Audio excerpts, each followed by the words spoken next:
Johnny, in the previous episode, we had the pleasure of speaking with Sugar Ray Leonard. It was an awesome final episode to the month of October. Yeah, and I hope everyone enjoyed that. You know, there's going to be times where we're going to be offered to do some special things like that, and we want to take those opportunities and give them to you all. And I think it also lightens up what we have going on here to also bring in somebody who is so confident in certain fields that we get to hear their story and also get to play outside of our box that we've made for ourselves. And obviously motivating going into the half marathon, which we completed over the weekend. Yes.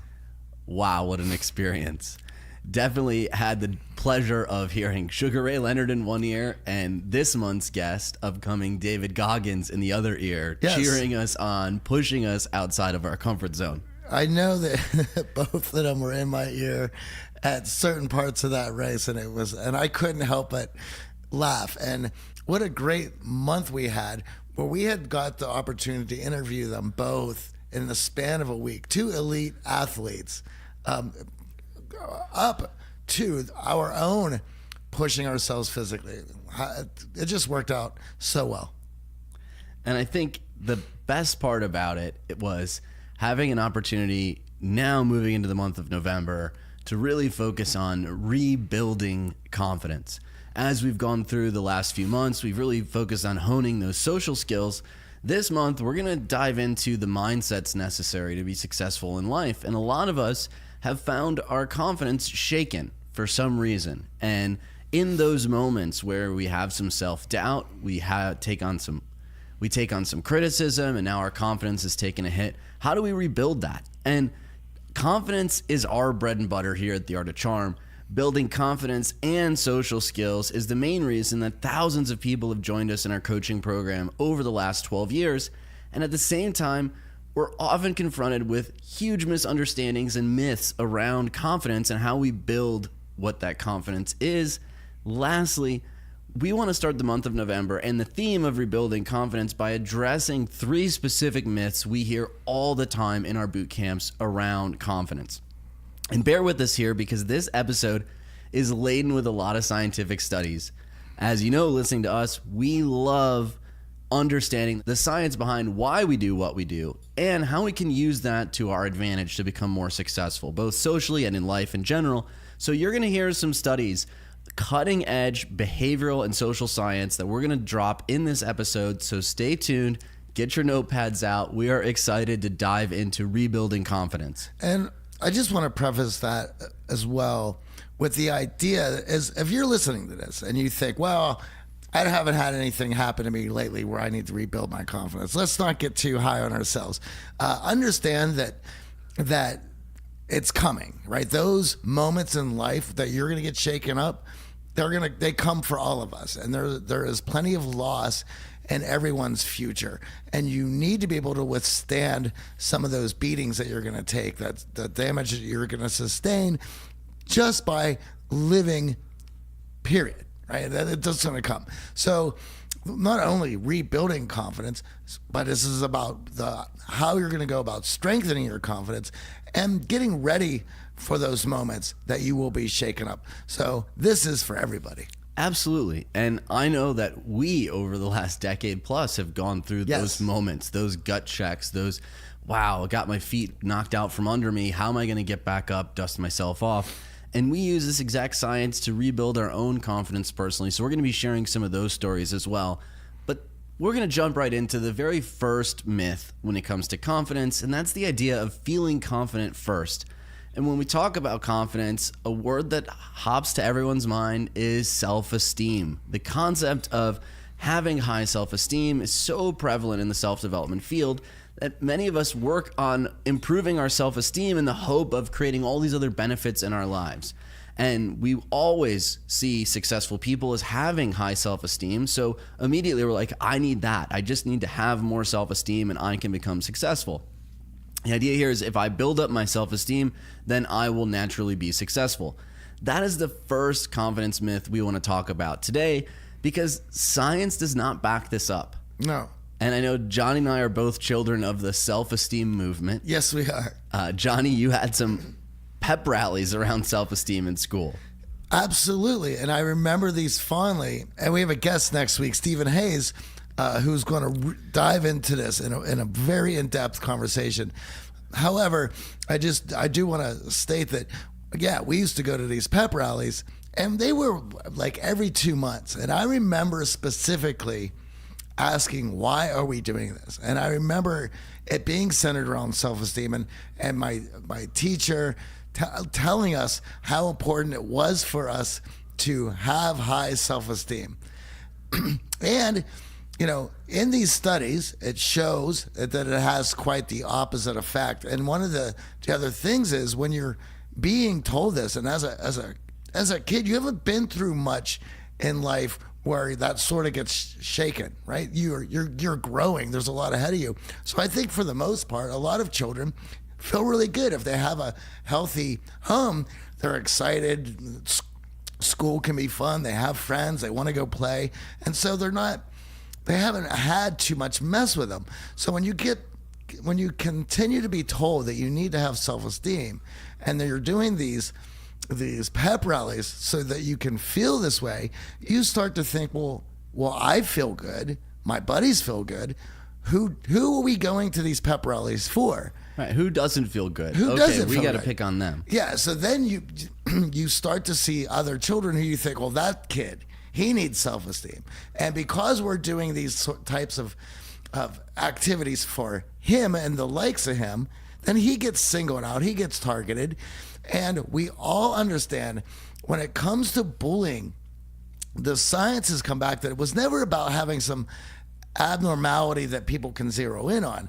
It's that first you're socially left out or shy or behind the mark. So then whatever abnormalities that you do have, they become visible. They become visible. They become the primary focus of the bullying. Because the actuality of it is that all of us have some sort of abnormality that can be pointed out to be driven in. But the minute that a child becomes weakened or starts to separate, in the out group, then that abnormality becomes the target.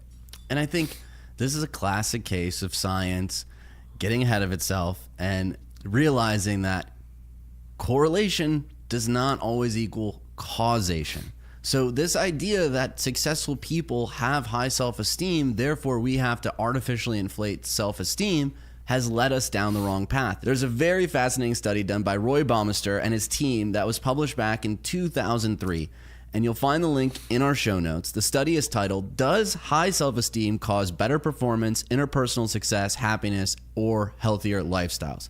Obviously big, lofty goals with inflating self-esteem. And in that study, the scientists came to the conclusion that they had not found any evidence to show that boosting self-esteem, for example, through therapeutic interventions or in school programs like Johnny's pep rallies, leads to any benefits and can actually be counterproductive. They further concluded our findings do not support the widespread efforts to boost self-esteem in the hope that it will by itself foster improved outcomes. Talk about a bombshell. Not only is it a bombshell, we have to understand that when you're in these environments growing up, this is all you know. So basically, this is, you know how you would have a tomato plant and you're going to tie it up to a stick so it grows straight? We've now just tied this up to a stick going sideways. And the longer we continue to nurture and water this plant, it's going to continue to go farther and farther sideways. That's what we have here. Yeah, it absolutely is. We had helicopter parents. Now we have lawnmower parents. We have participation trophies. No one can lose because no one wants to hit to their child's self-esteem. Yeah. In actuality, that is the problem. Self-esteem has to take a couple knocks, and you need to get emotional resiliency in order to survive in life. This is a long journey. So if we're just sitting here artificially inflating self-esteem, we lead to all sorts of entitlement, and obviously, as the science is showing, it's counterproductive. Let's dig a little deeper into the study, because they show that the efforts to boost self-esteem of pupils had no improvement on their academic performance. None whatsoever.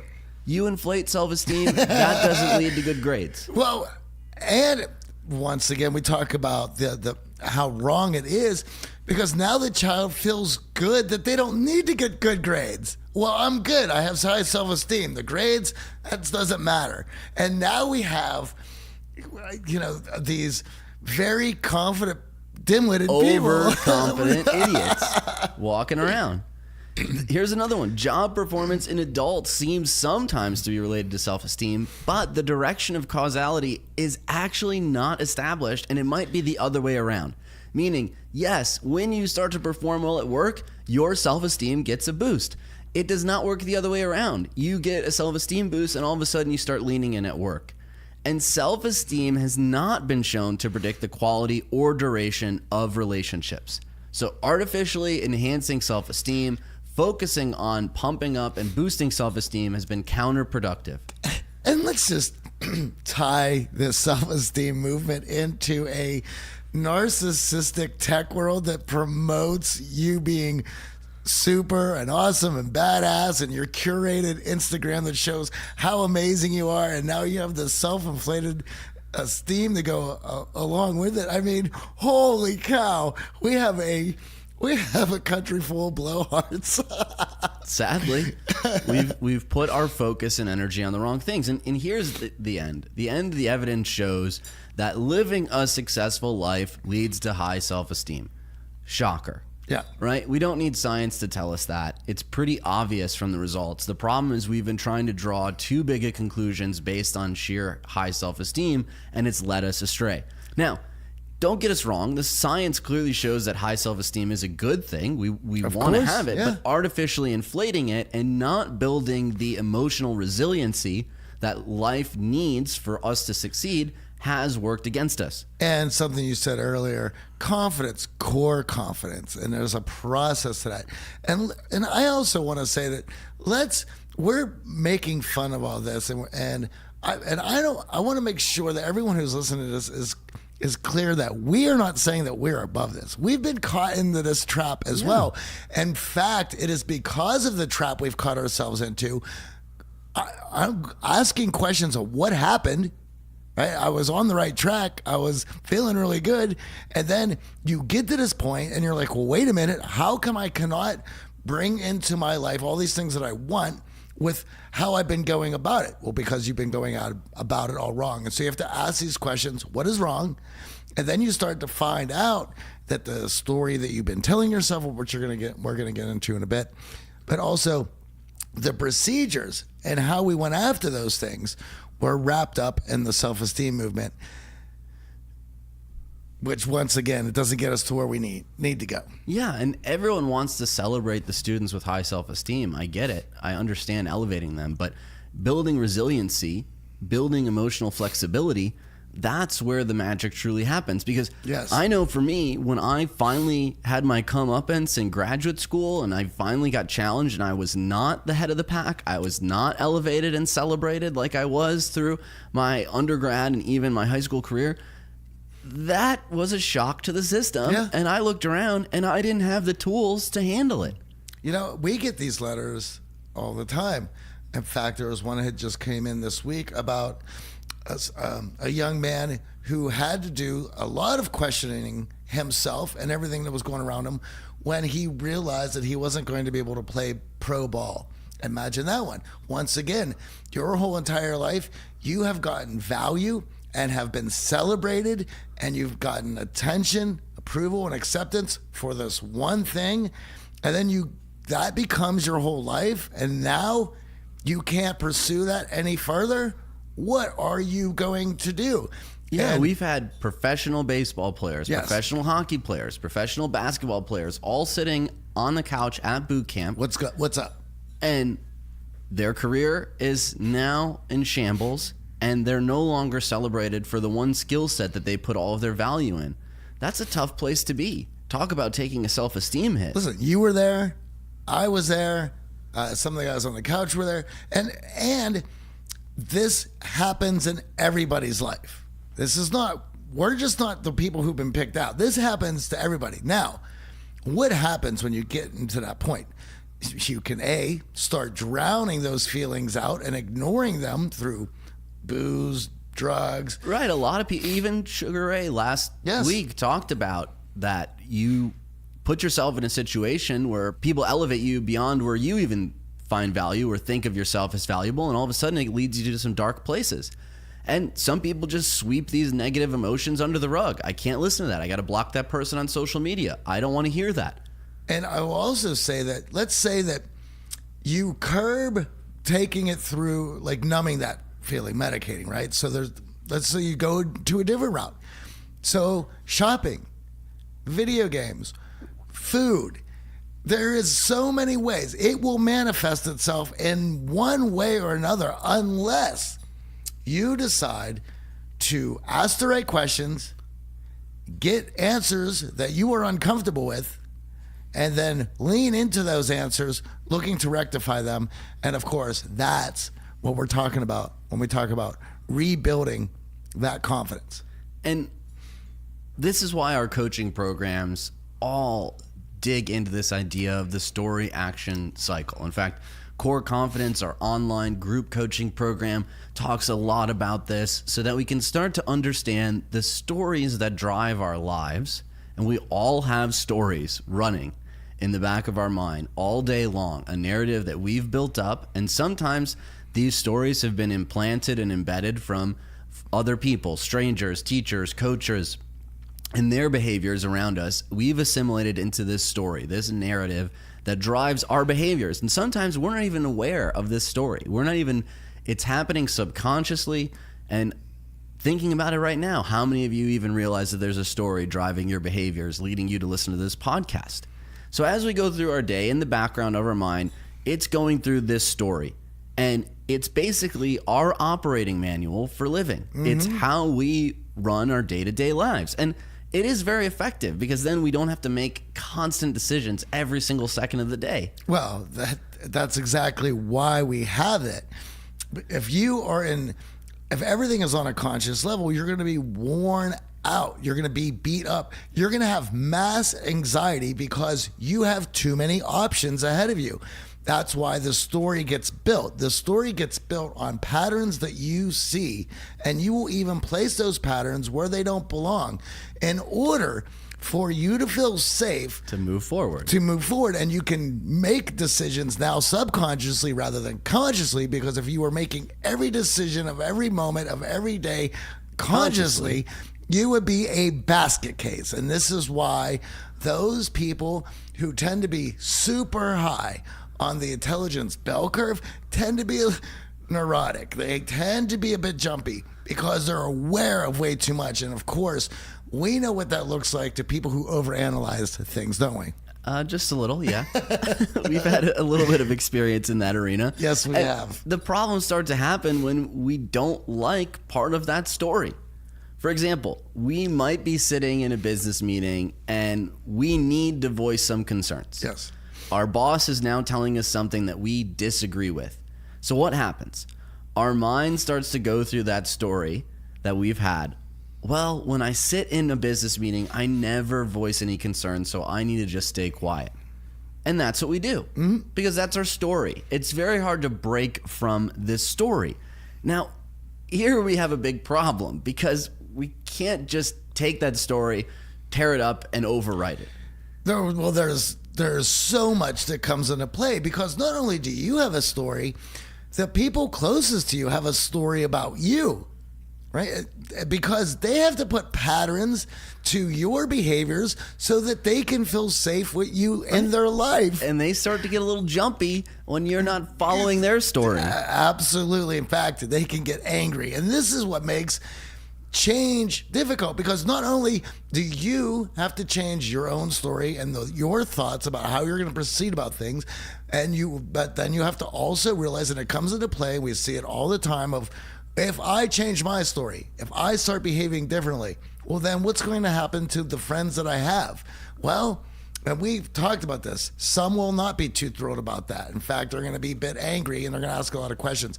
However, what you will find is you will separate the good friends that you have from the bad ones, because your real friends who see these changes will start asking questions about why you're doing that. And when they see that it's allowing you to be successful and most importantly, happy in a positive manner, they will be there to encourage you. And also, they will look to change their Themselves. own story. Right. Now, it is the story action cycle, meaning the story is running, the operating system, the manual is running, and then we take actions based on that story. If we want to rewrite our story, we have to break this cycle through action. And I know this personally, for me, getting into running. Yep. For the very first time, Amy invited me to a Barry's boot camp class. It must have been 2+ years ago. It involved running on a treadmill and lifting weights. Lifting weights, not a problem. My story said, AJ, you like lifting weights. Lifting weights is good for you. It's healthy behavior. But my personal story also said, AJ, you hate running. Yeah. And I had a lot of baggage around running. Running was a punishment in football. Yeah. I was the slowest one I was the slowest one on the team, which often led to me getting ridiculed. Right, yeah. So running was not something I was fond of. It was not something that I had in my story as this is something that AJ does. This is something that AJ enjoys. So I had built up this personal narrative that I hate running. Now, Amy drags me to Barry's boot camp class and I hate running. Guess what? I hate Barry's boot camp because of the running. I did not mind the lifting of weights, but I was like, this sucks. I don't like this class. I'm forced to run. And oh, by the way, everyone else in class is probably ridiculing me, right? This is the narrative that's going on in the back of my mind. Yep. Now, I kept going to Barry's boot camp classes. I still disliked running, but I kept going. And slowly but surely, I saw my speeds tick up on the treadmill. I felt better and better after class. And then I just said to myself, well, what would be a challenge for someone who doesn't like running? What would be something that you're like, wow, I can't believe you did that. You said you hate running. And half marathon popped into my mind. We dedicated time. We set goals. 1:45 for me, 2 hours for Johnny. Yep. We hit it hard in the training. I hated running during the training. Finally, went on my long run, broke 10 miles, actually felt really good after it. Started to feel the runner's high, started to see my times creep down. All of a sudden, through all of those actions, the training, the long runs, the enjoyment that was associated with it, I started to change my own narrative. I actually enjoy running. I no longer hate running. I was able to break that cycle by taking a different action. So it's the story action cycle. A lot of us are unaware of the story. Now we've probably raised awareness around the story for you. We have to start thinking about ways that we can break that story action cycle by changing our actions first. Well, it always starts there because that's the one thing that you can bring to a conscious level. And if you can get some wins there, then you can go back and start to change the internal of that story. And I want to give large props to our trainer and who coached us through this, Chris Tywalker, because if it was, we were definitely, we fought him a lot. Absolutely. And he had us mentally, emotionally, and physically prepared for that marathon.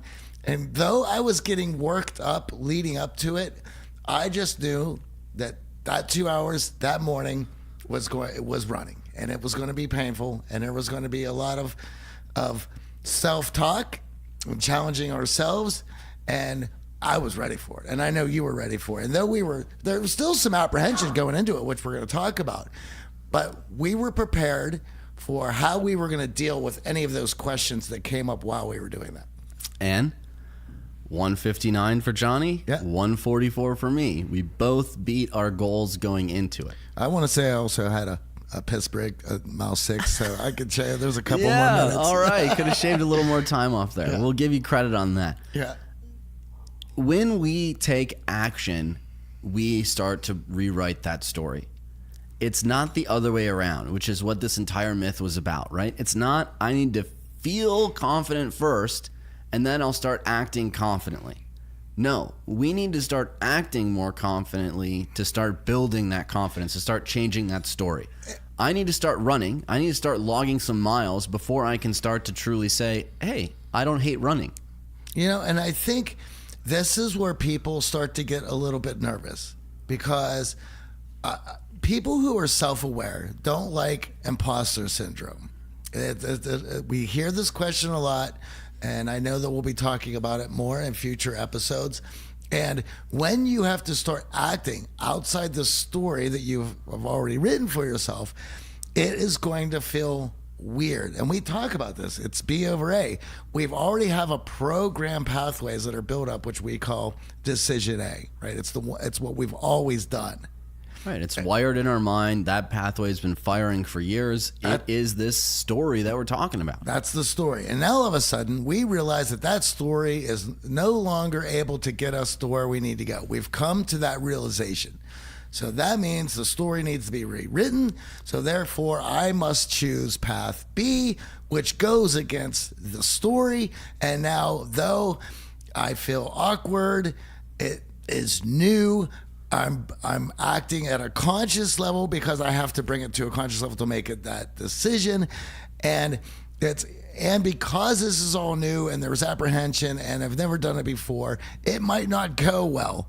In fact, it's going to be quite a mess. Yeah, it's going to be painful. I might still hate running. It's going to suck on the treadmill. But that's okay because we're going to act first. And if you are able to celebrate the little small wins that say that choosing path B is better than path A, we're going to shake it up. If we can see a few wins, then all of a sudden we can lean into I'm doing the right thing. I've made the right decision. And those small wins allow you to know that you're moving in the right direction, that all of a sudden, slowly, the story catches up now with the actions. Yeah, and listen, there were a number of moments when we started training for the half marathon. My first long run, 6 miles, the longest I'd ever run, timing myself. You were excited that day. I was excited, nervous, and then I got my time and I was like, oh my God, 9 minutes a mile. How am I going to finish this half marathon? I thought 6 was the longest that I could possibly run. I felt awful. I go on social media. I'm seeing everyone else's half marathon times and their splits. And I'm like, I'm not as fast as them. What am I doing? Why am I doing this? All of those things crept in. But slowly but surely, the time started creeping down. The runs started getting longer. You started to feel a little bit better. You started to feel like, oh, okay, I'm seeing some improvement. Now, I certainly wasn't running 145 that next run, but that's the whole point. You start changing actions, and slowly but surely, you rewrite that story, sentence by sentence, paragraph by paragraph. I think that is the most beautiful way that has ever been articulated. How about letter by letter, word by word, sentence by sentence, paragraph by paragraph? That's beautifully put, and that's how that works. That's how that story is getting together. And guess what? Over time, we start posting our times online. We start hearing from other people. Wow, you guys are running it. You guys are doing it. And they helped change our narrative, sentence by sentence, paragraph by paragraph. To now, I feel that I am a runner. If someone were to say, you're not a runner, I would laugh. Sure. But 6 months ago, I'd agree with them. I'm not a runner. I hate running. That is how we start to build confidence. It is a complete myth to think that you have to feel confident in order to act confident. We got to act first, and then all of a sudden we're going to rewrite that story, break the story action cycle that's led us down a path of feeling less than, lacking in confidence. The next myth that we want to talk about is this idea that some people just never fail. But before we get deeper into this, we need to address the other notion that ties into this myth, the idea that some people are born more confident than others. Now, there is research on this, the influence of genes on confidence, and it turns out that yes, some people are born with more confidence than others. There was a very compelling study done by Robert Plomin, who's a behavioral geneticist at King's College in London. What Plomin did was he followed 15,000 sets of twins in the UK from birth to adulthood. What studying twins allowed him to do was look at the influence that our genes have on our personality. Plomin was studying both identical twins, those that have the same DNA, and fraternal twins who only share part of their DNA. And what he and his team concluded after following all of these twins is that about 50% of our confidence is predetermined by our genes. That's arguably a lot. Yep. Now, scientists are still in debate about this. Some say it's less than that. They put the number around 25%. But basically, science is saying that there is something to our genes influencing our confidence. So while scientists haven't settled the debate, we can conclude that confidence comes from both nature and nurture, not just a small part that's really in our genes. Well, I think that also goes with it being added to your parents. So if your parents understand, well, if it's genetically a long line of people in your history that understand how to walk into the unknown, ask questions, and slowly develop and learn skills, that fear is predetermined, right? Like, so if my great-grandfather and my grandfather and my dad, they understand this, and of course I'm being naturally taught this growing up, then I'm going to have a good understanding about it. So I will fling myself into things a lot easier than other kids were who this wasn't in part of their background, wasn't in their DNA, and they certainly were not exposed to it as children.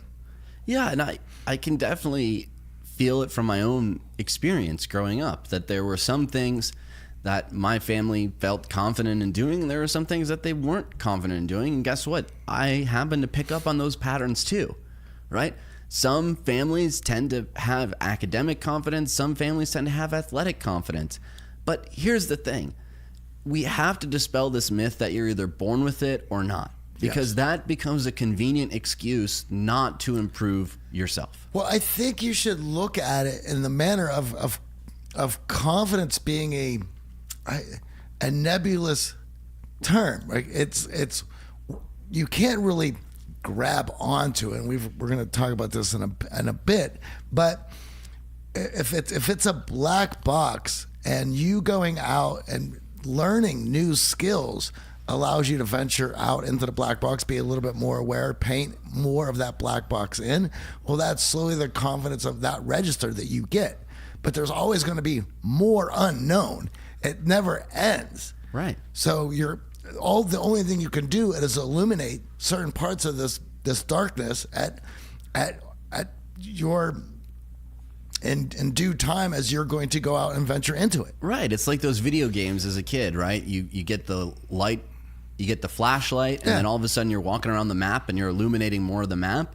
And there becomes some areas of the map that are illuminated, and now you feel comfortable walking back through. I've killed those bosses. I've killed those ghosts. I know how to do this. I've been here before. But there's also going to be some other parts of the map where you got to walk in. You got to shine the flashlight on it. You got to figure some things out. So to wrap that up, it's no one is born with an illuminated black box. So there's going to be discovery for everybody. Some people will have a stronger flashlight. That's it. Their beam of light might illuminate more, but they're still discovering parts of the map just like you are. And it will be going on forever. There will always be parts that until they venture into those areas, they're going to be incredibly unconfident about. And now here's the thing, and this is why we want to dispel this myth, because social media has helped propagate it, that people don't fail. There are some people that are just successful at everything, whether it was the high school quarterback who now got the great job after school. It just seems like he keeps winning, and over again you see this, you feel this. Society propagates this idea, and then it becomes easy for you to assimilate into your story that, well, that's just not my lot in life. I'm not that lucky. You know, I think we're getting to a part with this new technology where those things are starting to show a little bit better, where you can't hide you can't show only the good stuff. The bad stuff's going to come out as well because everybody has a camera. I mean, we could even see it with Elon Musk, right? He goes on Joe Rogan, and all of a sudden, everyone's screaming and hollering, and billions of dollars are being lost and gained, and you know, we're getting to a place where it's gonna be incredibly difficult to hide any of the bad stuff that you don't want people to find out about. And the longer you try to hide that, the more difficult it's going to be. The more painful it is on you as well. Yeah, the more painful it's going to be. So understanding that, of course, if you never fail, it's easy to have a lot of self-confidence, but that assumption may sound logical, it's just not realistic. You will look at people that made a name for themselves, that have had a ton of success, and whether it's sports or business or even in history, and when you look at their story, all you see is that it also was full of failure. When you read most biographies and autobiographies, you are going to find chapters around failure. You are going to find chapters around things didn't go as planned. I pushed through. I love listening to the podcast, How I Built This. They share countless stories of failure along their journey. That's what I to every perfectionist I meet who has trouble in moving forward, I go, name your favorite artist. Now Google that and write sucks next to their name. And you will see everything you need to go, oh, okay, I can feel better about this. It's okay to fail. In fact, it's going to be failure, which is going to get me closer to my goals. And listen, there's one proven way to never fail, to never take a dent in your self-confidence, and that's to live life in your comfort zone. Yeah, and that doesn't sound fun. No, staying on the couch, never trying anything new. Who here would actually do this? In fact, that's why most of our alumni end up working with us in the coaching programs online or in person. They're sick of this safe comfort zone where they're not getting what they truly want out of life. You know, and what's difficult is, and I was thinking about this the other evening, was there are certain episodes in my life where I have put myself out there or did something new or was trying something where the backlash that I had gotten from it socially was so, well, it hurt internally in that moment so much that it's permanently burned into my brain. And it's not permanently burned into my brain as a positive or what was that person's problem or anything positive. It is burnt into my brain of this is why you never step out ever again. And these moments, even if I look back at them, I can logically see my way around them and see the fault. But how at 45 years old, as of yesterday, how it's those moments are still burned in my brain. And any time that I'm doing something new, I have flashes of those moments and I have to roll forward despite the emotional pull that they have when they pop up. Yeah. So that's an important point here. Those failures are still going to be there. Yes. We're not sweeping them under the rug. We're not turning ourselves into someone who is a shell of ourselves and who only looks at the positive and always dismisses the negative.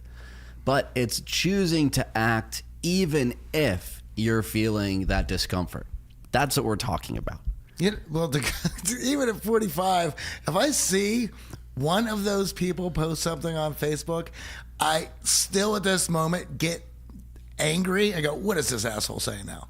And it has not, it is 20 years removed, but it is still burned in and there's still a feeling and emotion attached to that name, that person, that face. It's quite funny how those things are etched in permanently. And listen, when we're exiting our comfort zone, there are two things that are guaranteed to happen. Number one, you are going to feel some anxiety. There's no getting around it. Your mind is wired for comfort. And when you are putting it in a situation that it hasn't been before, it's going to express that discomfort in the form of anxiety. The second thing that's going to happen when we step outside of our comfort zone is we are going to fail. We are going to make mistakes. We did not hit every training run that Chris had outlined for us. No, in fact, there were some days where I was so beat up that having to go through that training that day, realizing how that I wasn't making it, put me in a place of feeling bad. But also, here's the moment where I'm going to persevere. I'm going to reach a new place. This is where the development happens. And in all this, as much as I want to quit or I'm upset in this moment, to persevere and only blast through that a week or two later, that is the biggest win. You want to talk about strengthening core confidence. There it is in that moment, to persevere and get the win on the other side, where failure was just happened. And here's the thing. In those moments, you're going to have that voice saying, you said you hate running, AJ. Why are you doing this? You're going to have that voice of your high school football coach saying you're the slowest guy on the team. What's wrong with you? You're also going to have those moments where you're like, but wait a second, that training run I did yesterday, I was phenomenal on. And 2 weeks ago, I ran further than I ever did before. That's what we're talking about.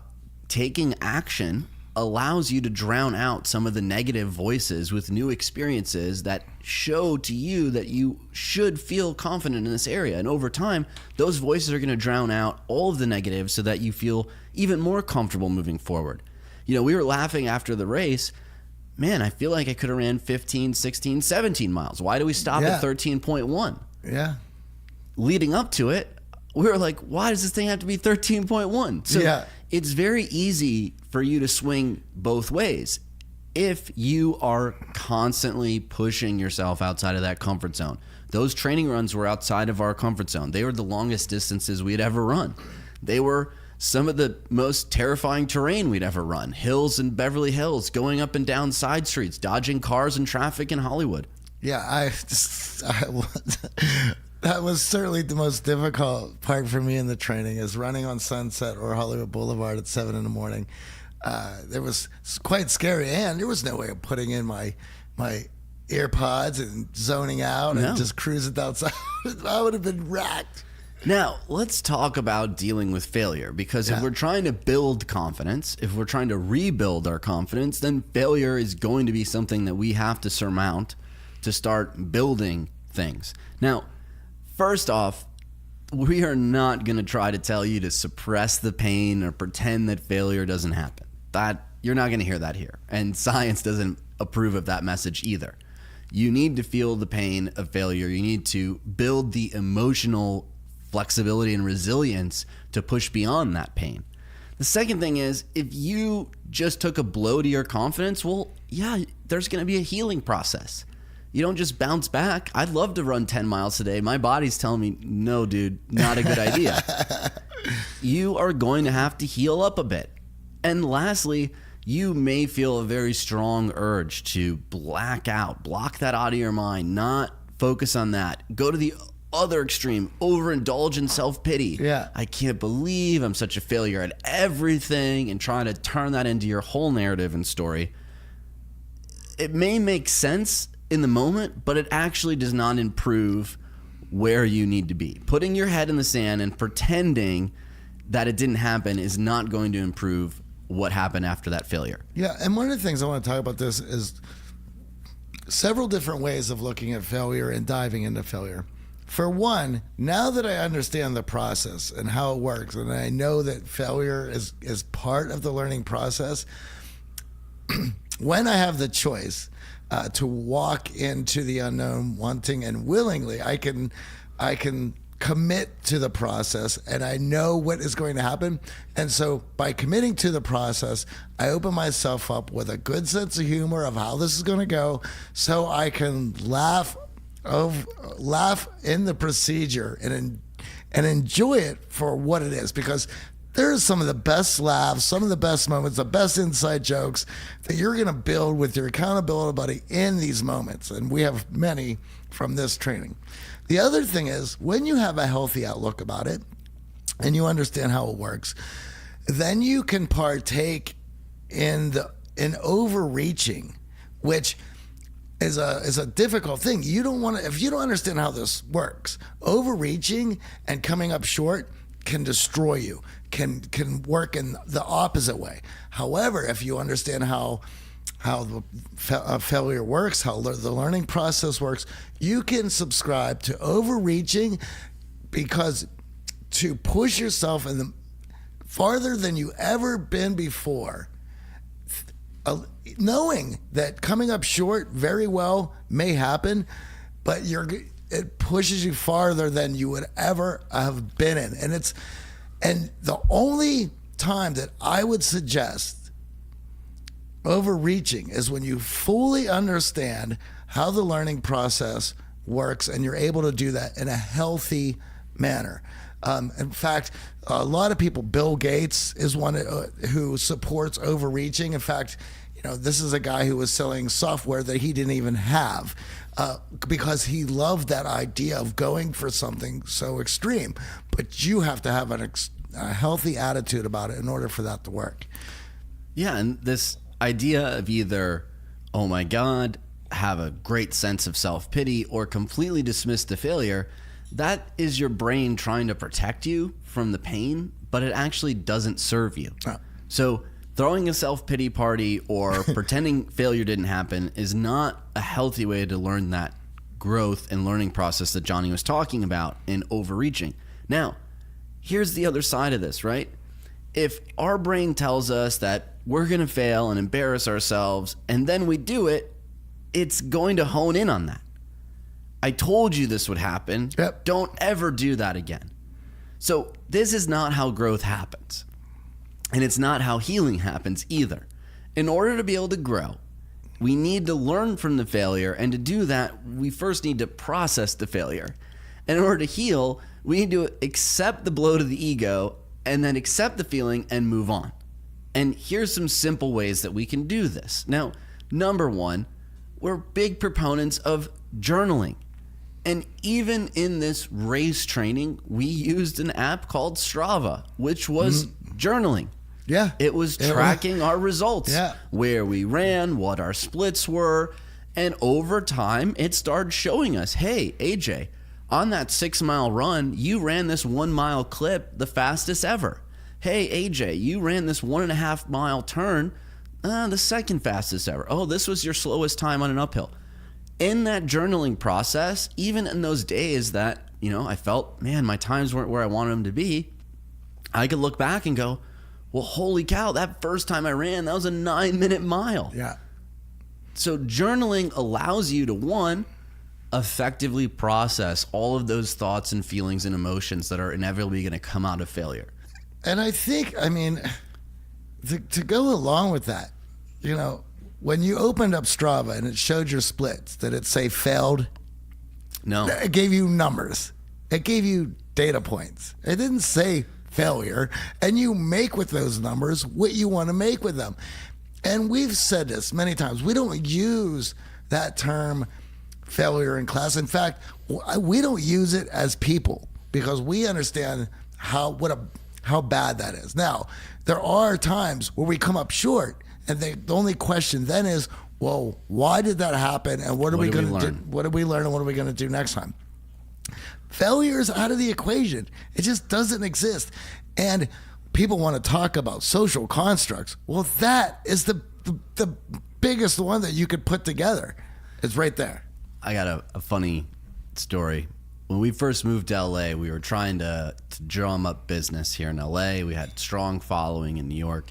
And at the time, we thought it was a genius marketing idea. We were going to put ads over urinals in local bars to try to get people to come check out our free course on how to talk to people. And talk about one I'd like to forget. Yeah, those ads failed miserably. But we learned, over urinal advertising, probably not the best place to find leads for our business. Yeah. Now, failure, if we looked at it solely as failure, well, a lot of us would be like, oh, gotta quit, gotta pack up the business, stop the podcast, give up. You, over time, start to realize that you're learning even when you're failing. And when you can change the lens on those actions and look for, well, what did I learn so that I don't repeat the failure? Now you're actually growing. As Johnny said, right? When we're growing that tomato plant, if we have the stick pointing straight up to the sun and we can guide it through, hey, what's the lesson here? What's the lesson? Stay on course. Well, it's going to grow and it's going to flower and it's going to give us great tomatoes. Yep. But if our stick is shooting out sideways, not getting any closer to the sunlight, well, you're going to have a pretty crummy harvest of tomatoes. Yeah, and it's only going to continue going that way. And the other thing about the over the urinal advertising. Now, I'm sure that there are many people listening to this who their immediate thoughts of hearing that went, well, I could have told you guys that.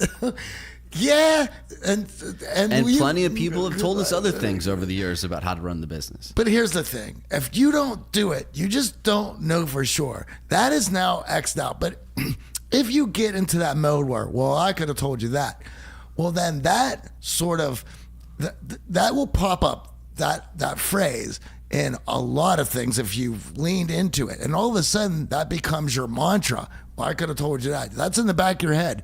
Well, it was right this time, so it's got to be right this time. No, it's not at all. It's not how it works. And until it has been tested, it is in the air. This is why every thought and idea is up for scrutiny. I'm sorry. And it doesn't matter who said it. Unless they've given you the data and say, well, listen, I've already done that. This is why I could have told you that. And here's the data. Okay, now you got me. Right, now I'm listening. Now I'm listening. And that's what we're talking about. Journaling is capturing that data. Yep. Journaling is an opportunity for you to take an account. How did I think and feel in this moment? Well, that run sucked. I still think running sucks. Okay, what are the positives I can take out of that? Well, AJ, you ran 6 miles. That's the farthest you've ever run.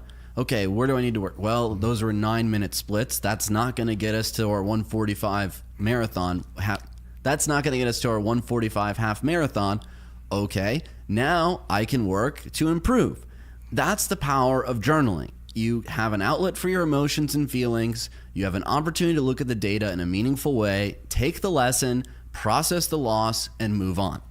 Now, the second thing we can do here is spending time with our loved ones, right? Yeah. In those moments of failure, find your support group, find your wolf pack, find your teammates, find the people who are going to be happy to bring you up.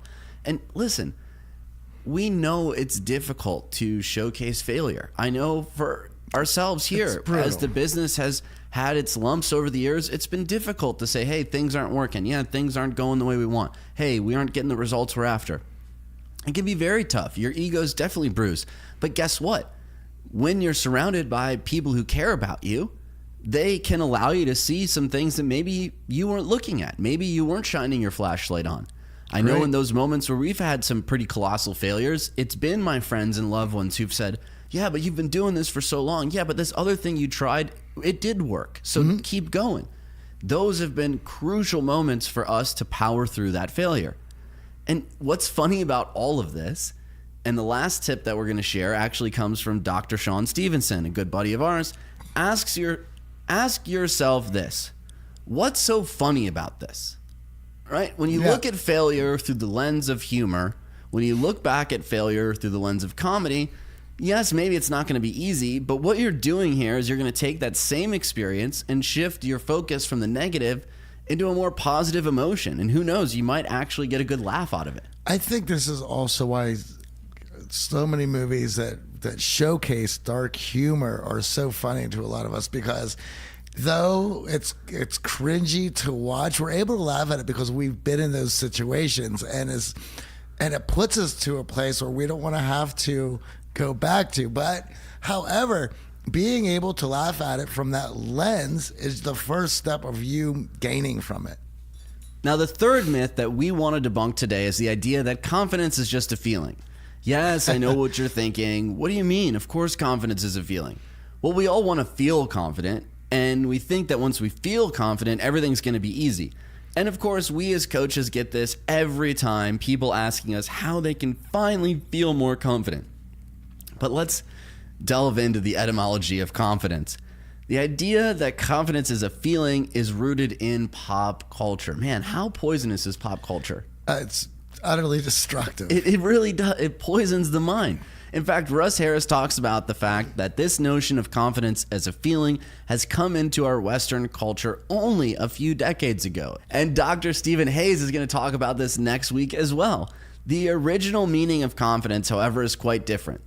100 years ago, if you had asked people what confidence means, they'd have said, well, trusting yourself to do what matters. And we just have to look at the roots of the word confidence to see this. Confidence comes from the Latin confidere, and this translates to with trust. Now, when we look at the roots of words, we can now start to see that if we trust ourselves to do what matters, well, of course, that's coming from a place of confidence. The most confident people on the planet, they do the actions of confidence. Yes. They do something with trust and with knowledge, knowing that doing so is important. Well, what other word do we know that has con in the middle and the beginning of it, right? Con man, what is he doing, right? Gaining your trust. With trust. He's getting your trust to take action. Yep.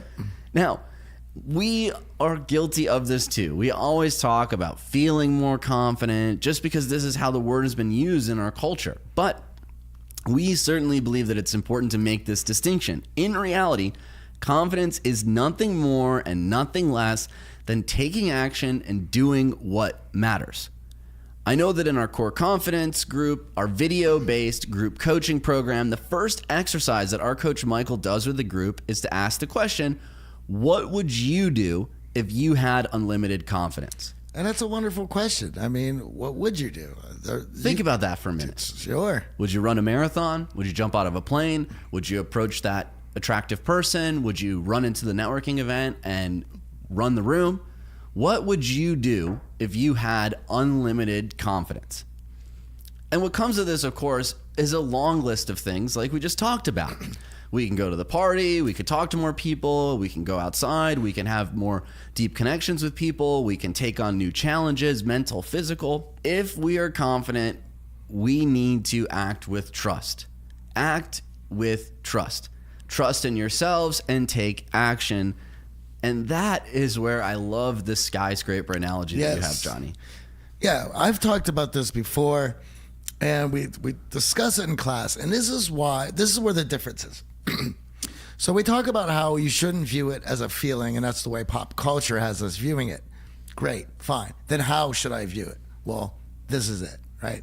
So we talk about confidence as if it's a structure, because we talk about building confidence. Let's do what we can to maintain our confidence. Let's go out and put it together.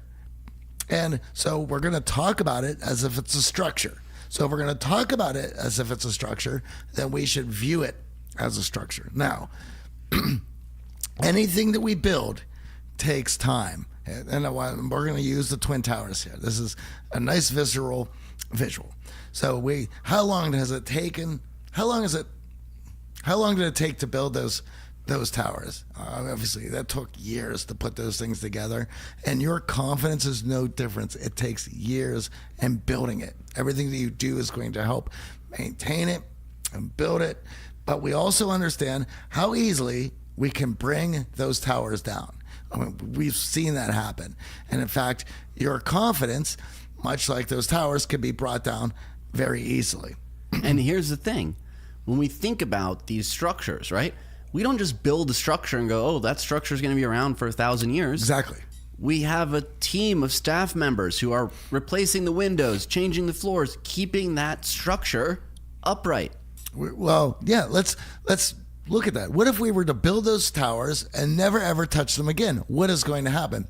Nature in and itself destroys, and it's going to, those towers are going to deteriorate. They're going to be overgrown. They're going to start to slowly collapse. So you already have nature in it itself looking to take out those towers. And I can tell you that your confidence, if you just do something here and there to build it and then don't touch it again, it will slowly start to deteriorate. So you have that working against you, right? Now, what would be metaphorical planes into the side of your structural confidence? How about losing your job? You think that will mess with you? How about a relationship collapsing on itself and a trusting partner taking advantage of you? Taking advantage of you. That would be a metaphorical plane into the side of that confidence. And these are things, much like nature in itself, that at some point in time is going to happen. You are going to have this loss, these things that are going to happen. Now, if you remember the towers, those planes hitting them wasn't the very first time that they've ever been attacked. Right. There's been other times. There was a bombing beneath in the basement. Yeah, there was a van rolling fertilizer being parked in the basement, in the parking garage, and that didn't take those towers out. Why didn't it take those towers out? Because those towers were built to withstand that. And your confidence, much in the same manner, is going to need to be able to be built to withstand attacks like that, to withstand the loss that is inevitably coming your way just in life in and itself. So the way I see it, and the way we look at it here at the Art of Charm, is you have two choices every day that you wake up. You can either contribute to the forces that are looking to tear down your confidence, or you can actively participate in forces that are looking to strengthen and build your confidence. And when you look at it in that manner, that is a very easy choice. And so what am I going to do? And not only that, I can plan my day, my week, my month, and my year, and actively looking for opportunities to strengthen my confidence, to strengthen that structural confidence. And that's very important. And what are those things that we're going to be doing? Well, that is going to be taking more opportunities to walk in the unknown with the flashlight and illuminating places that I've never been. And that is going to unlock that. And that's going to strengthen it up. So when inevitably that loss comes your way, you will be able to withstand it. Your towers won't come down. Yes, you've taken a hit. Yes, you've sustained some damage, but it's not going to destroy you. Right. And if we think about confidence in three factors, and this is our CAKE equation. Love using acronyms. This is taken directly from our boot camp course.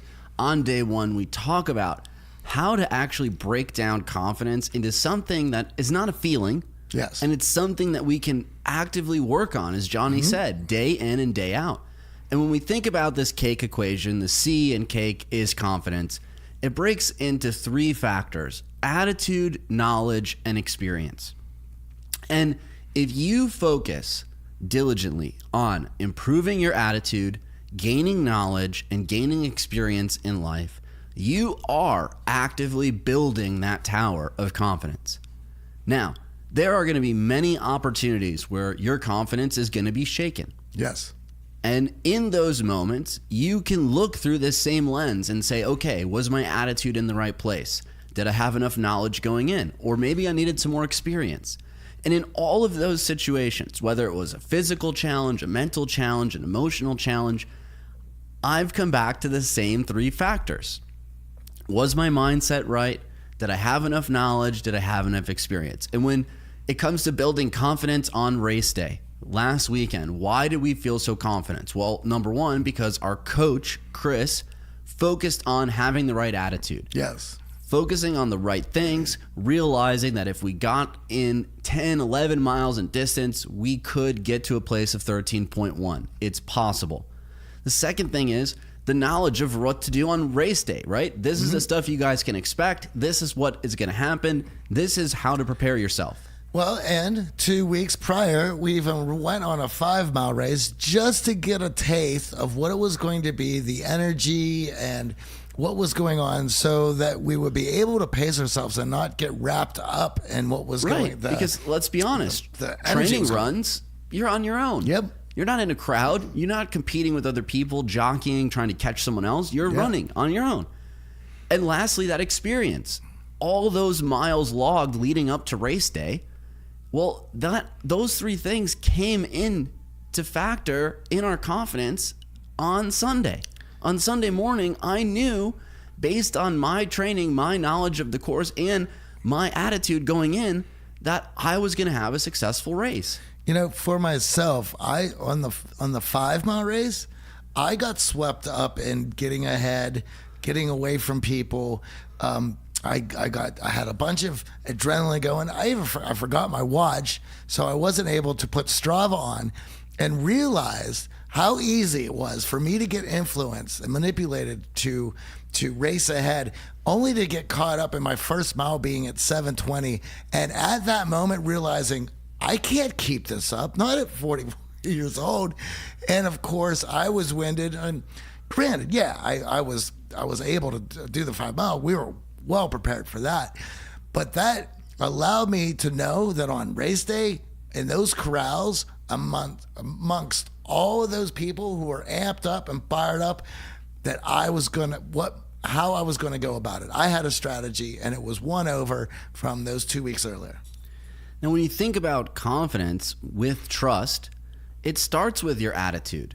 Do you trust that you're going to be able to accomplish your goals? Do you trust in yourself? That attitude is the ability to stay positive even in the face of temporary setbacks or adversity. Positivity is going to open you up. Negativity obviously is going to shut you down.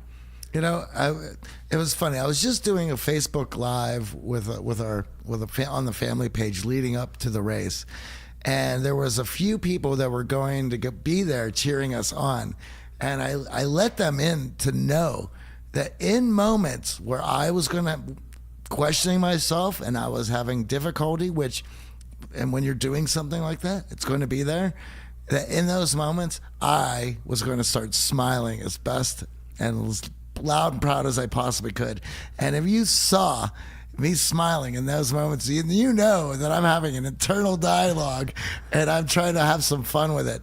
And that was my plan. And of course, you know, in those moments, knowing what I was going to do when I had those moments and I did put on that big smile, then the only thing I could do was laugh about the process that I was going in, which made that funny.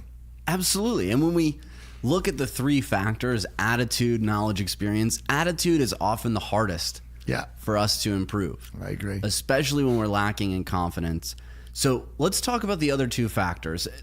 Knowledge, I feel at this day and age right now, you're listening to us on a podcast. Yep. You have access to more knowledge than ever in history. Well, everything's out there. You have it. So when it comes to lacking confidence, knowledge tends not to be as big of a factor for most people. They've spent some time and energy there. Well, but it definitely helps to go in over prepared, understanding what's ahead of you. I know for myself on race day, if I had no idea what to anticipate, I would have lacked a lot of confidence lacing it up and taking off. Well, there is a small part of that, of not being so prepared, that I think that if you are a little bit arrogant, a little bit ignorant about things, and you don't know any better, it can help. I can certainly say that as an entrepreneur, that I was able to accomplish some of those things because I just didn't know any better, and that helped. I definitely think that sometimes I feel that overanalyzing the situation or getting this knowledge can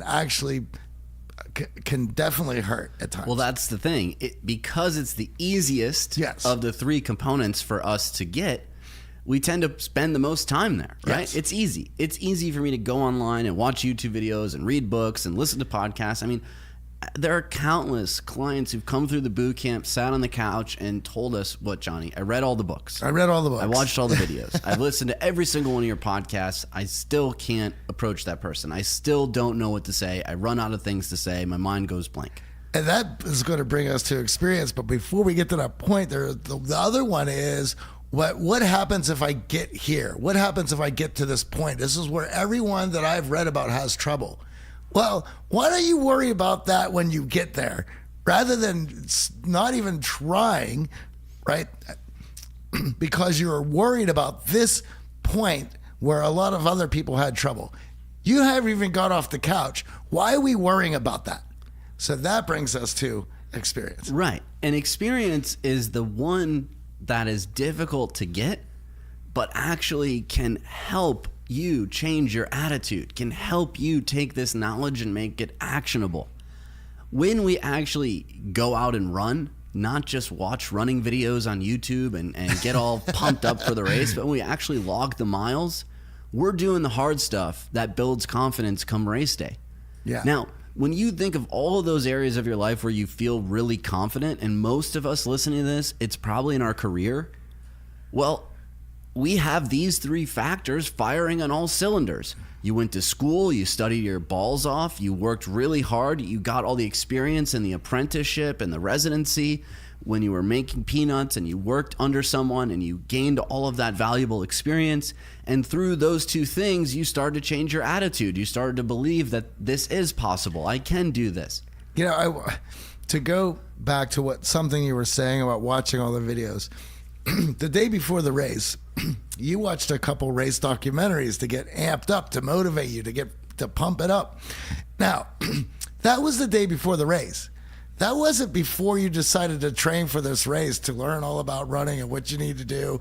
No, you dove into it to get the experience, so that when you are able when it does become the day before race day, you can watch these videos to amp yourself up, to motivate, rather than to give you too much knowledge to where now you're going to have anxiety over things that you don't know about. And I understand that knowledge around race day and watching the documentaries, that helps with mindset. There was some interesting mindset stuff there. It also showed me other people's experience. Yeah. But it certainly did not simulate what was actually going to happen on race day. No. And I think that's where a lot of us get hung up. We get hung up on the easiest step of gaining knowledge, watching other people do it, reading everything we can, doing that Google deep dive and clicking around and going on subreddits. But we tend not to put focus on getting the real world experience and really focusing on changing that attitude. And when we hire a coach, well, what does a coach do? A coach articulates for you an action plan to get the experience, and then a good coach will hone in on your attitude and mindset through that experience. There were some weeks where we got overconfident and Chris was like, you guys ain't seen nothing yet. Yep. And then there were other weeks where we're like, I don't know how we're going to finish this race, dude. This sucks. And he's like, you guys got it. You have more in the tank. And that's what a coach can bring out. A coach is going to do a reality check on your attitude. A coach is going to focus in on the crucial knowledge that you need to have, right? When we are in a situation like we are today, where we can just consume knowledge from any source, trusted or not trusted, well, it can become analysis paralysis.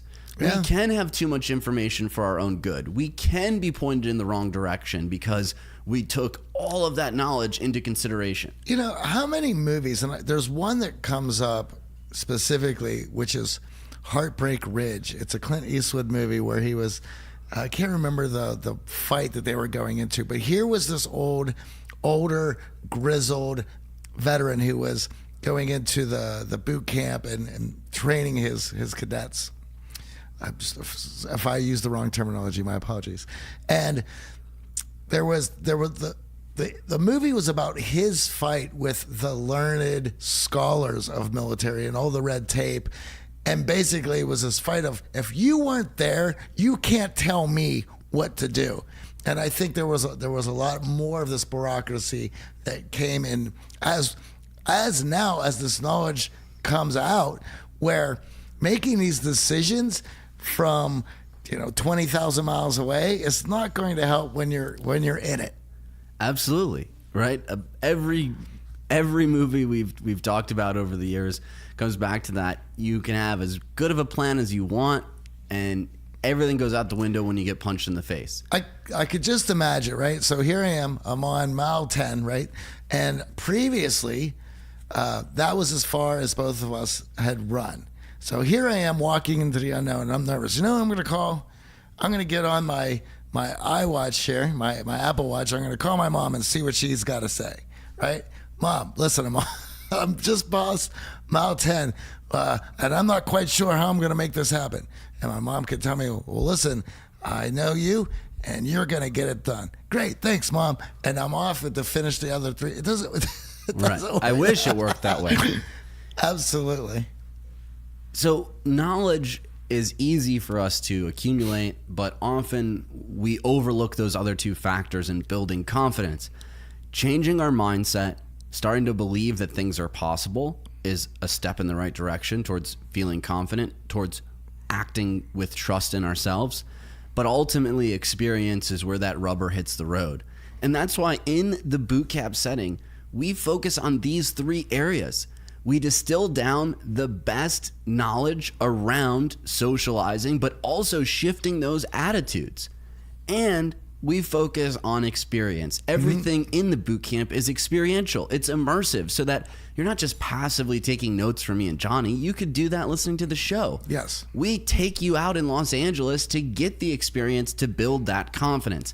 Now, when we think about confidence in this manner, it actually becomes something that we can have a plan to build. We can have a plan to work towards, right? It's not some fleeting emotion. Oh, I wish I felt more confident.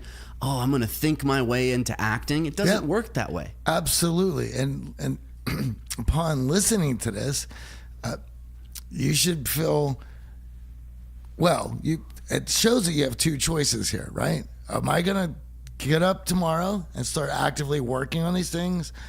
Or am I going to watch another video about things I'd like to do? And next week, we're going to have Dr. Stephen Hayes on, one of the founding fathers of acceptance commitment therapy. ACT. Which is all about building this self-confidence that we're all chasing. And it's going to be really fun to have a great conversation because we've built a lot of the boot camp principles around ACT and its ability to not only change your mindset, but change your life. And when we talk about building confidence, that does change your life. When you can start trusting in yourself to take those actions, living outside of your comfort zone, well, that's where life truly happens. I never 6 months ago would have imagined I would have completed 13.1 miles with my best friend Johnny and my girlfriend Amy. We crushed our time. We had a great time doing it. And now we're ready for that next challenge. The next one. We've already been kicking around some ideas, and we haven't inked anything yet, but I think within a week here or two, we'll figure that out. But we got some good ones up there. We would love to hear from you. Yeah. What would you do if you had unlimited confidence, and what's stopping you from taking those actions?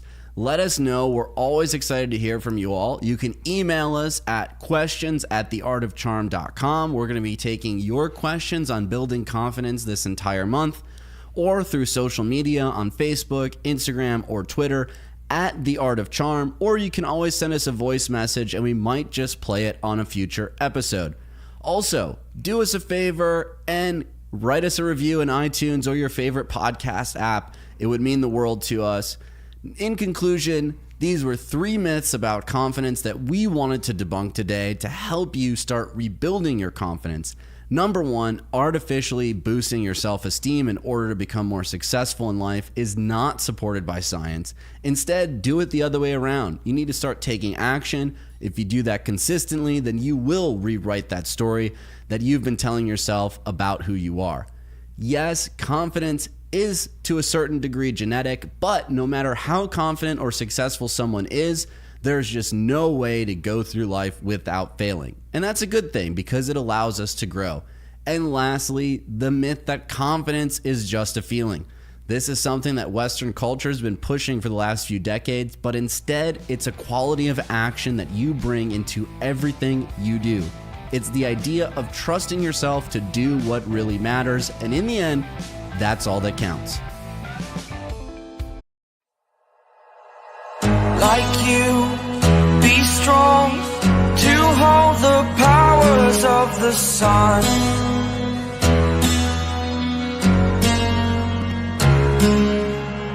To dream, believe in strength. Now I'm the only one, only one.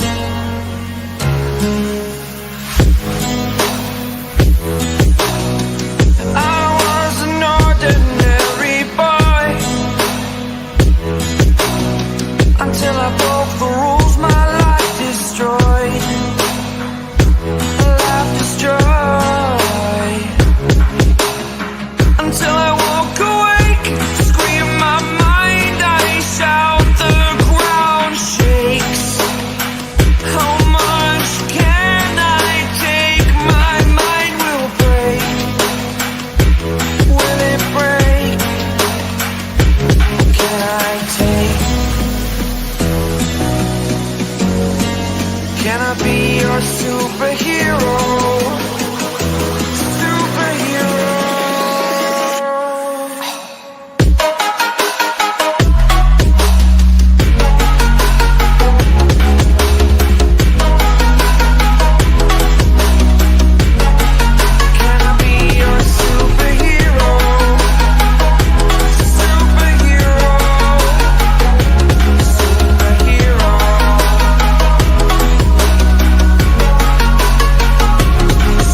superhero.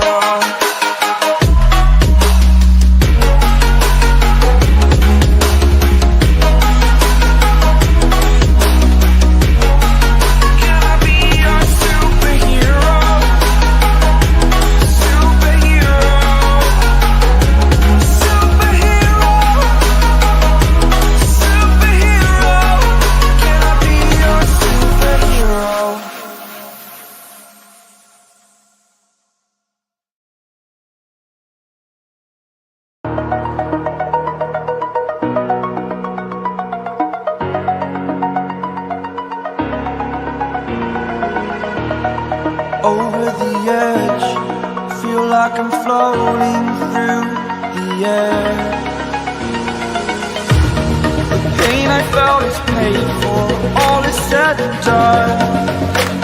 Oh, I am restricted, fixed upon the web. I need to kick the habit that my mind is breathing in. Break out, I've got to see. My life holding all of it closely. I played it innocent, a feel of discontent. I'm finally facing it all, fearless.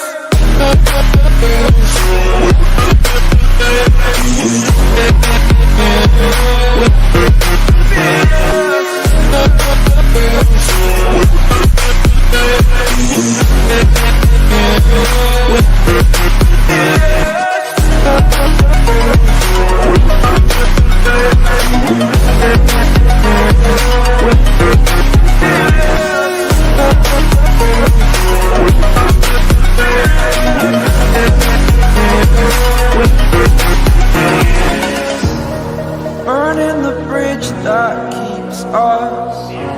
I'm here and I'm feeling exaggerated, that's what you assume. The story's over now, I must conclude. I am conflicted, watching where I step still, hanging in the balance. Not the life I want to live, I want to take it all.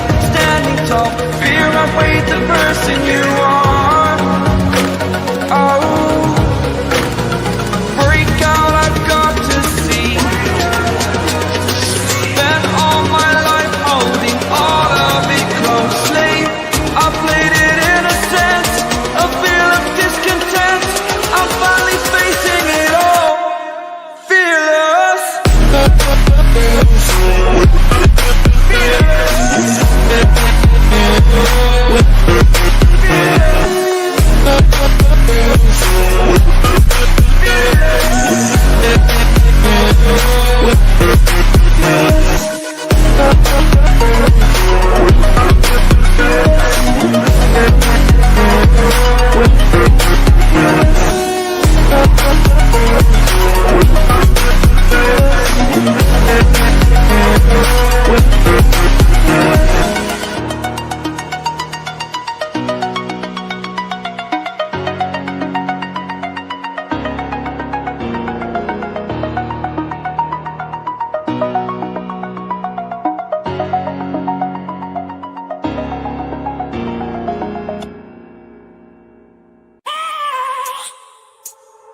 I have a dream, that's all I need.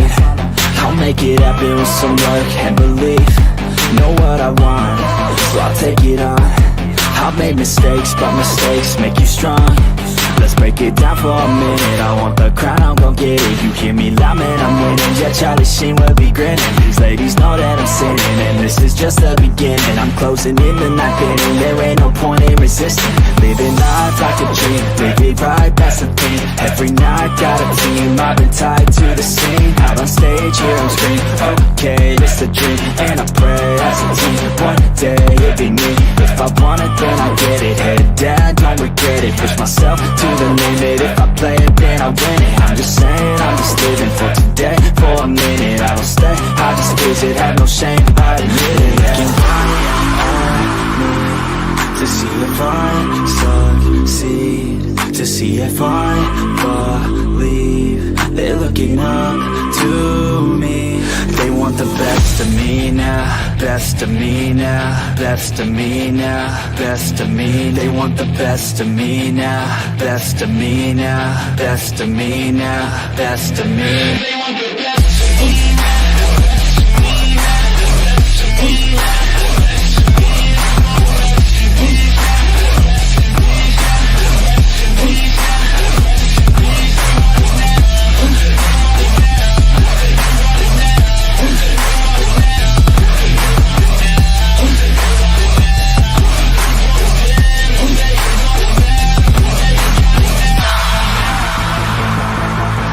Swear to God, man, I'ma make it soon. Silence all the haters as they see us making moves. I do what I want, so I got nothing to prove. Staying motivated, teaching others what to do. I'm staying focused, my mind is open. They start to notice that I'm in motion. There is no potion, you're not just chosen. It takes devotion to stay composed, man.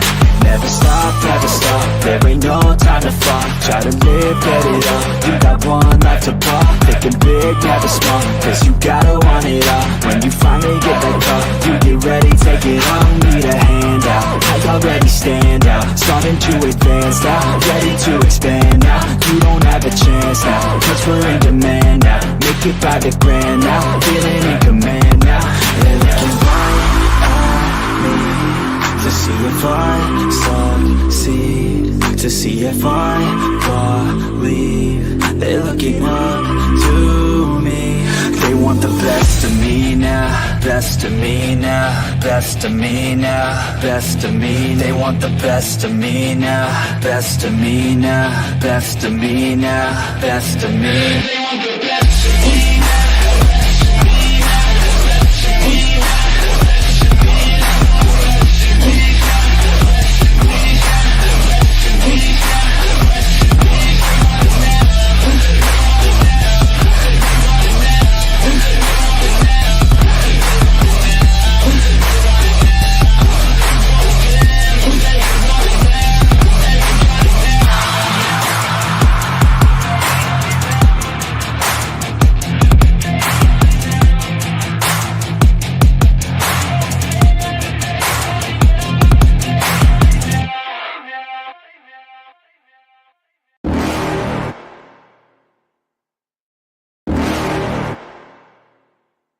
You're never gonna make it, you're not good enough. There's a million other people with the same stuff. You really think you're different? Man, you must be kidding. Think you're gonna hit it, but you just don't get it. It's impossible, it's not probable, you're irresponsible. Too many obstacles, you gotta stop it, yo. You gotta take it slow, you can't be a pro, don't waste your time no more. Who the fuck are you to tell me what to do? I don't give a damn if you say you disapprove. I'm gonna make my move, I'm gonna make it soon. And I'll do it cause it's what I wanna fucking do. Cause all these opinions and all these positions, they come in millions, they blocking your vision. But no, you can't listen, that shit is all fiction. Cause you hold the power as long as you're dreaming. There's no way that you make it. And maybe you can fake it, but you're never gonna make it. Are you just gonna take that? Make them take it all back. Don't tell me you believe that.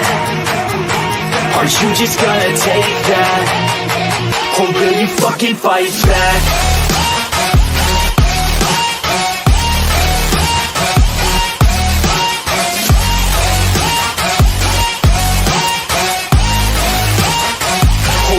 Fucking fight back.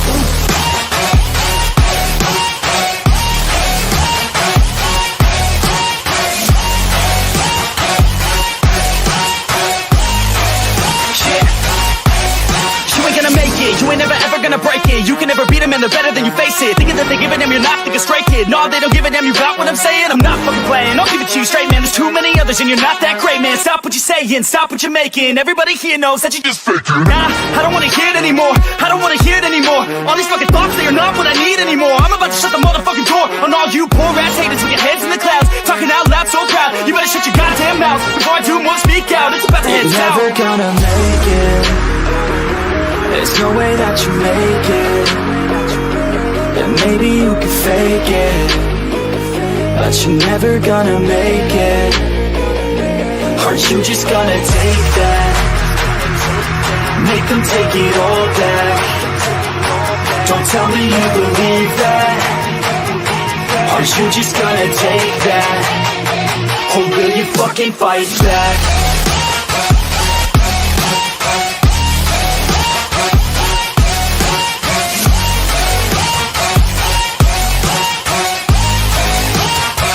Or will you fucking fight back?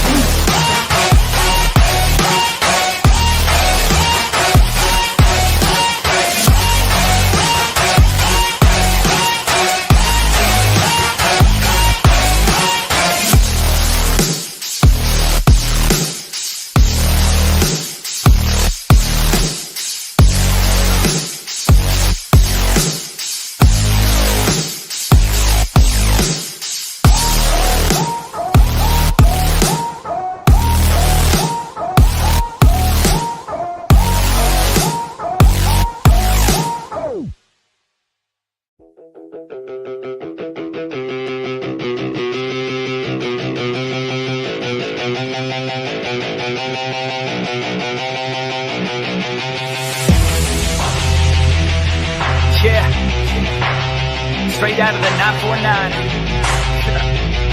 OC.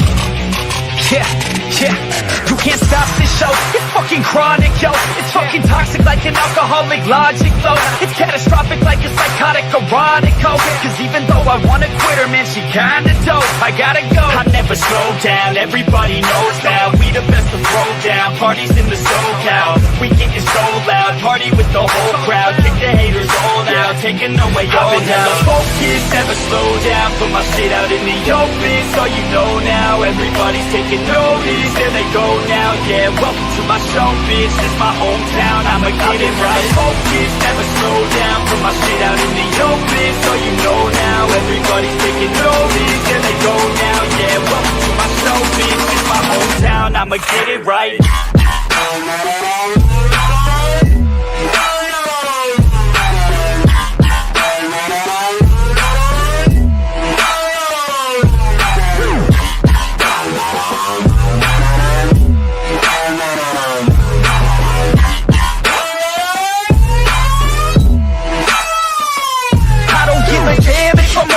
Stereo, I got a fucking plan and you know that I'ma make it. Oh, I'm the fucking man when I'm sitting in the studio.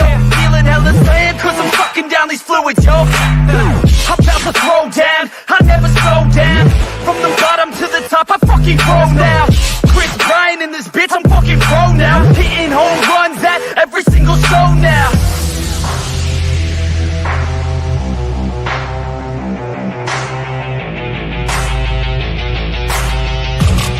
Let's go. I got a couple shots in my system of that whiskey. I'm the best in fucking town in this motherfucking city. Everybody knows me now cause I'm staying hella busy. Got the ladies all around thinking that I'm hella filthy cause I'm guilty, yo. You gon' hear me on the radio. I could give a fuck, but you can't deny this audio. I'm not a show, the opposite of dropping dough. Saving up, I'm stopping, no. I'm rocking on this domino and push it till they bobbing. No focus, never slow down. Put my shit out in the open, so you know now. Everybody's taking notice, there they go now. Yeah, welcome to my show, bitch. This my hometown, I'ma get it right. Focus, never slow down. Put my shit out in the open, so you know now. Everybody's taking notice, there they go now. Yeah, welcome to my show, bitch. This my hometown, I'ma get it right.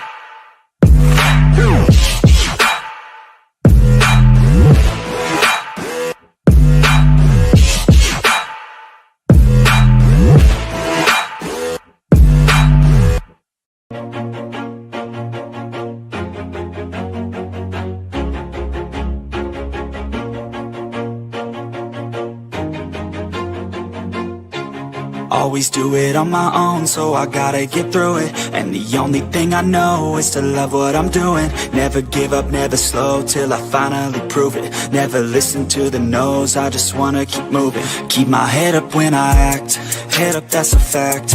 Never looking back, I'ma keep myself on track. Keep my head up, staying strong, always moving on. Feel I don't belong, tell my thoughts to move along. Push myself to be the best, die with no regrets. Live with every breath, see my message start to spread. And I had so many dreams, then you hit your teens. Life ain't really what it seems, try to find out what it means. Always do it on my own, so I gotta get through it. And the only thing I know is to love what I'm doing. Never give up, never slow, till I finally prove it. Never listen to the no's, I just wanna keep moving. Yeah, I put out all this art, it's my only medicine. Yeah, everything I do, I'm just being genuine. Yeah, I'm sick of being screwed, feel my own adrenaline. Yeah, I do just what I do, and I hope you let me in, yeah.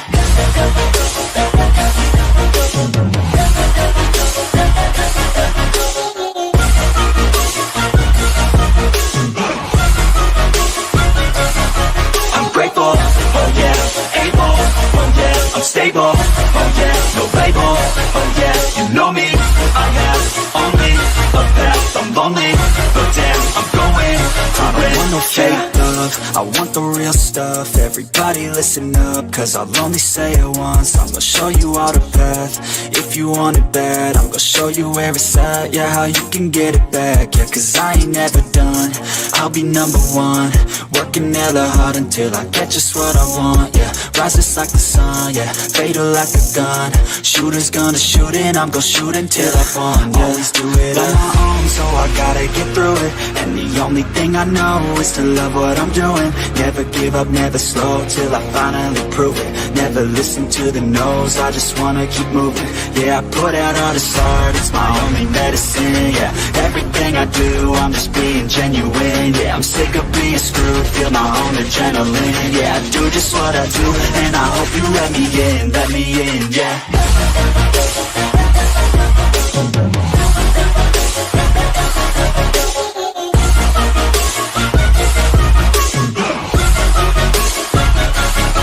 I'm grateful, oh yeah, able, oh yeah, I'm stable, oh yeah, no label, oh yeah, you know me, I have only a path, I'm lonely, but damn, I'm going to win, yeah.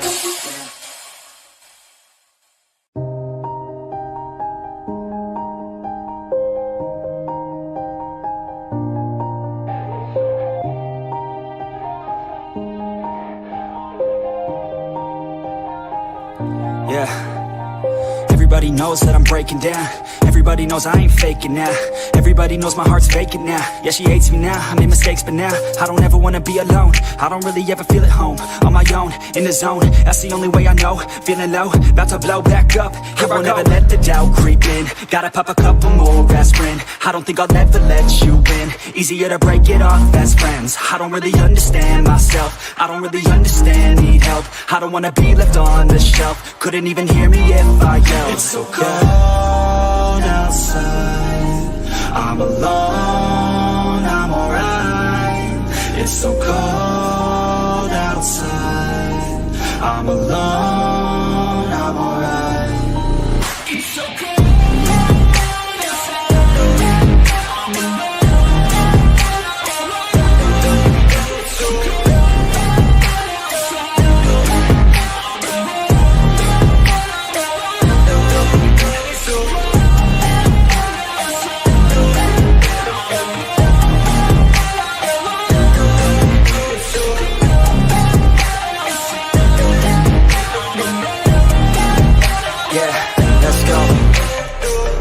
Break down, always feel like I could break now, but I never let it take me to that place now. I won't ever let my thoughts get away now. I got better things to do, picking fate now. I just wanna be the best, call me great now. I don't know if I'm okay or insane now. I remember better days on the playground, hoping I can find my way. Even when I'm feeling down, I fight. Even when I don't know what is right, I'ma pick a side and I'ma take pride. I will decide my fate and I will never let them tell me who I am. If you try to shape me, I'll be damned. Planet on the ground is where I stand. Never give up, that was always the plan. It's so cold outside, I'm alone, I'm alright. It's so cold outside, I'm alone, I'm alright.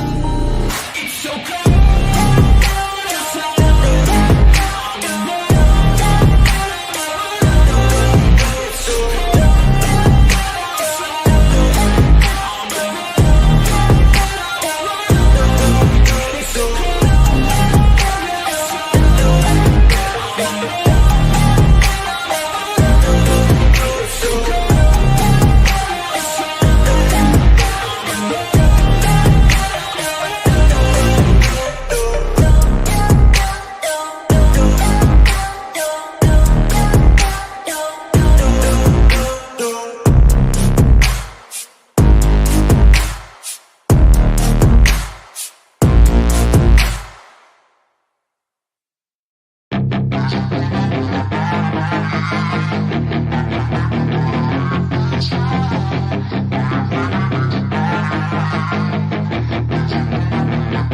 Yeah, she's got some nice long hair, and you know that she's a bad chick. All the boys stare, can't help it, it's a habit. Clothes that she wears, short skirt and a jacket. I just wanna get her all alone on a mattress. I just wanna have it, I just gotta have it. Rumors all around say her body is fantastic. All natural, not a piece of fur is plastic. Head to her toes, yeah, they say that she's a latch. Yeah, the whispers all around say she has a reputation. Don't believe it till I see it, so I want a demonstration. And I've always learned it better with a hands-on education. So I need a private session if you get what I am saying. And they say that she's not easy, no, she's really complicated, but that only makes it better, and it's got me so fixated. And I'm not the type to wait around, I've never hesitated, but she's got me captivated, so the game, I'm gonna play it, yeah.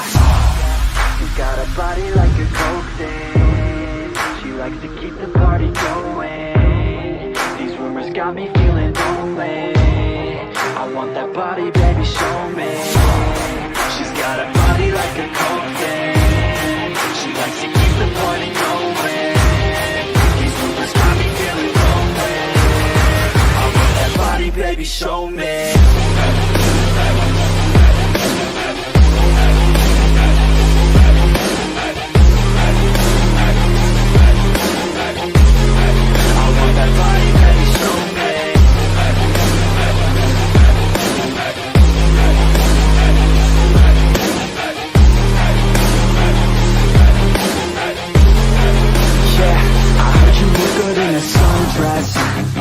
I heard you look good when you're undressed. I heard you like to get away. I heard you like to stay out late. I heard you had a couple boyfriends. I heard they didn't treat you right. I heard you're hated by your girlfriends, 'cause all the guys want you tonight. Yeah, they say she's too hot, they say she's too cold. Where she came from, nobody really knows. They say she looks young, but say she acts old. From everything I've heard, she gets out of control. And all the boys say she was sent from the heavens, but I'm not too sure that this girl is a blessing. She's got the devil's eyes, and they'll cut you like a weapon. She's stuck in my mind like a bad obsession. Got bad intentions. She's got a body like a coke thing, she likes to keep the party going. These rumors got me feeling lonely, I want that body, baby, show me. She's got a body like a coke thing, she likes to keep the party going. These rumors got me feeling lonely, I want that body, baby, show me.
But my leg's heavy, I don't get it. How come I haven't hit it already? Still working, I'm still learning, I'm still searching. Finally earning something, finally turning something called a profit. If I hear you talking shit, don't get caught in it. I'll be popping off and hit your ass, dropping all your shit. Yeah, I promise this, I got promises. You ain't stopping this, cross my shit, you'll be knocked unconscious, bitch. That's the consequence, I got this, I will not quit. Man, I'm on it, honest. I'm gonna launch quick, then I'm gone. It's just a matter of time before I'm over the climb and moving under my prime. Just quit my 9 to 5, I'm rocking, and they watching, cause it's shocking. Dropping all these top 10 songs, so stopping. It's time to live my life, it's time to live, not die. Wish I could slow down time and just enjoy the climb. And I'm the one to get it, bro. I swear to God I get it, bro. So don't just let me get it. Yeah, let's go. I'm gon' get it, yeah. Yeah, I'm the one to get it, bruh. I swear to God I'll get it, bruh. Hey, I ain't never giving up.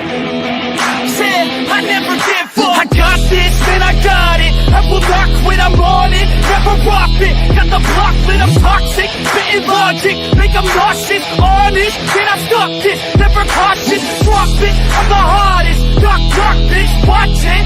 I'm the fucking king of rock, bitch. Pop it, spitting hot shit. I'm dropping, chronic. I think I'm motherfucking lost it. Back, better back, making racks where it's at. Have my back to the mat, not an act, that's a fact. We attack in a back, no react, no react. Think I'm black, off the jack. All I rap, does a step, throwing down, give a crap. We're advanced, I'm the man. Got a plan better than both brands. Goddamn, I'm a rhyme till I die. Never lie, that's a lie. I don't try, I defy. Get the time that I'm right, yeah.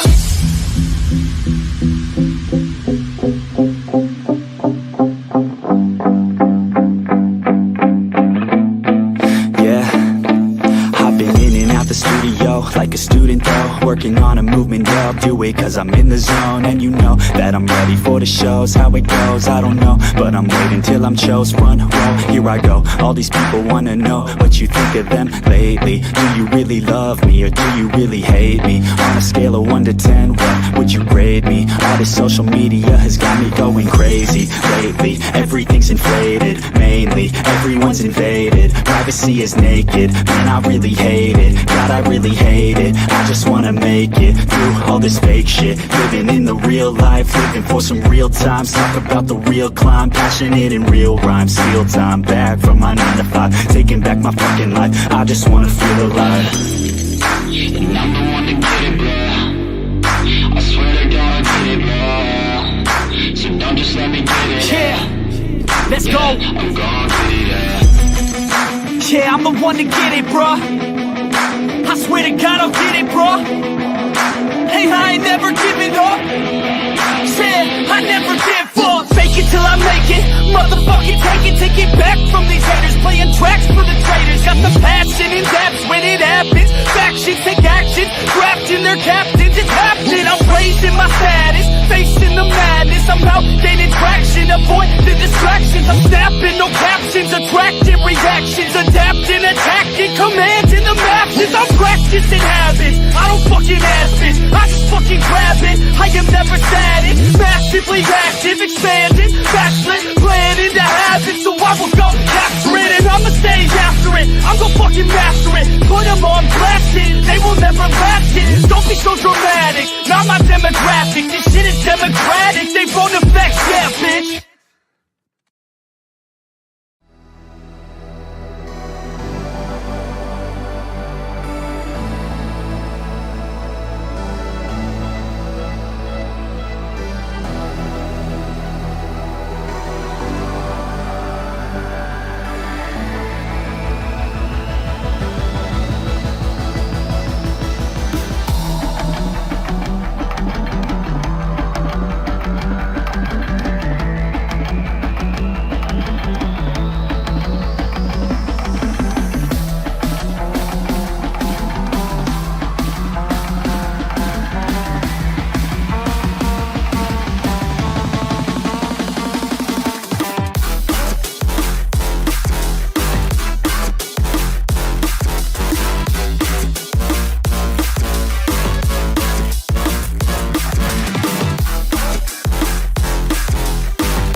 tracking you down.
Trouble with love is.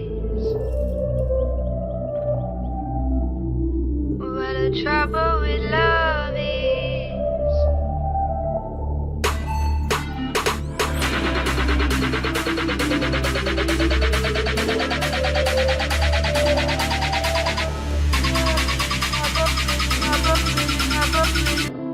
Trouble with love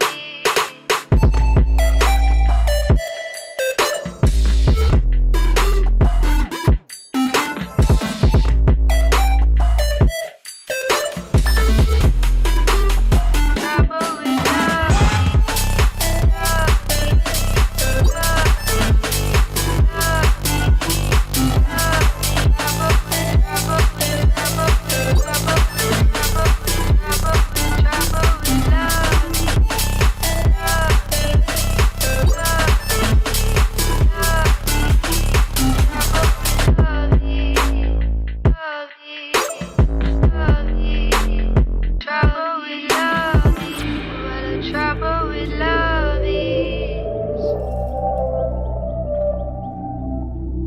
What a trouble with love is.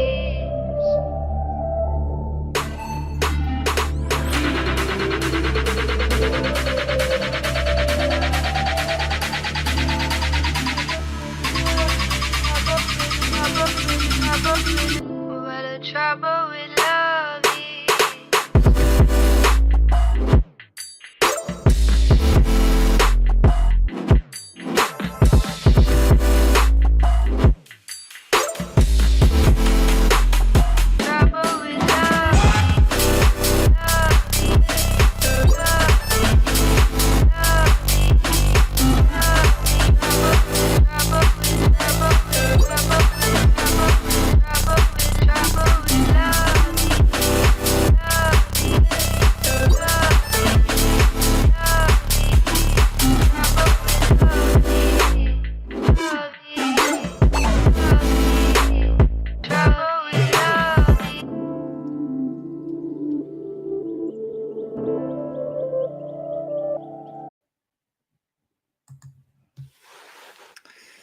So, right now, more than ever before in human history, we've found that people are feeling lonely. There's actually been studies on this, and the studies have shown that people are getting lonelier and lonelier, even with social media out there and everybody feeling like maybe they're more connected than ever on the internet. They're actually feeling more and more alone in the real world. And so you may be feeling lonely, you may be feeling disconnected, you may be feeling especially with what's going on right now in the world and all the turmoil and there's a lot of people who are scared and frightened and isolated. And so today I'm going to be talking about how to make yourself happy and enjoy your life and feel good about yourself and what you should be doing every single day, even if you're isolated and feeling lonely right now. Hi, my name's Matthew Coast, and welcome to Commitment Connection. So let's talk about the different things that you want to do. So if you're feeling isolated and you're feeling alone and you're at home, what's the best thing that you can do? The fastest way to change the way that you feel and what's going on in your body. Let's say you're depressed or you're angry or you're just feeling down for whatever reason. The fastest way to change that is to interrupt the emotional pattern that's going on in your body at the moment. And the quickest way to do that is to change your environment. So what happens is we get into patterns, and we get into a pattern of how we're sitting. We get into a pattern of the place that we are, the place that we're in can trigger kind of different types of emotions. And then we get stuck in that. And so a really quick way to change that is to change your environment. So go for a walk, go into a different room, just go and spend some time in different types of environments and just change up how your mind is relating and associating to the things around you. That is the fastest way to change how you're feeling in the moment. The second thing you want to do is change your physical position, change how you're standing. If you're sitting, stand up. Like I said, you can go for a walk or do something which will change your body position as well. You can start dancing and singing and doing things that are fun wherever it is that you are. You can do jumping jacks. Just change your actual physical position. Just get out there, stretch your body out, just open yourself up to the world and to your life and to everything. Dance around, move around, jump around, do whatever you can to kind of shake up that emotional pattern that you're stuck in. So that's the first thing that you want to do. The second thing that you want to do is you'll want to change your focus. So what most of the time, if you're feeling bad or something, it's because you're focusing on bad things. You're focusing on things that are wrong, that you don't want in your life. And so what you want to change is you want to start focusing on the things that you do want. Our minds are like a garden, and if you don't tend to this garden, weeds will end up growing. And if they grow for long enough, they'll end up taking over your garden, and you'll just have a garden full of weeds. And so if you want flowers to grow, if you want plants to grow, you have to plant them and then tend to them every single day. Our minds are actually designed for a time when it was important that we learned about what was going on that was wrong and that was dangerous and all that kind of stuff. And now that we have all of this media and information flying into our faces at our fingertips all the time, what we do is we still kind of get stuck and tunneled into what's wrong instead of what it is that we want. And so what's good in your life? Just ask yourself that question. Think about what's actually good in my life right now. What can I celebrate? What am I happy about? What could I celebrate if I really wanted to celebrate something? And what I think you'll find is that there's always something that you can be happy about. You can be happy that you have a heart that's breathing without you even telling it to. You can be happy that you have different senses that allow you to experience the world around you. You have the sense of touch. You have you have hearing. You can hear what's going on right now with what I'm talking about. You can see things, you can see friends, you can see people, you can see the world around you. You can taste things, right? And all of these things can be great if you think about how they work and how great they are. You can think about the great environment that you live in, the great world that you live in, a world where you can get any kind of information that you could ever want at your fingertips just by searching for it. And you can find just about anything you want out there. And it's pretty absolutely amazing right now. The other thing that you want to think about is, what do you want in your life? What do you want to create in your life? What do you want to experience in your life? With most of the women that I work with, they usually tell me that they want some kind of relationship, or they want to make money, or they want a business, or they want whatever. And in reality, what they're really searching for is a feeling, an emotion. So if I ask them, why do you want that? Usually it'll come down to something like, I want to feel loved. I want to feel cherished. I want to feel like I'm important to somebody. I want to be proud of who I am and what I've created in my life. And you can actually create those experiences if you want to. We'll get to that in a second here, though. But first, you just want to focus on what it is. What do you want in your life? What do you want more of? What do you want to create? What do you want to be a part of? How do you want to help? How do you want to live your life? If you could choose how you lived your life and you could design your life from scratch, how would you design it? And so that's what you want to focus on first, is what it is that you want and what is good in your life right now. The next thing that you want to do is change the way that you think. Habitually change the way that you think. Like I said, if you don't specifically think about things that you want, your mind will go to the things that you don't want, or what's wrong, or the problems of the world. And so you can do a lot of different things to change the way that you think.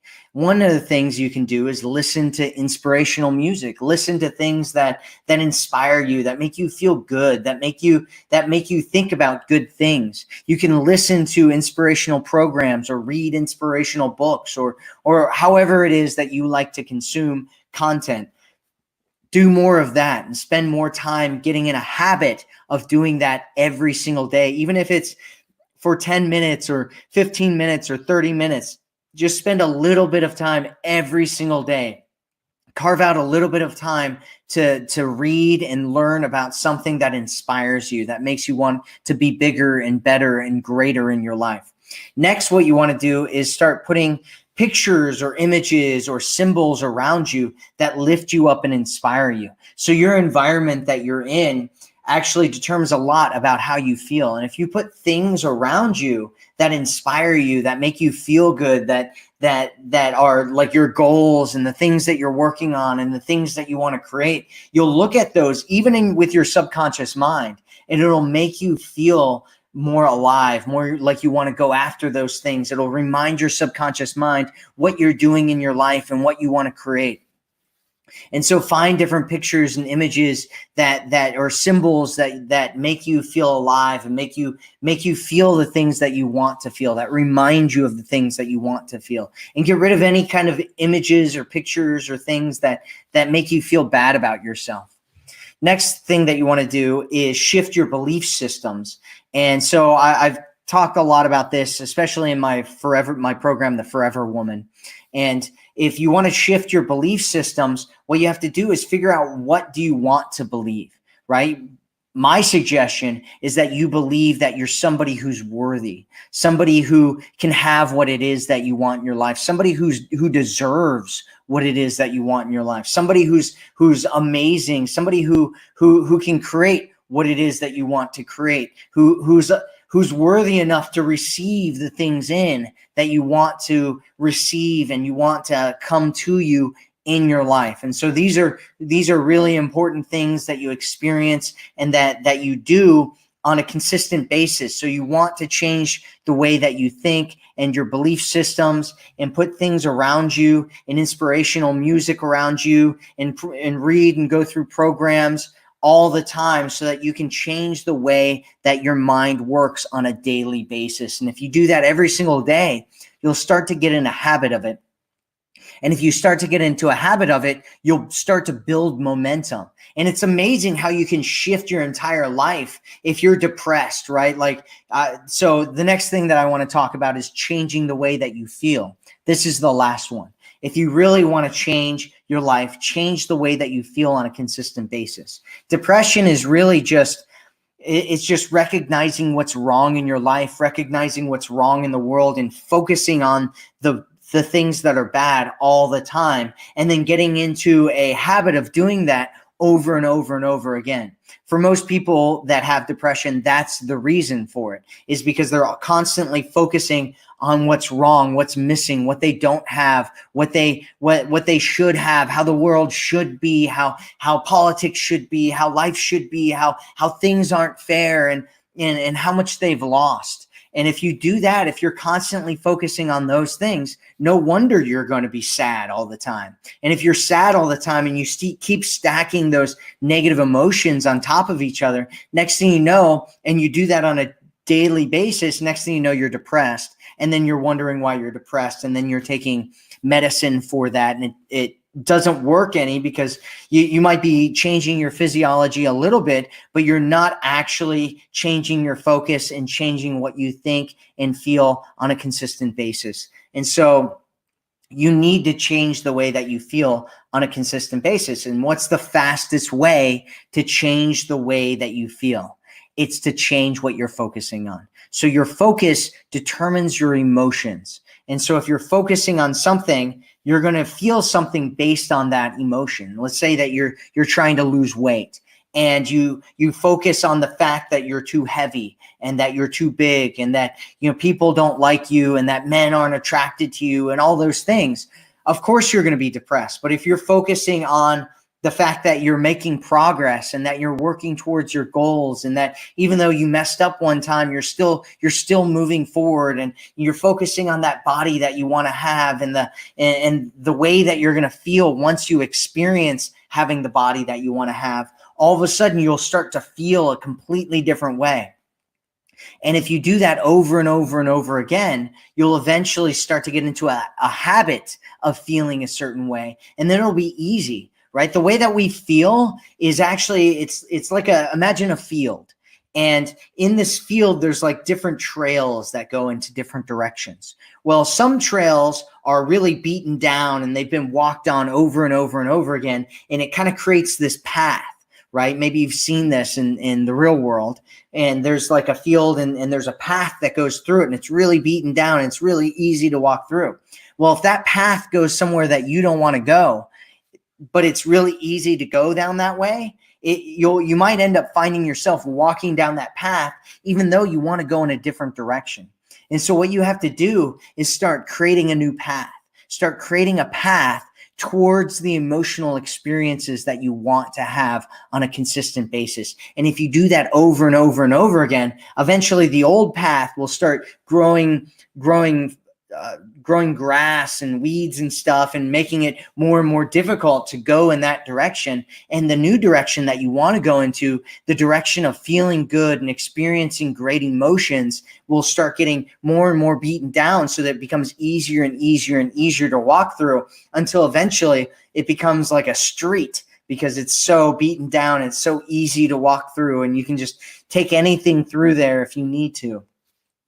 And so you want to spend time putting yourself into positive emotional states on a daily basis. Every single day you want to do this, because the more that you do it, especially if you're feeling bad, like I said, go through all the things that we're talking about. Specifically, interrupt the pattern, right? First, you want to interrupt the pattern, break things up, change your environment, change your physical positioning, whatever it is that you're doing, change what you're doing, and then start putting yourself into positive emotional states.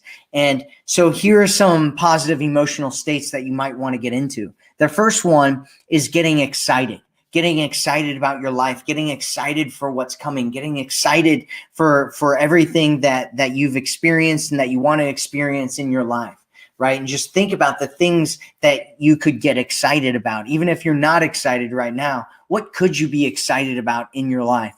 And just spend some time thinking about that. Spend some time visualizing yourself going through the process of getting to that point where you're experiencing the thing that you're excited about. And what you'll start to notice is that you don't need that thing that you thought that you needed in order to feel excited about yourself or excited about life. All you need is yourself, because those emotions, they don't come from the outside world. They don't come from the things that you think that are going to make you excited. They come from your heart. They come from inside. And you can make yourself feel that anytime you want to feel it.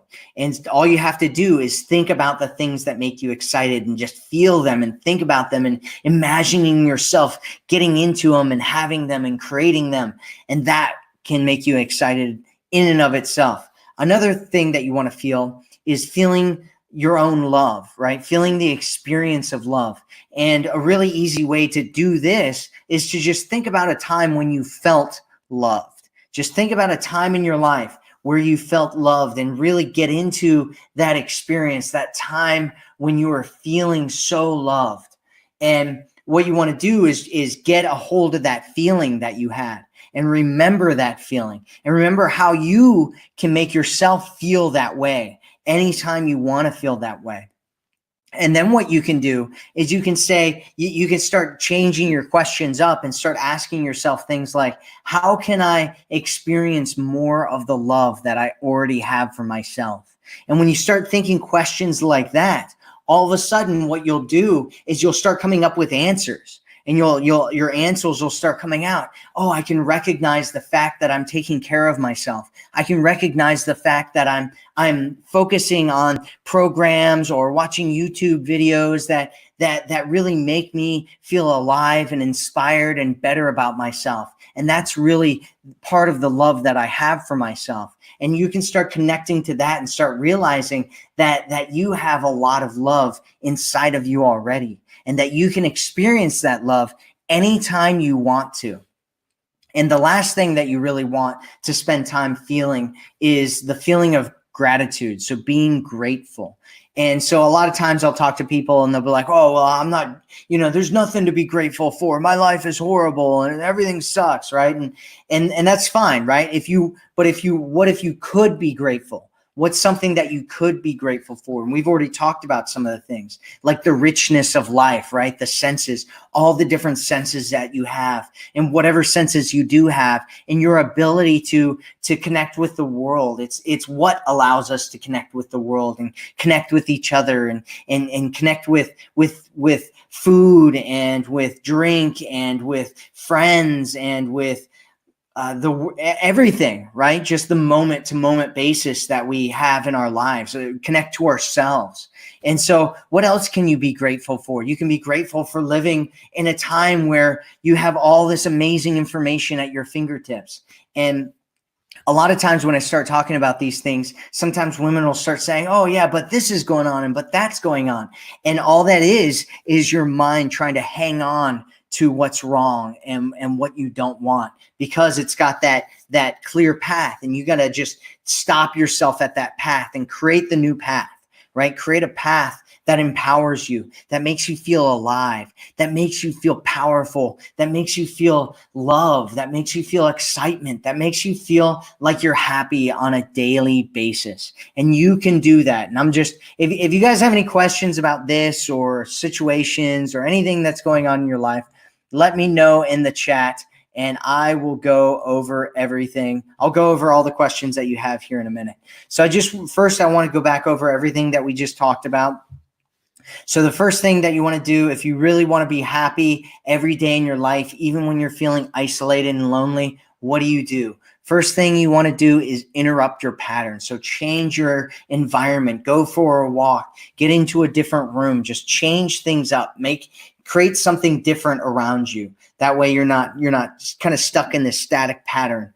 And then the second thing you want to do is change your physical position. So stretch, dance, do some jumping jacks, just get your body moving, get everything flowing and moving. You can work out or do something like that. That can completely change the way that you experience your life and change the pattern that you're in.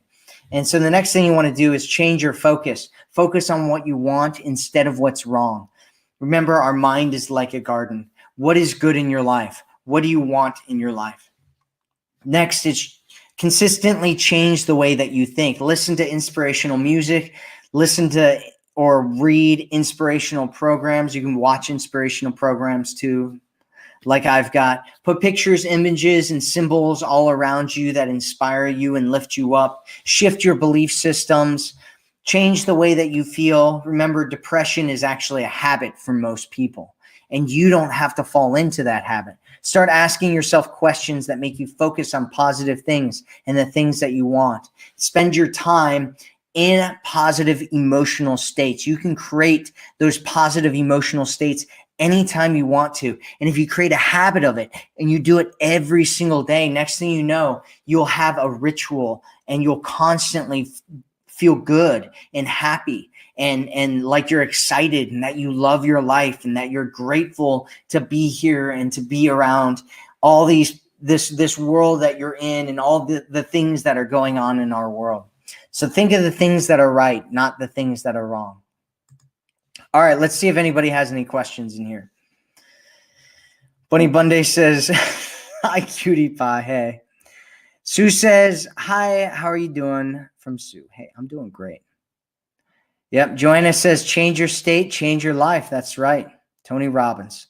That's right. Joanna says, love it when you talk NLP. Yeah, NLP is really fascinating stuff, and it really is powerful stuff. So it's very, very useful stuff. Maria says, I always be happy in my life. Well, good. Should always be happy in your life. That's awesome. Laura says, dancing always lifts my spirit. That's right. Go dancing. If you're feeling bad, just go dancing. Go dance. Go dance in life. Go get connected to things, right? Connect to yourself, connect to the world, connect to your spirituality, connect to God or whatever it is that you call kind of the universe or whatever the infinite power is in the world. Odin, some people call it Odin, Thor. Joanna says the triad, focus, language, physiology equals meaning. Yep. That is some Tony Robbins stuff right there. Helena Hart says, great topic, Matt. Just wanted to throw Helena up there. Thanks for being here, Helena. So Jenny says, I want more of Christ. All right, we'll get more Christ then.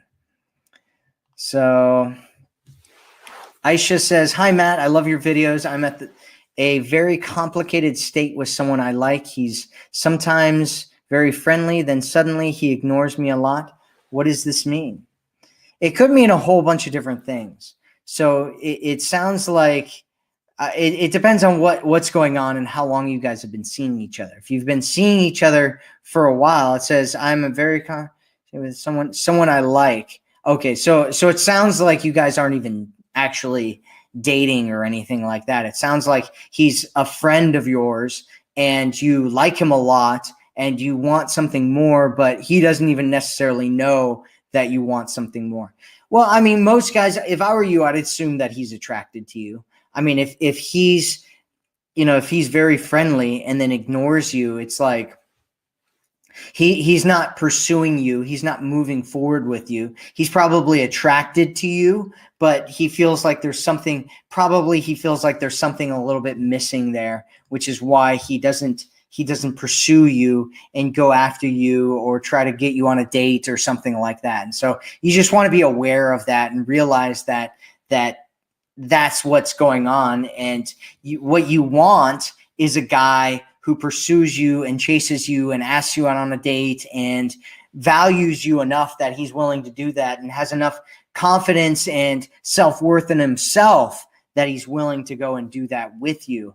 And so here's my suggestion, though. My suggestion is that you make sure you're doing what I talk about in the Forever Woman program. If you don't have that, there should be a link above or below this video. You can go to theforeverwomanformula.com and pick up a free copy of that program there and go through that and start doing what I talk about in there.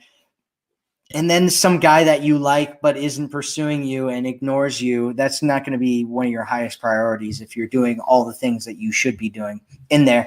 And it's very possible that he might start getting a lot more interested in you if you're connecting with him in a different way. So Right now, he may or may not be interested. You don't know. And he's not that interested enough that he's pursuing you. If you connect with him a different way, it's possible that he might start pursuing you more, right? If you start giving him clues, because it's also possible that he might not realize that you're really that interested in him. And so a lot of guys, they won't pursue something. They won't ask a girl out. They won't try to get you on a date or anything if you don't give him some kind of indication that you are interested in him, because he doesn't want to feel like an idiot. Here, I'm just going to throw her thing up on the screen here real quick so everybody saw what we're talking about. And yeah, so it's important that you use my system and do the things that you should be doing in that system, connecting with him in the right way, creating abundance of options and connection, and setting yourself up for success in the best way possible. So it could mean a bunch of different things, right? It could mean that he's not really that interested in you. It could mean that he's really interested in you, but he's not sure that you really like him. It might be that he's, just kind of walking around and trying to see what his options are, and he's trying to get some girl to chase him, but it doesn't matter. Whatever it is, what you need to be doing is using my system, and then it'll get a lot clearer after that. Julie Tree says, I think my depression stems from my childhood abuse growing up. And yes, I'm on medication. So does that make me bad, less of a person? No, it doesn't make you bad or less of a person if you're on medication. It just means that you're buying into the system, and the systems isn't designed to make you better. The system is designed to keep you hooked on the system. And so you're hooked on the system, and you're going to stay hooked on the system as long as you're on medication. And if I were you, I would change the way that I'm feeling so that I didn't need to be on medication. And you can do that, right? As long as there's not some kind of like actual chemical imbalance that's going on in your brain, right? I don't want to, I'm not a doctor. I'm not trying to give you any kind of medical advice or anything like that. But what I would say is that unless you have some kind of like actual chemical imbalance going on in your brain, then what you're probably going to be doing is just setting yourself up to be hooked on this chemical dependence that you have and being stuck in that pattern over and over and over again. See, Julie Tree says, I'm happy most of the time, but I do have my down days. Yeah, I mean, and that's actually pretty normal. Most people experience stuff like that. So Lori says, Matt, I was sexually abused when I was 4 to the age of 7. Could that have anything to do with the fact that I try so hard to prove that I'm worthy of a man's love?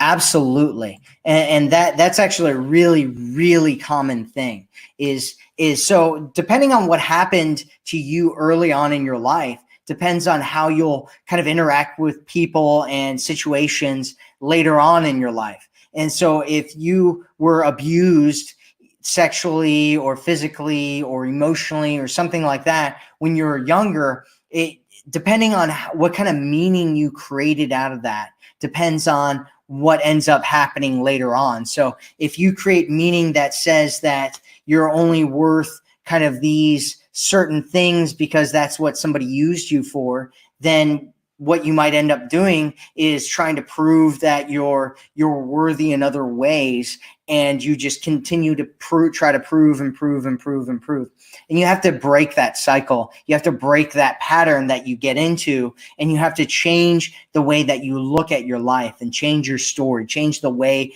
that you think about your story. And I'm not trying to say that any of that should be discounted or anything that you experienced should be discounted in any way. But what I am saying is that the way that you look at that event, because some people will look at that event and say, I'm broken, I'm destroyed, I'm not worthy, I'm, a victim to life. And other people will look at it and they'll say, you know what, this has given me a mission to create something bigger and better in the world. It's put me on a mission to make sure that this doesn't happen to other people, to create awareness around this problem that's happening in the world. It's created a challenge for me to get to a place where I'm not proving myself worthy anymore, and that I know that I love myself, and I know that I'm an awesome, amazing person, and that I'm going to create the life that I want. And so it really depends on the way that you look at it. And my suggestion is that you do whatever healing that you need to do around that, and you spend some time reshaping the way that you think about your life now. And you don't have to go back to that period. Some people will talk about healing work and they're like, oh, you have to go back and experience all the emotions and stuff at that time. You can do that. That is one way of doing it, but you don't have to. You absolutely never have to go back and revisit that again for the rest of your life if you don't want to. What you can do is change the way that you think about yourself, change your identity, change your story about who you are and what your life is about, and go and one of the things I talk about in the Forever Woman Gold Club program is this new program that I created. It's called the Gold Club. And if you join the Forever Woman, you can actually go and check that out. And the first video I have in there is something where I talk about this concept that I call identity hacking. And identity hacking is just looking at the way that you think about yourself right now. So if you think about yourself as, like I was saying before, if you think about yourself as broken, as not good enough, as disposable, as all these different things, right?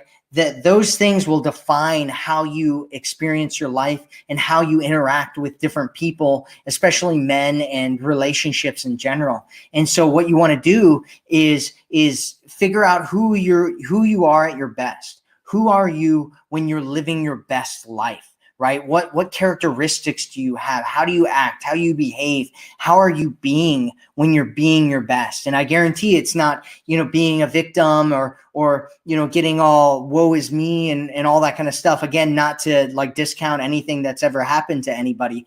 But at the same time, who you are when you're living your best is for most people, they're inspired, they're confident, they're strong, they're going after their life, they're creating the things around them, they're responsible for who they are and the results that they create in their life. They're filled with love and enjoyment and happiness and excitement and all these things, right? And what you can do is you can figure out, okay, when I'm being that way, when I'm that person, who am I? Like, and name it. Actually create a name around that person, create an identity for that person, and then take on that identity. And whenever you're feeling sad or you're feeling down or you're feeling lonely, what you can do is you can say, am I being this person, right? And some people will say the goddess, right? Or the queen, or, powerful, or, sometimes they'll give it like an actual name, like Susan. Am I being Susan right now? Or am I being this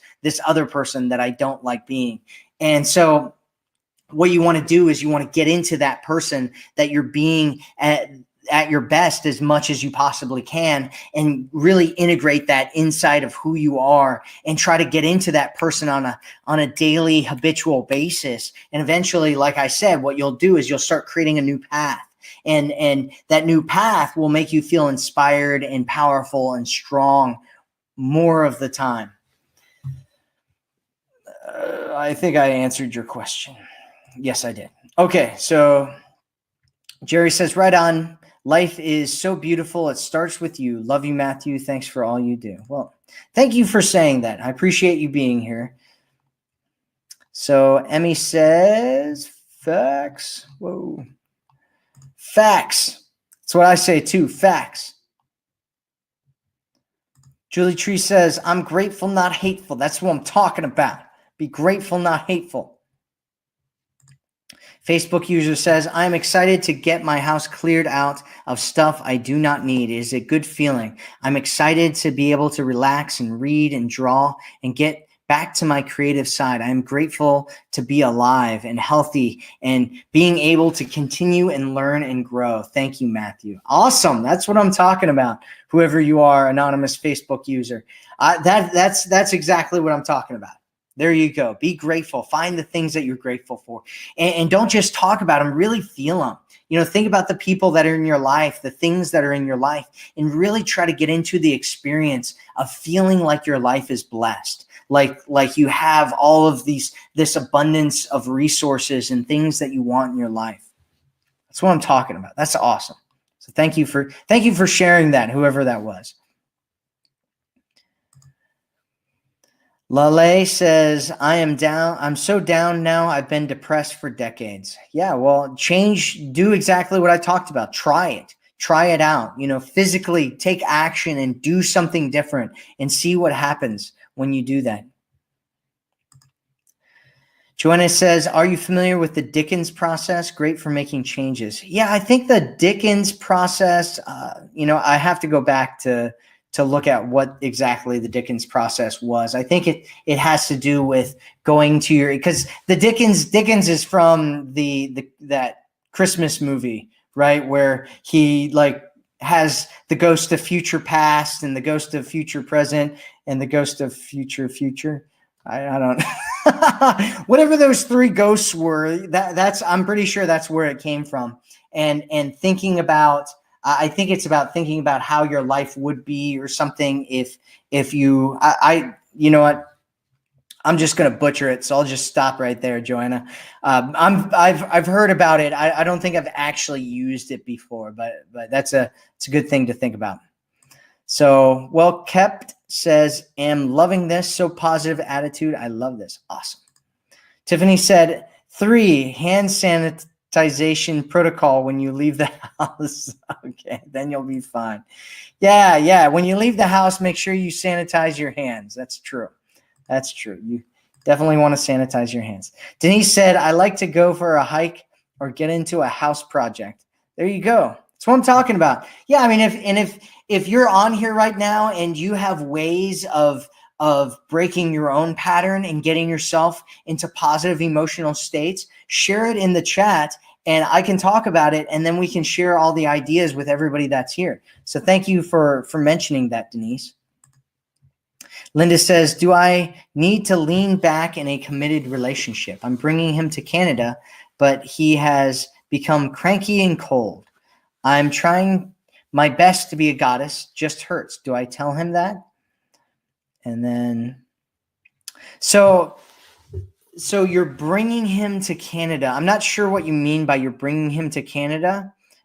Maybe you guys have plans to meet in Canada or something like that. That's a really interesting photo, by the way, that you have on there right there. So do I need to lean back in a committed relationship? Yeah, if he starts going cold, you want to lean back. That's exactly what you want to do, is you just want to give him some space. Because what happens sometimes is, so guys, a lot of times they'll work on goals, right? Guys tend to be goal oriented and they have this focus. And so you give them this thing and it's already happening and you're like, okay, you're coming to Canada, right? And he's like, oh, I'm going to Canada, and then he's like, okay. And then it's like slotted, like he's going to Canada now. And so he might start working on a bunch of other things while he's getting ready to go to Canada, because he wants to get these things taken care of before he gets over to Canada. And so it could be that he's doing that. I mean, I don't know what your travel plans are and all that kind of stuff,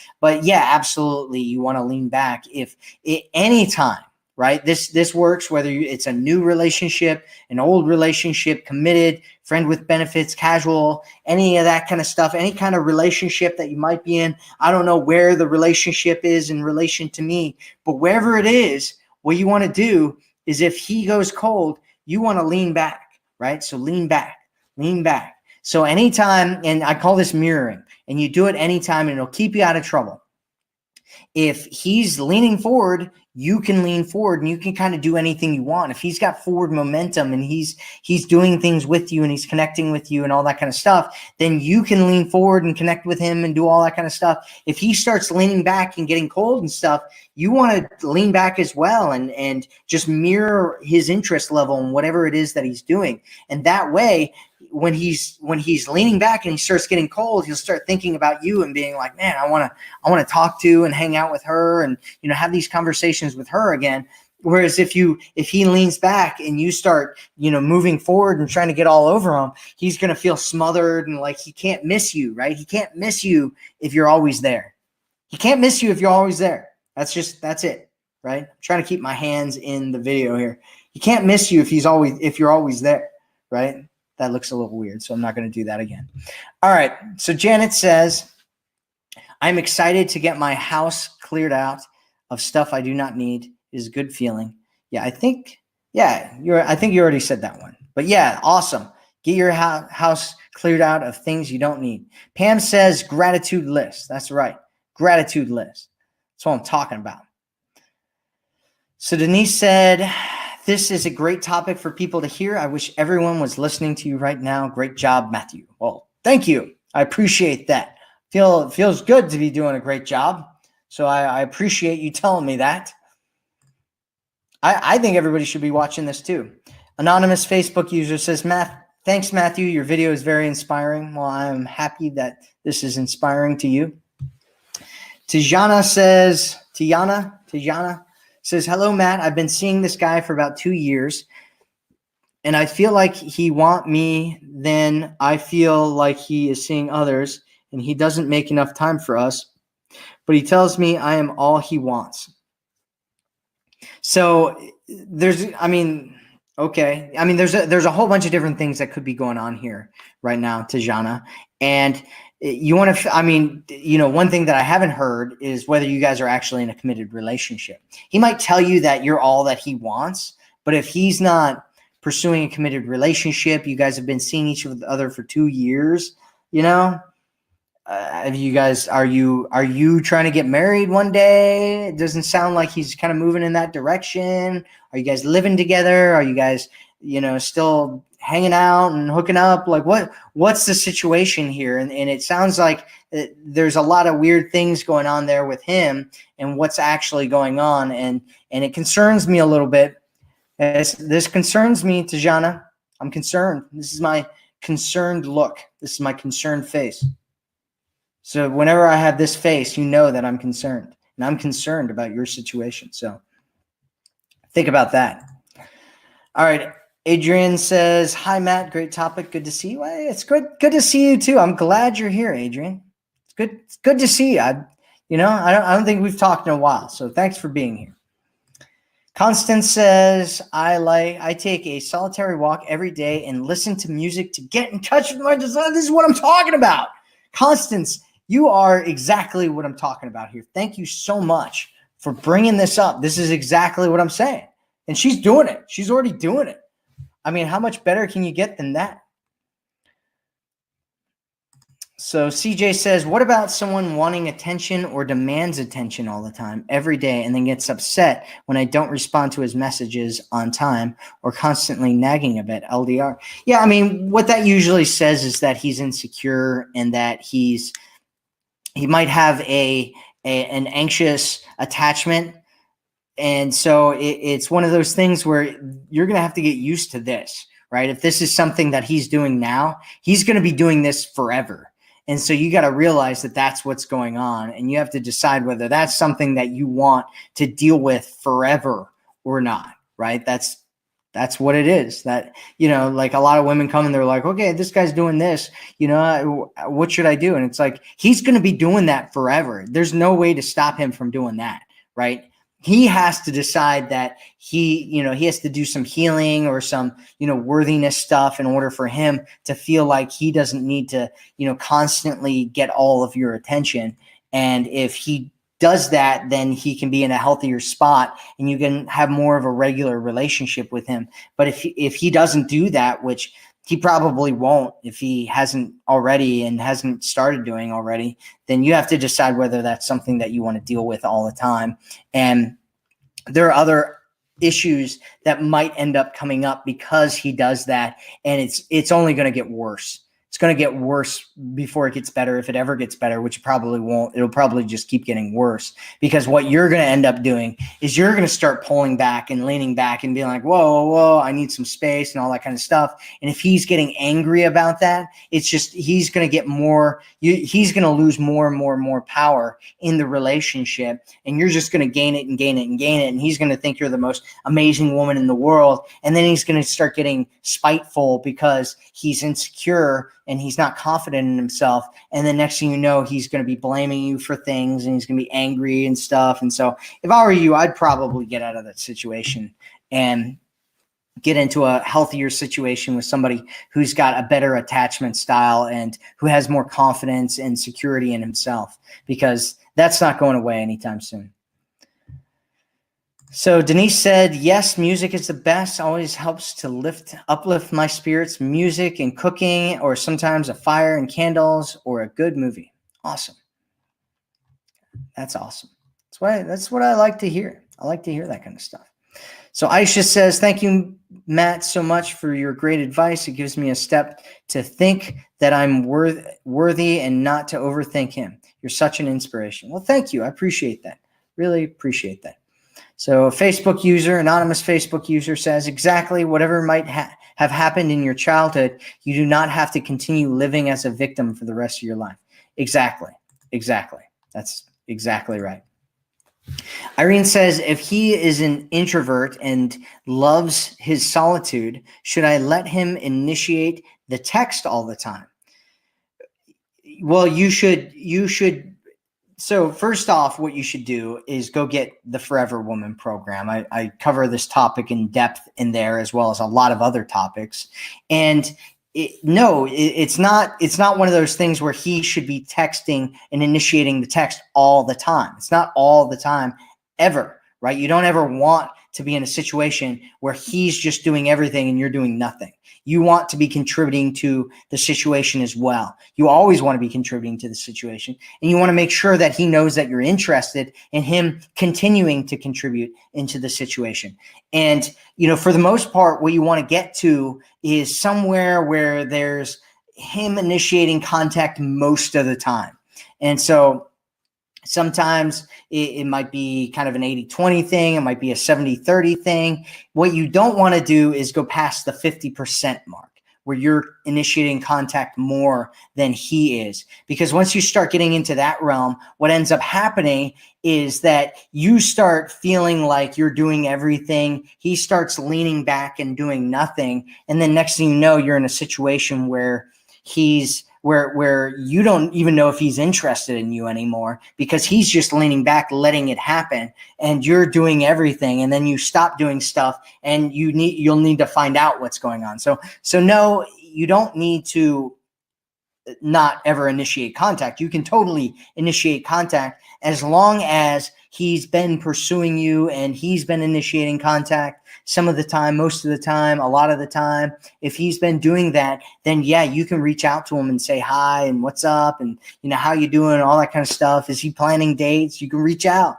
It's not a big deal, right? It's not a big deal as long as he is moving forward, he's chasing you, he's pursuing you, he's investing in you. If he's doing those things, it's totally okay if you reach out to him and say hi or whatever, right? It's not a big deal. He doesn't have to initiate all the time. Great question, Irene. Thanks for asking it. So Lori says, thanks, Matt. You helped me a lot. I'm going to work on what you told me. Good. That's what I like to hear. Facebook user says, true. Creating a path is the right way to move on with your life. That's right. Create a path. Make it strong.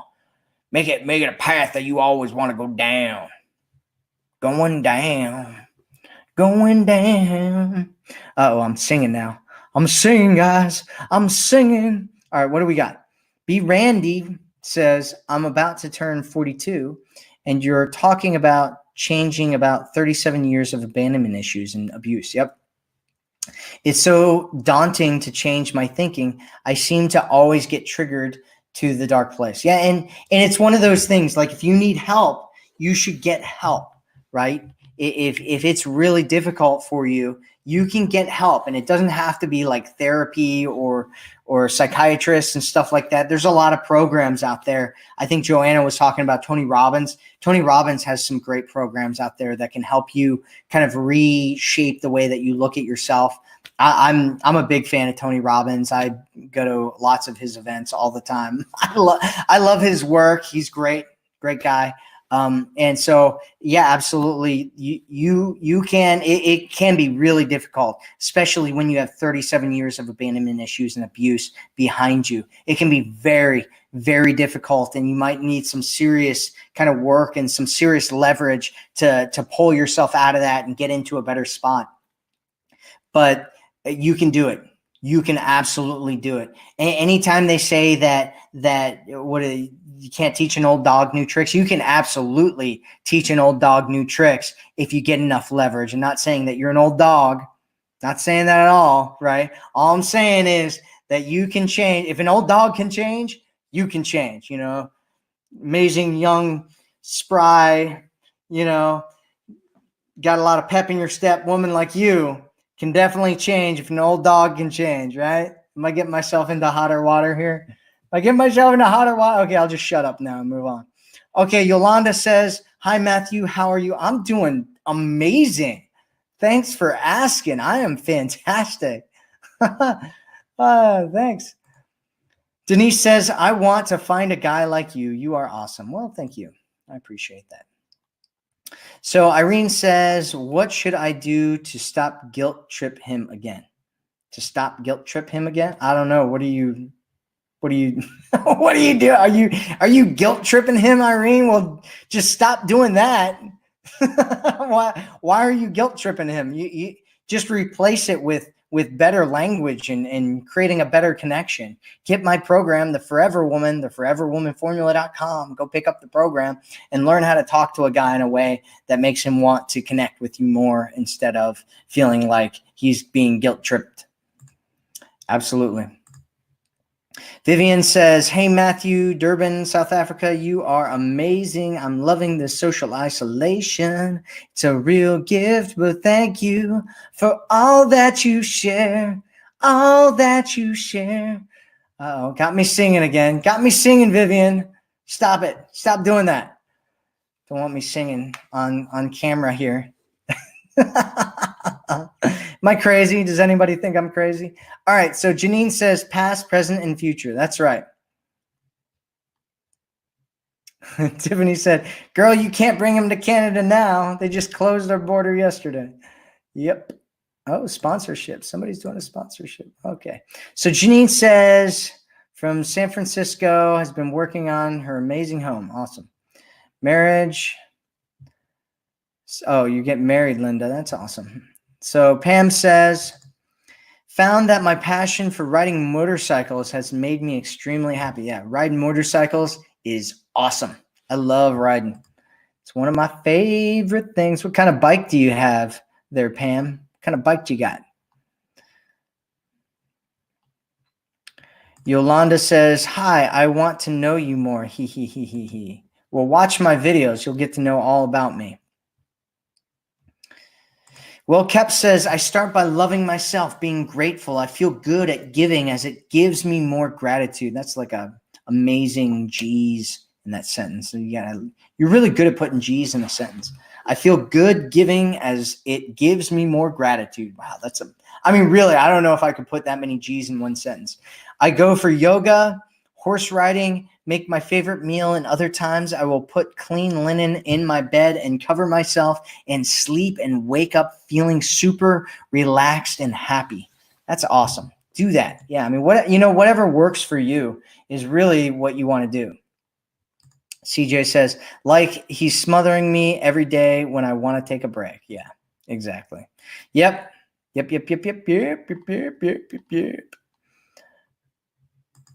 Megan says, really enjoying the long distance make him miss you video, Matt.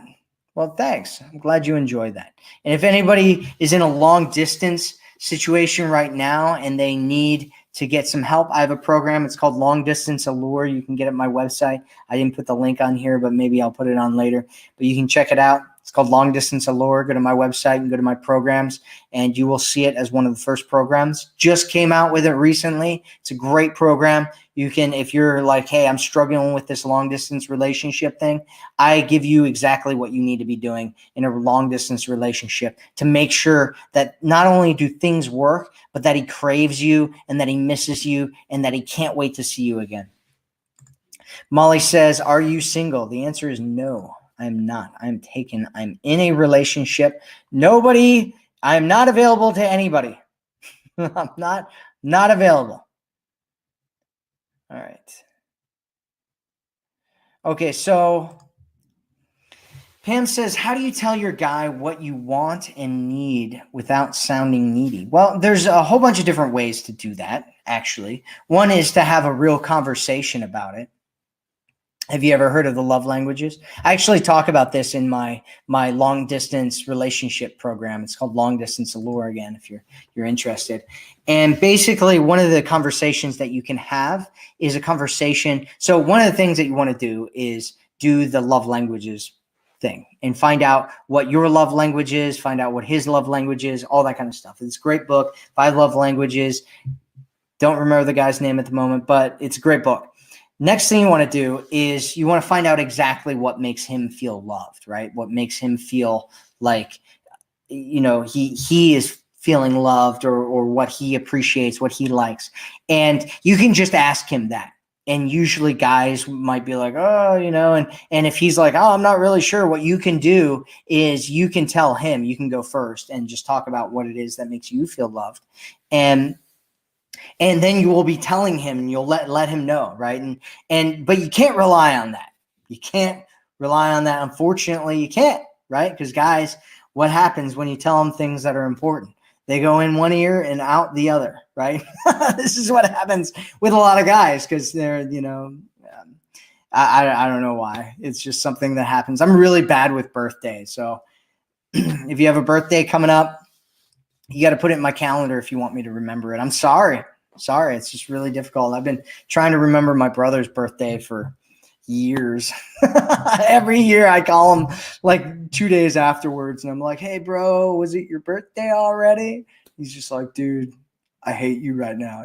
Just like, dude, I love you, man. I love you. So we have that strong bro love going on. But so what you want to do, the next thing that you want to do, sorry, I was getting off track there. The next thing that you want to do is you want to start framing it. And I talk all about this in my Love Frames Toolkit, if you're interested in that. And basically what you do is you start talking about what it is that you like in terms of it being attractive or unattractive, right? So if there's something that you like him doing and he does it, then you want to give him a positive association, right? So we associate with different things, right? It's called neurological emotional anchoring. And what you want to do is you want to anchor in to his mind things that you think that you want him to do as attractive and making him feel more attractive, because everybody wants to feel attractive. I want to feel attractive. I worked really hard on my hair before I did this video here, right? See my hair? It's great, right? This is long, hard work on this hair right here. So we all want to feel attractive.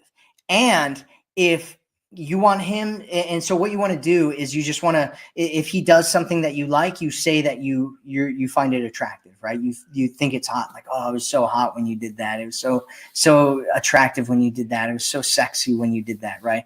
Or what you can do is you can just talk about it in terms of different things that you like, I love it when you do this. I love it when you do that. I think it's, it's just, that other day when you did that one thing, like that was so hot. Like it just, I don't know. It just turned me on so much when you were doing that. It was such a man thing. It was so cool, and basically what you're doing is you're teaching him what it is that you want him to do.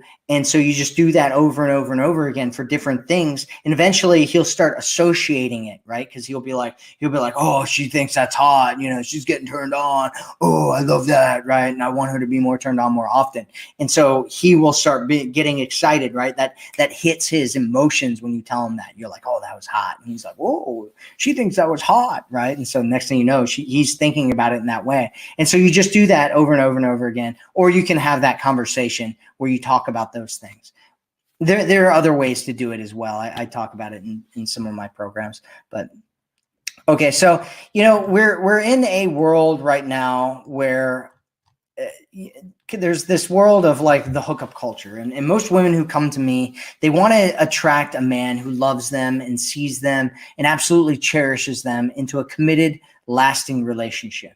But they have a big problem where guys just keep pulling away and disappearing. They, get cold. They, kind of pull away from them and stuff. And for a lot of women, this makes them feel confused and doubt themselves, doubt their own value, doubt their self-worth. Many of them feel like they just want to give up. If you're having a hard time with men and dating, it's really not your fault, right? Right now, we live in a culture that encourages superficial relationships and discourages anything meaningful. And I believe that there's a better way for men and women to get into and stay in relationships that last. And that's why I put together a proven path that will help you get into the relationship that you want to have. And if you're in a relationship and you want to change things around, this will help you do that as well. It's called the Forever Woman. And, there's a 3-step plan to it, really. There's 3 steps to it. The first one is,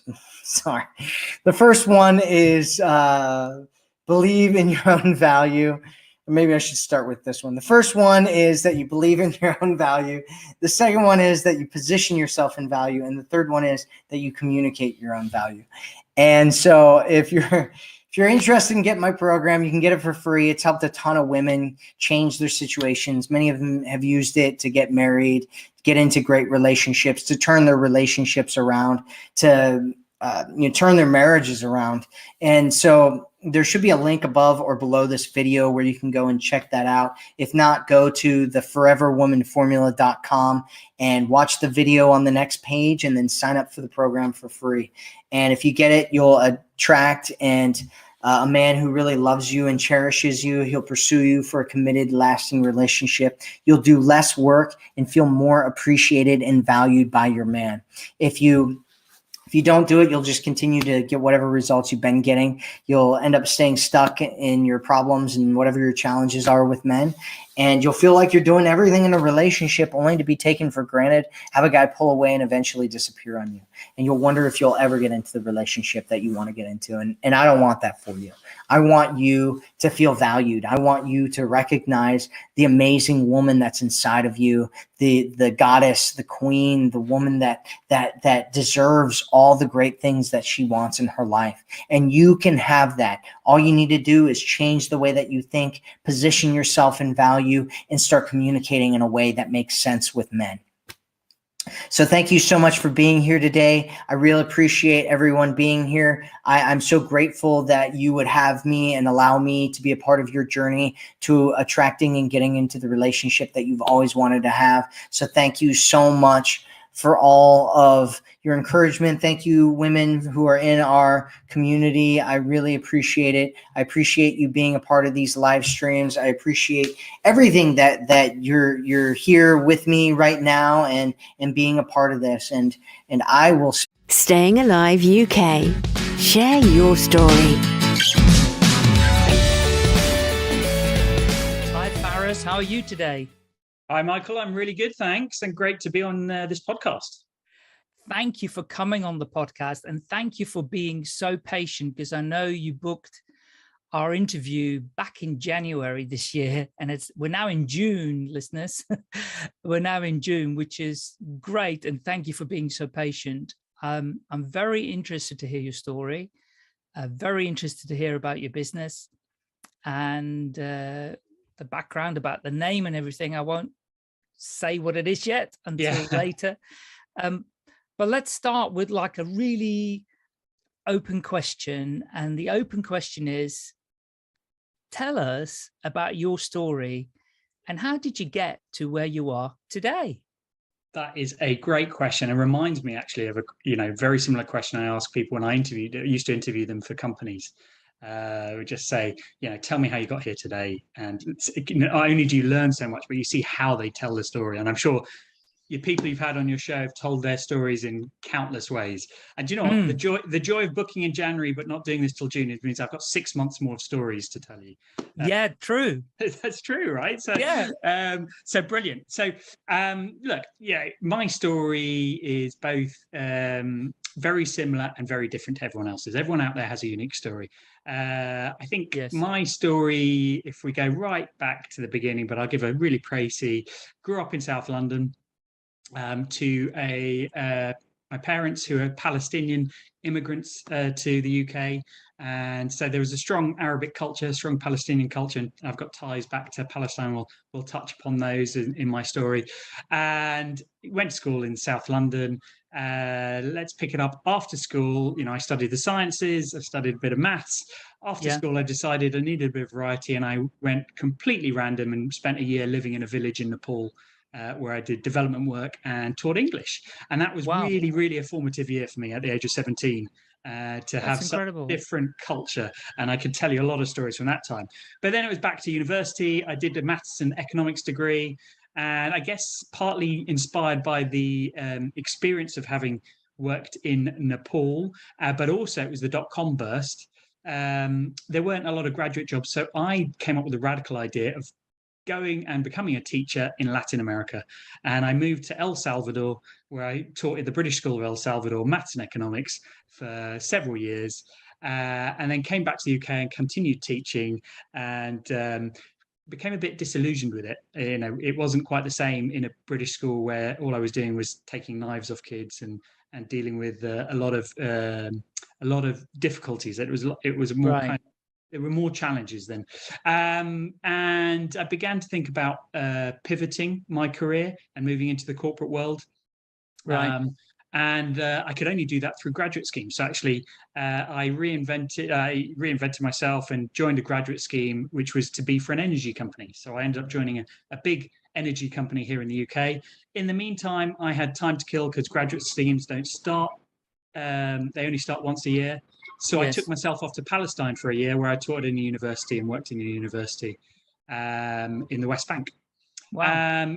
But then I was in the corporate world. I learned all about the energy, everything to do about how we create energy, electricity, gas, to how we sell it to people. And I learned everything about business in a space of 4 years, because I was in the strategy team of this energy. Right.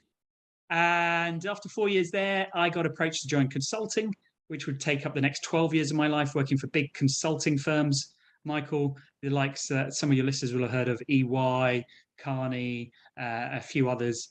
And I reached a point where I enjoyed the work, but was a little bit disillusioned where I was. And it gave me enough impetus to start my own company, which is around consulting. And that was 2.5 years ago, Michael. Not that long ago, then. Not that long ago. But no, fascinating. Okay, so there's a lot that comes up into my head, and there's a few questions I've got for you. This thing you did at 17 in Nepal. Yeah. Where did that come from? What inspired you to go and do that at the age of 17? You weren't even an adult. Officially, I wasn't officially an adult. And what inspired me is it was largely, the biggest driving factor was a friend's sister who had done a similar scheme a few years before, and she had raved about it, and not just the experience, but all she had got out of it. And it really got me thinking. Funny enough, that friend, he did the same scheme. And so the two of us were very close, and we grew really emboldened by this idea.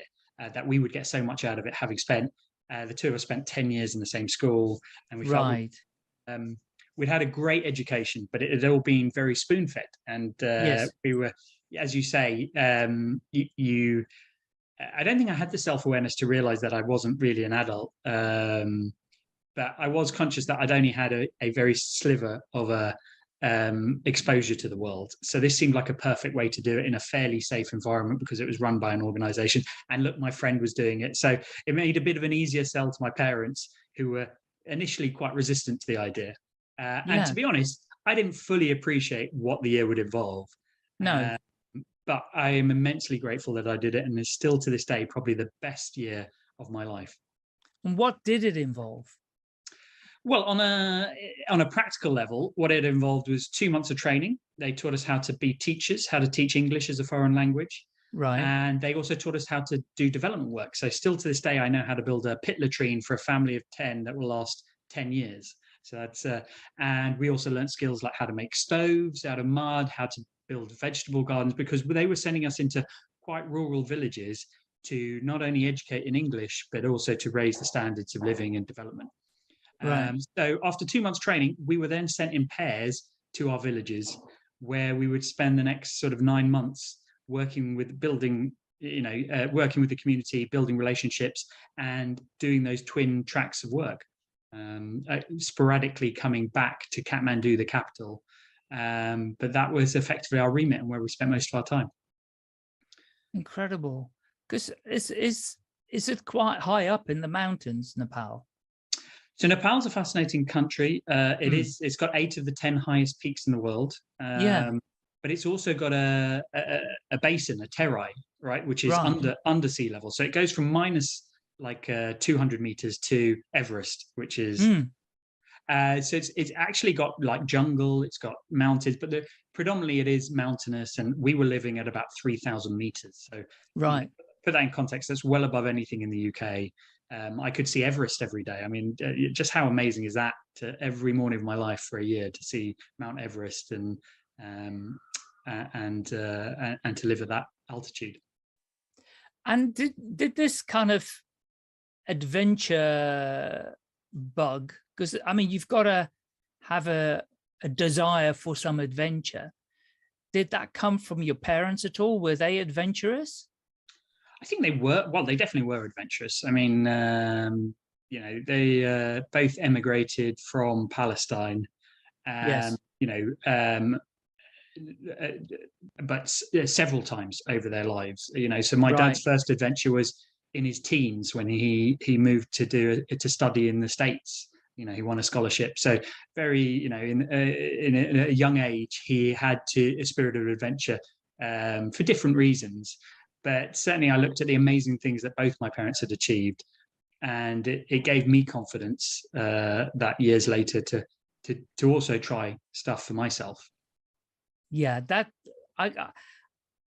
it explains it a little bit. I mean, obviously there's your own, desire to do things, but if you've seen stuff being done by your family members, it might not be your mum and dad, might be an uncle or an aunt or a brother or sister, but it does give you that little bit of courage to kind of go, well, they managed it, so why can't I manage it, type of thing. And okay, and obviously that kind of sense of adventure carried you on to your other, let's call them missions, that you did as well. Yeah, so definitely. After you did, I mean, definitely. Once you've had one adventure, it certainly primes you for the next. And it makes you less afraid. But you know what? Comfort is these things, rightly so, wrap around you. So if I look at it depends how you define an adventure, but if I look at that kind of big Nepal type adventure, I'm obviously doing less of those nowadays. But hey, starting my own business is an adventure. Learning any new skill for anyone out there is an adventure. Even moving house is an adventure. You can make an adventure out of anything. It doesn't have to be grandiose. So would you say you're somebody who likes change? I'm like every other human being. I probably resist change initially, but I think I adapt to it quicker than others. And in fact, it's a large part of what I do as a work to help organizations get through change quicker and make it more.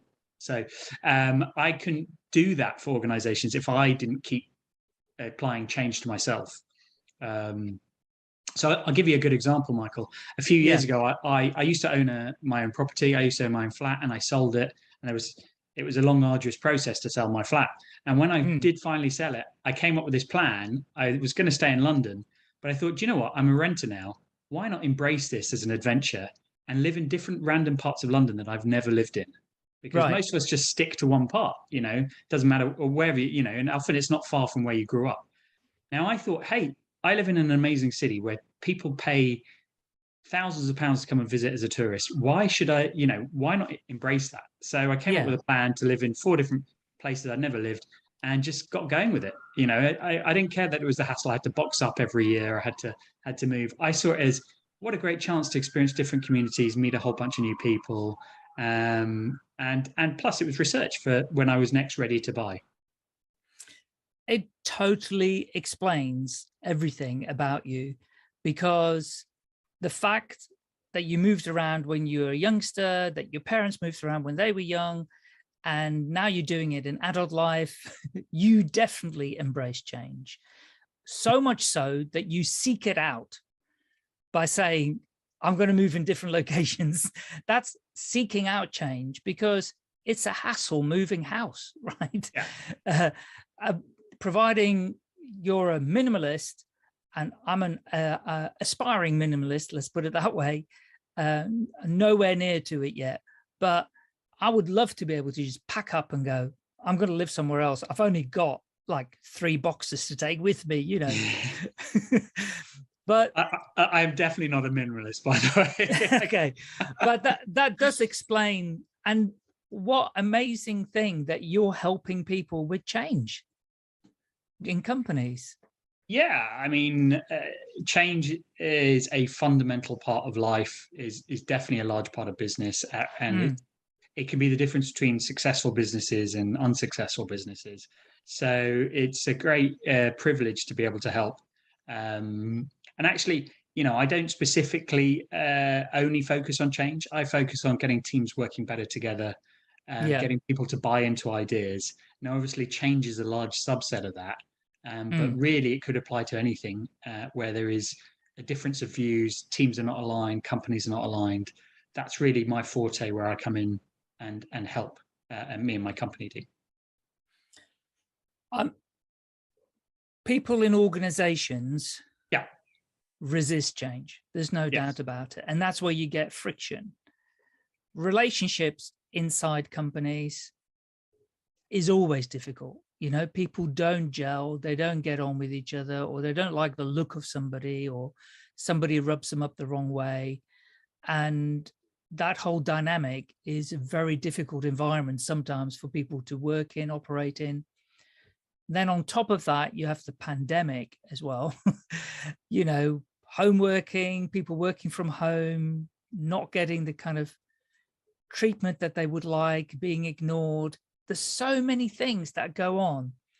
So why don't you tell us a little bit, if you were going into a company, they learned about you, maybe through this podcast, let's hope, and you're going to pitch to them because they can see they need to perform better than where they are. Yeah. How would that go? What would your pitch look like? What is it that you would share with them? Well, first of all, the fact that they've reached out to me and invited me is a massive bonus, because that shows a level of self-awareness that they do have some challenges and they could do with some help. Yeah. And that should not be underestimated, because a lot of companies do not have that, and a lot of senior people don't have that awareness. And basically, what I'd say is, my pitch would be, what's your problem? What's holding you back? Where do you want to be?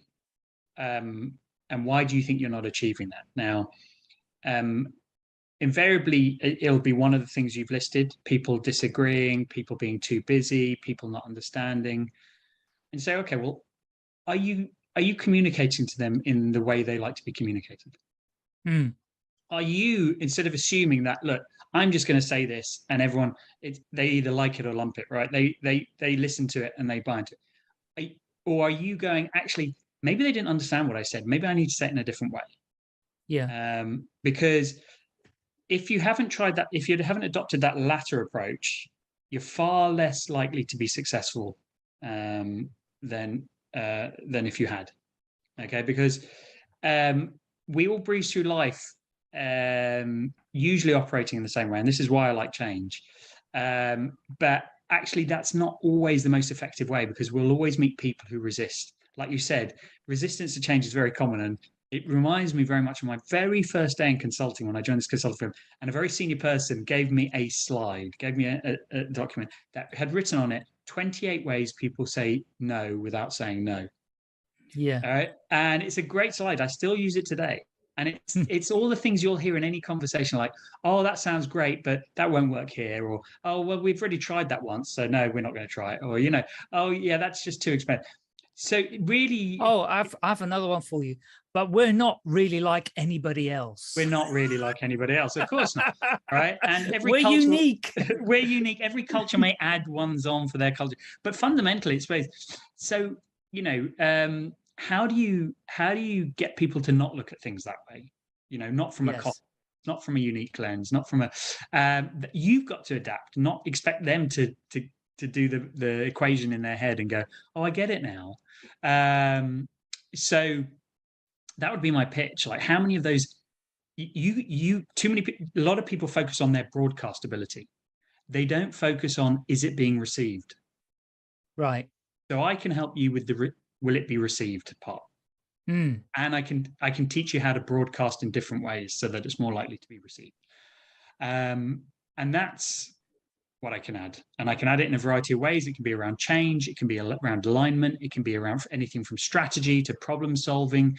And I will bring techniques, and me and my team will bring techniques that make it fun, engaging, and easy to follow, which is usually some of the key barriers that stop people from engaging with stuff. Yeah. And it sounds fascinating, actually, because, I mean, what is the ultimate goal that any organization want to achieve, in your view? What is it they want to achieve? It varies. They all have a different North Star. You reckon? Well, yeah, because success can be making lots of money. It can be having lots of customers. It can be making a difference in the world. Now, these things are not uncorrelated. If you only get a lot of money by having a lot of customers, but by having that slight difference does mean you set up your company and your focus. And actually, it all starts whenever I work with a company going, well, what is your vision? What are your goals? How sharp are those? Have you clearly articulated them? Because if not, let's start there. Yes. Because without those, you'll say, I often go into companies, they say, oh no, we do have it clear. And I say, okay, well, let me go and test that with your workforce. And you'll find there's all this discrepancy. And you say, what that's causing is person A thinks it's this, so they're off doing this. And person B thinks it's something different and they're off doing this. And although it might seem like a 1% difference, over time, they will diverge. So no wonder person B will say, oh no, this is more important. And person A will say, this is more important. So when you present, well, we need to do this, you'll get disagreements. So you need that. You need to start off very clear. So I wouldn't say that every company has a common, has the same sort of ambition. Obviously, there's commonality and overlap in what they want to achieve. Yeah. Okay. So it's not one size fits all. It all depends on what they're looking to achieve, what their goals are, and what the kind of problems that they're experiencing. Yeah. And be honest about that. I once worked with a company, I got a client where I walked in and they had very clear document written down around their vision and their strategy, which was all about making a difference around sustainability, around the environment. And I said, great, well, let's have a look at what the work you're actually doing. So I went back and looked at the 3 years worth of work they were doing, both internal projects and external projects. And I couldn't find anything that mapped to what they said they wanted to achieve. So I presented this to their board and I said, look, either your vision is wrong or you've been doing all the wrong projects for the last 3 years. Right. Which is it? And I said, I don't mind which it is, but it's better to be clear. And after we sort of talked for half an hour, I said, the only thing I can see in common is that you want to make more money. You want to make money. And one of the directors said, yeah, that is what we want to do. Right. And someone else said, yeah. And the third person said, it's nice to be able to be honest about it for a change. Instead of saying, we don't actually care about sustainability. I said, so why did you write that? That's confusing. That's confusing to you guys. Look at how the relief that you've just all been honest, but also it's confusing to shareholders, to customers. you know, maybe you don't want to be so mercenary and just, right, we're here just to make money, but don't pretend it's something completely different because you feel that's the right thing to do. Yeah. I mean, but we live in a capitalist society. Yeah. And I know there are lots of charities, but even charities need to create money, right? So the reason I kind of asked the question about, you know, what's the one single thing that everybody wants? Yeah. I do believe people's center point is like, well, first thing is we need to make money. If we don't make money, we can't pay ourselves, we can't pay our employees, or the shareholders, if the shareholders involved, we can't pay off our loans, you know, and that always seems to be the focus. And, you know, customers and employees seem to always get secondary.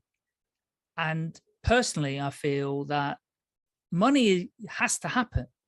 But if you look after your customers and your employees, surprise, surprise, it may automatically come then. You know, so how do you get people to focus on, you know, rather than kind of go, yeah, we just want to make money. Well, look after your employees, who then will look after your customers. And then the result will be more money, more income. So I think what you've articulated there for me is the difference between a vision and a strategy. So a vision is, where do you want to end up? You know, and say you are a charity. Let's take the charity example. We want to end up helping this group of individuals, as many of them as possible. So then I'll say, okay, well, the strategy is, how are you going to get there? Now, the strategies can change over time, but your vision shouldn't change. That's what you want to achieve. You want to help these people. Now, you might say, look, to do that, we need to build up a pool of money so we can spend it helping, you know, refugees, helping children, helping whatever. Yes. So the first strategy is build up that pool of money. Yeah. Right. And then once we've reached a point, we'll switch that strategy out, or we'll have a strategy alongside it that says use that money. Right. Right. So strategies come and go, and the good thing about strategies is people build strategies based on their belief of what they think, and hopefully based on fact, but they don't always work out. That's why strategies come and go, because I always tell companies to test and learn. So adopt a strategy, try it, review it, reflect, be honest whether it's worked or not, and if it hasn't, substitute it with your next strategy. Right. Right. So it may be that you achieve by getting your employees happy and your customers happy.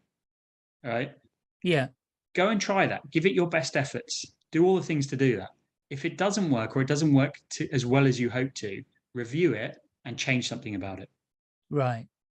So that's the way to do it, because I'll work with companies and they'll all have a different way that they think they can achieve their thing. Now, I will always push them to lead by fact. Okay, where's the evidence that this A will be better than B? But ultimately, it'll be like, right, if you think A, let's try A, but let's set ourselves at 6 months. Let's review it honestly, and then we either double down on that strategy or we move on to a different one. Yeah, that makes a lot of sense. Yeah, 100. Yeah, I get that. That it's amazing. A lot of people set their strategy, but they never review it. No, they never review it honestly. Right? And that just seems really strange to me. Right? Why would you continue doing something if it wasn't producing a fee? You probably do it out of comfort and it's safe, and it's because you don't want to change, and because. But if it's honestly not driving you closer to where you want to be, then it's not the right strategy for you. Definition of insanity, isn't it? Definition of insanity. Not that I'd ever say that to a client, but yes. No. Doing the same things over and over and expecting a different result. Yeah. What? Okay, great. And presumably you use different tools and techniques to help people. Can you share a little bit about that? Of course, yeah. And this is where my previous careers come in incredibly handy. So I actually use a lot of techniques that I learned as a school teacher with businesses and senior professionals. I do have a methodology that I use for companies, and it's an equation that says success is built up of 3 factors: IQ, EQ, and FQ. Now, IQ is the ability to come up with great ideas. So do you have enough of them in your company? Are they robust? Are they based on fact? Are they the best ideas? The second one is EQ. Are you able to sell those ideas to others? Bring them along with you. And the third is, can you then focus on delivering those ideas? Right. And you need all three. You cannot rely on just one or two of those, right? Because imagine you have really smart people in your company, but they can't articulate it to anyone, right? Then the smart idea goes nowhere.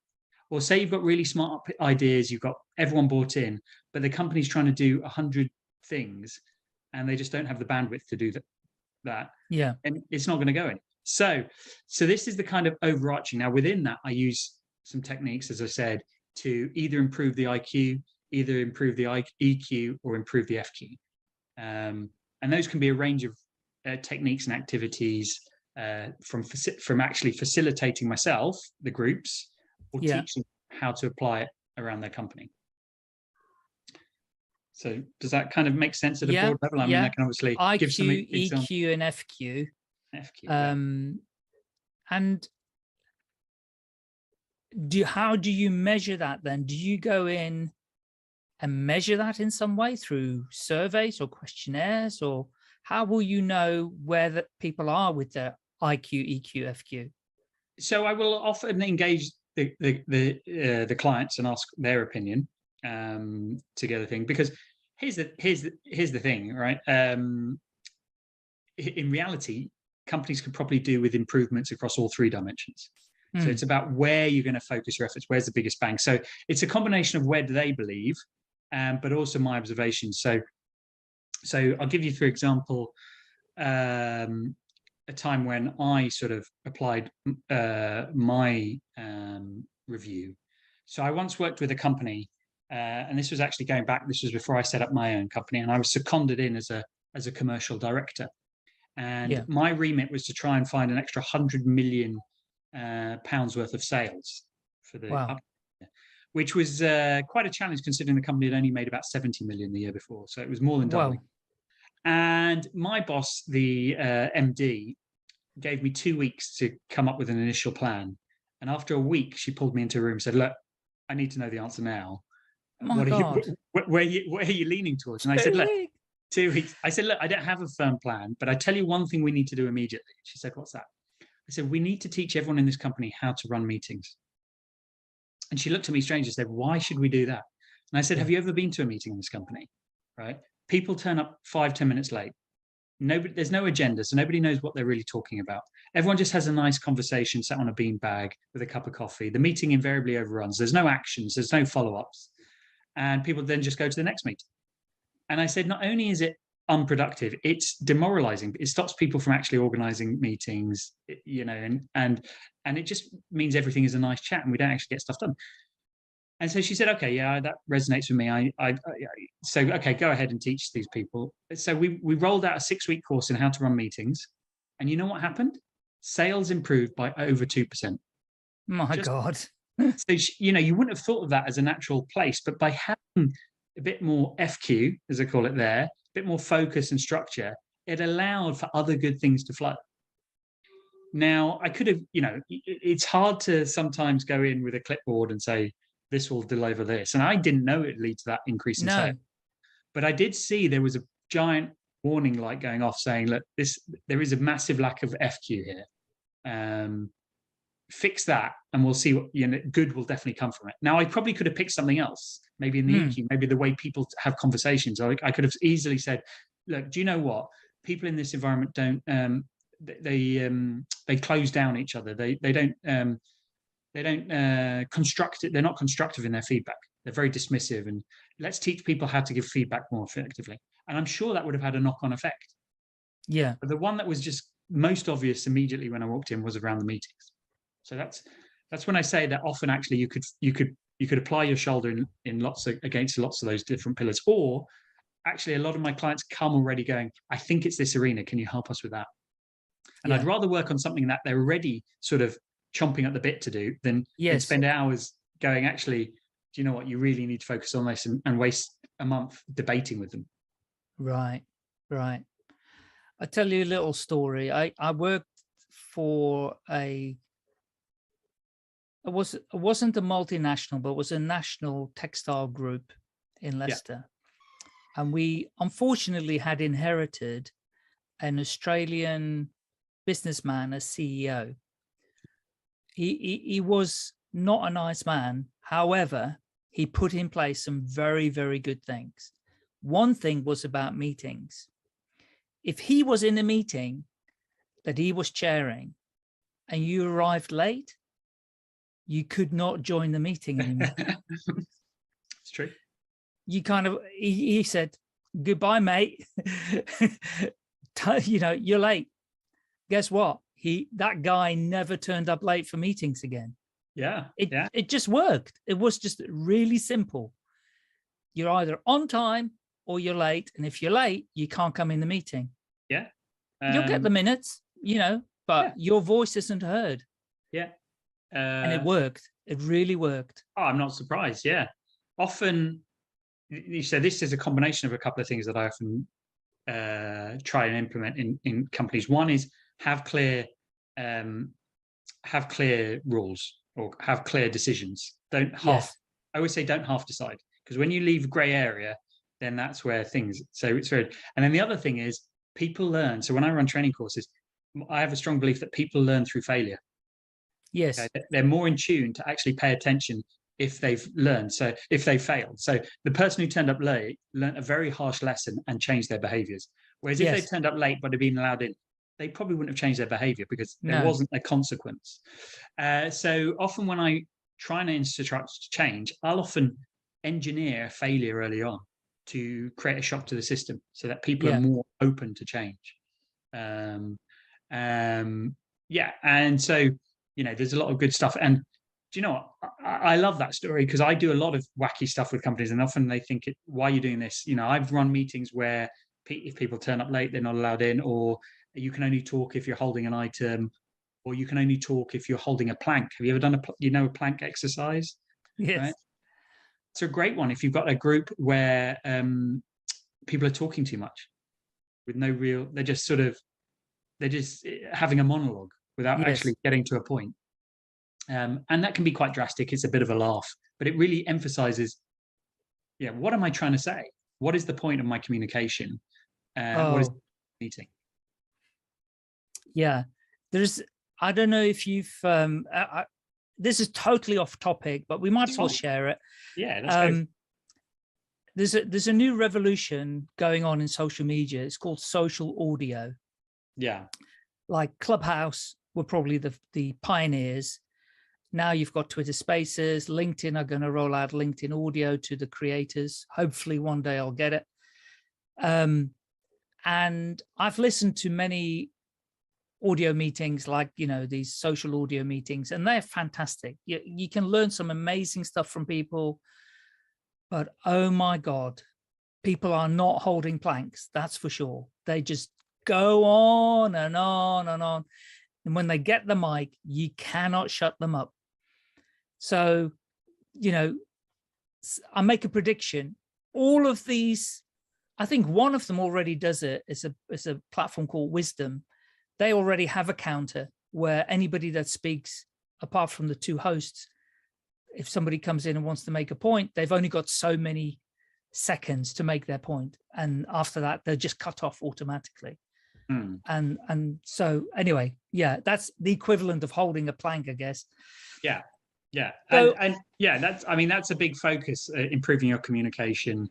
It was something that was drummed into me as a strategy consultant very early on. You know, imagine you have to pay £1,000 or $1,000 per word you use on a document. You'll start using a lot less words, right? Because sometimes we just add it. You know, it's the old Mark Twain quote: "I wrote you a long letter because I didn't have time to write you a short one." It's actually more skill to write a short communication than a long.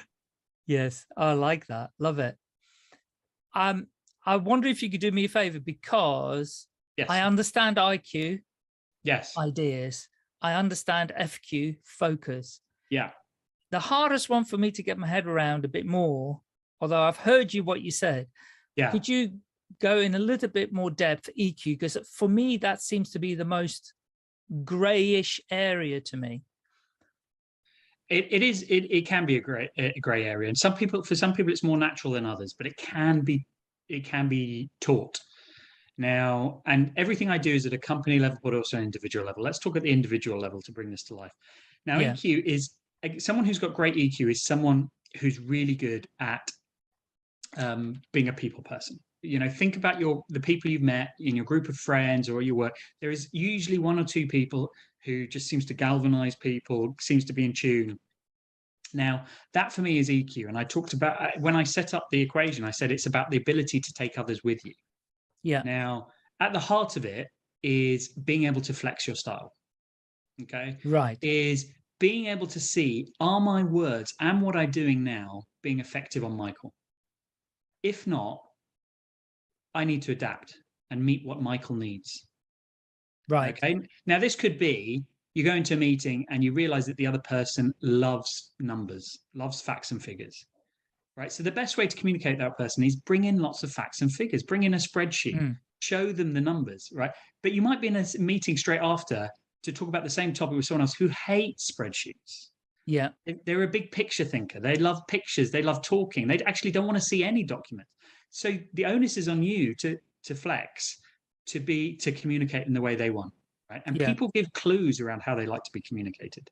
They give it in the way they talk, the way they interact with you. You know, people often say to me on an email, should I start the day? Should I start with "How are you? How was your weekend?" Or should I get straight to the point? I said it really depends on the other person, right?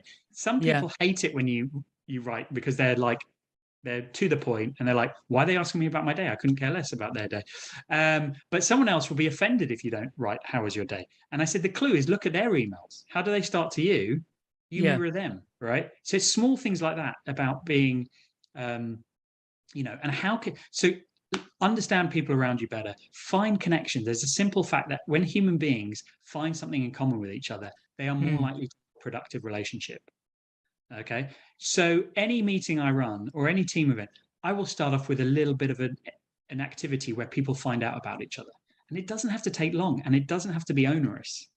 But it's amazing how powerful. I'll tell you a story about a client I'm working with where they were a bunch of individuals. They weren't a team because they were all alpha individuals who were hired to do specific roles that they were very good at.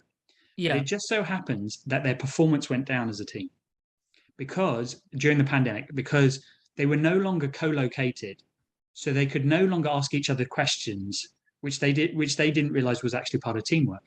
Right. So what I needed to do was get them to be a team. But because they were alpha type people, they had no interest. So, you know, one person had no interest in learning anything about the person next to them. I was fascinated. I remember asking someone early on, I always have a one-on-one. And I said to the person, do you know anything about the person who sits next to you? Do you know, if they have children? Do they have, and he said, no, I don't know. I said, how long have you been sat next to him? He said, about 10 years. I said, wow, you don't care. That's so incredible. It's incredible. So not only did he not know, he didn't care. So I had to find a way for them to care without realizing. So I'd use these sort of icebreakers and energizers at the start of the game and made them competitive. So they thought it was all about the competition, but actually it was about learning about each other. Yeah. So within 6 months, they actually started to know about each other. They started to ask about each other's families. They started to know how the other person liked, whether they liked mornings or nights, whether they liked emails or phone calls. And you know what happened? Their performance began to improve as a team. They began making more money than they'd ever made. Now, this wasn't a coincidence. Right. This is because we were increasing the levels of EQ in the team. Yeah. But I had to do it on the sly. Whereas other teams, they want to actually know and they're invested, and that's easier. But that's what it is. Right. So improve the EQ and you will go much further together than being alone. Thank you very much. That's really is a wonderful explanation of how, and I love that story. I mean, I find it incredible. I mean, you might be interested in actually listening to a podcast I did with a guy in America called Ron Stickler. Yeah. And he's written a book. He's in his 70s and he's lost his voice. So talk about being determined to be on podcast. He uses a voice recorder thing that speaks for him on podcasts. Wow. It was a challenge to produce it, but we did it, and he does many of them regularly. And he's written a book called Prosperity, Personality, Recognition. And he has just 4 categories. I know there's all these different tests available, but I'd never heard about this one in particular. And he has got, let me think now, he's got like drivers, analytical, analysts, craftsmen, and persuaders. And immediately, I've read his book, I've been learning about this, but also when you talked about this guy who didn't know anything about his neighbor that he sat next to for 10 years, and he didn't care, which is the other thing. To me, he was a driver, because that's exactly the personality of a driver. He's just driven to do certain things his way for himself. He doesn't really care about people around him that much. Now, it doesn't mean that he doesn't deep down care about a fellow human co-worker, but it's just his makeup or her makeup is that they're just driven in a certain direction. So yeah, I mean, it's so important. Relationships, I'm so fortunate because I have lots of guests that talk about the human condition and relationships and how we got empathy. My last podcast guest was all about empathy for each other. You know, we just don't have that anymore. The division that's occurring in the world as well. So I'm so pleased that you're out there trying to get people to change just in a little bit, you know, to kind of recognize, and the EQ sounds an amazing tool to do that. Yeah, I mean, my vision is to make, you know, a small part of the world a little bit more effective than it was the day before. And that includes myself. And if that's helping with EQ or helping with focus or helping with ideas, then that's a great place to be. You know, a place where I think you should definitely be, or I'm not meaning this to be a political discussion, but you should be in Downing Street. You should get those people being able to work together with each other. Oh, incredible. They have some problems, major problems. Well, dream big. Who knows? In a year from now, Michael, we'll do another podcast, and maybe we'll do it from Downing Street. Well, I would love that. I would love that. Yeah. Anybody listening, please refer Faris to Downing Street. Okay, Faris, is there anything that I haven't asked that you haven't shared yet that you would like to share before you share where people can find you? Hey, Michael, I am fully confident we could speak for another 2 hours and cover many more exciting topics. So it's been a real pleasure. Yeah, you know, I always say, let's just carry on the conversation. Me and you, me and your listeners, you and your listeners. Then yeah, the more people that are talking, the better, as far as I'm concerned. I'll tell you what we'll do is I have an idea for you. When I get LinkedIn audio, social audio, yeah, right? You're on LinkedIn, aren't you? I am. Yeah. Let's and for the listeners, you know, keep in touch with us. If you're up for it, we'll do a live social audio thing inside LinkedIn. We'll get some people to come and listen, and we can have a little bit of a discussion with people and find out what some of their issues are, because these are all business people. I'm sure they have lots of these kind of challenges, and we could just give them a little snippet of the kind of things they could do for themselves. So thank you. Where can people find you? How can they get in touch with you? Well, they can find me on LinkedIn if they look up Faris Oranki. I spend a lot of time there, so you can interact with me. Or you can come and find all about me and my company at my company, which is called Sheerghetto. And the website is www.sheerghetto.com. And Sheerghetto is SHIAGETO. It's for all you Japanese enthusiasts out there, it's the Japanese word for a sharpening stone, because that's a metaphor for what me and my business do. We sharpen other businesses. I love that.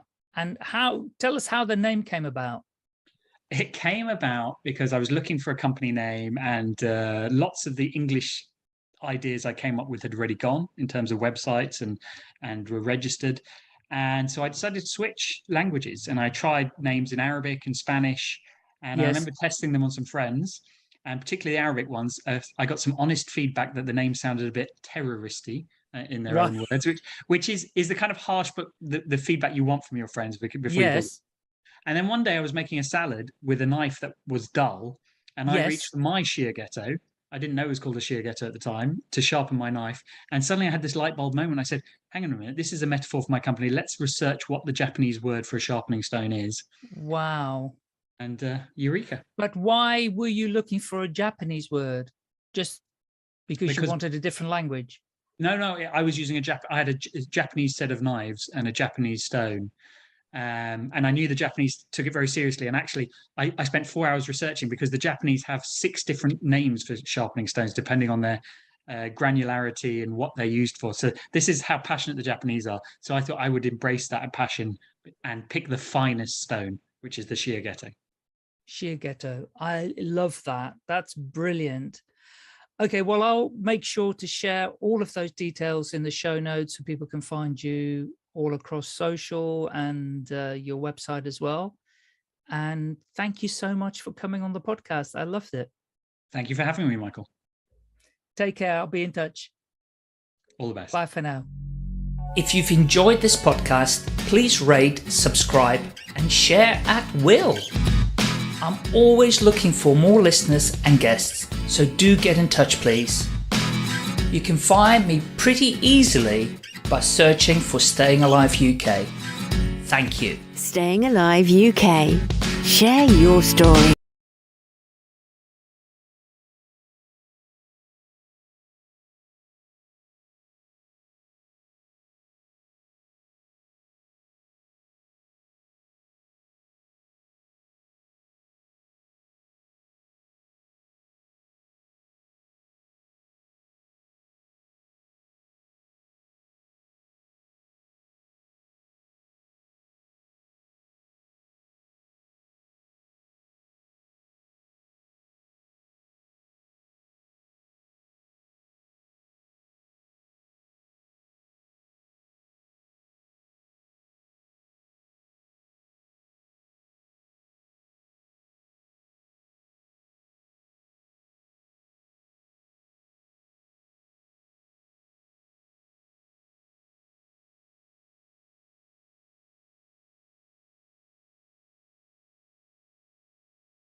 What do you mean, don't shout? Who's shouting? I am not shouting, but I cannot tolerate the way you people behave, right? All of you have no consideration for me. I'm such an important person. 10 o'clock, I've got a board meeting, I've got to be there on time. And here you people raise up such petty things. And then you say, don't shout. What do you mean, don't shout? Who's shouting? Understand the way that you provoke me, and you don't have any consideration for me. What do you think I should behave as?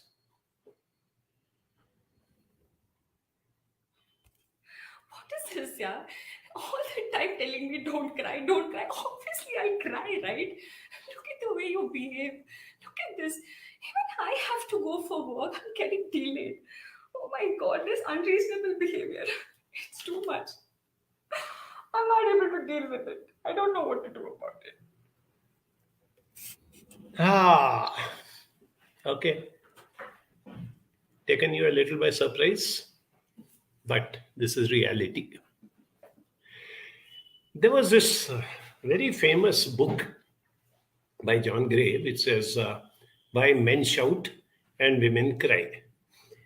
It's one of a lot of books written by him, which are very, very useful at a practical level, and I have read it more than once.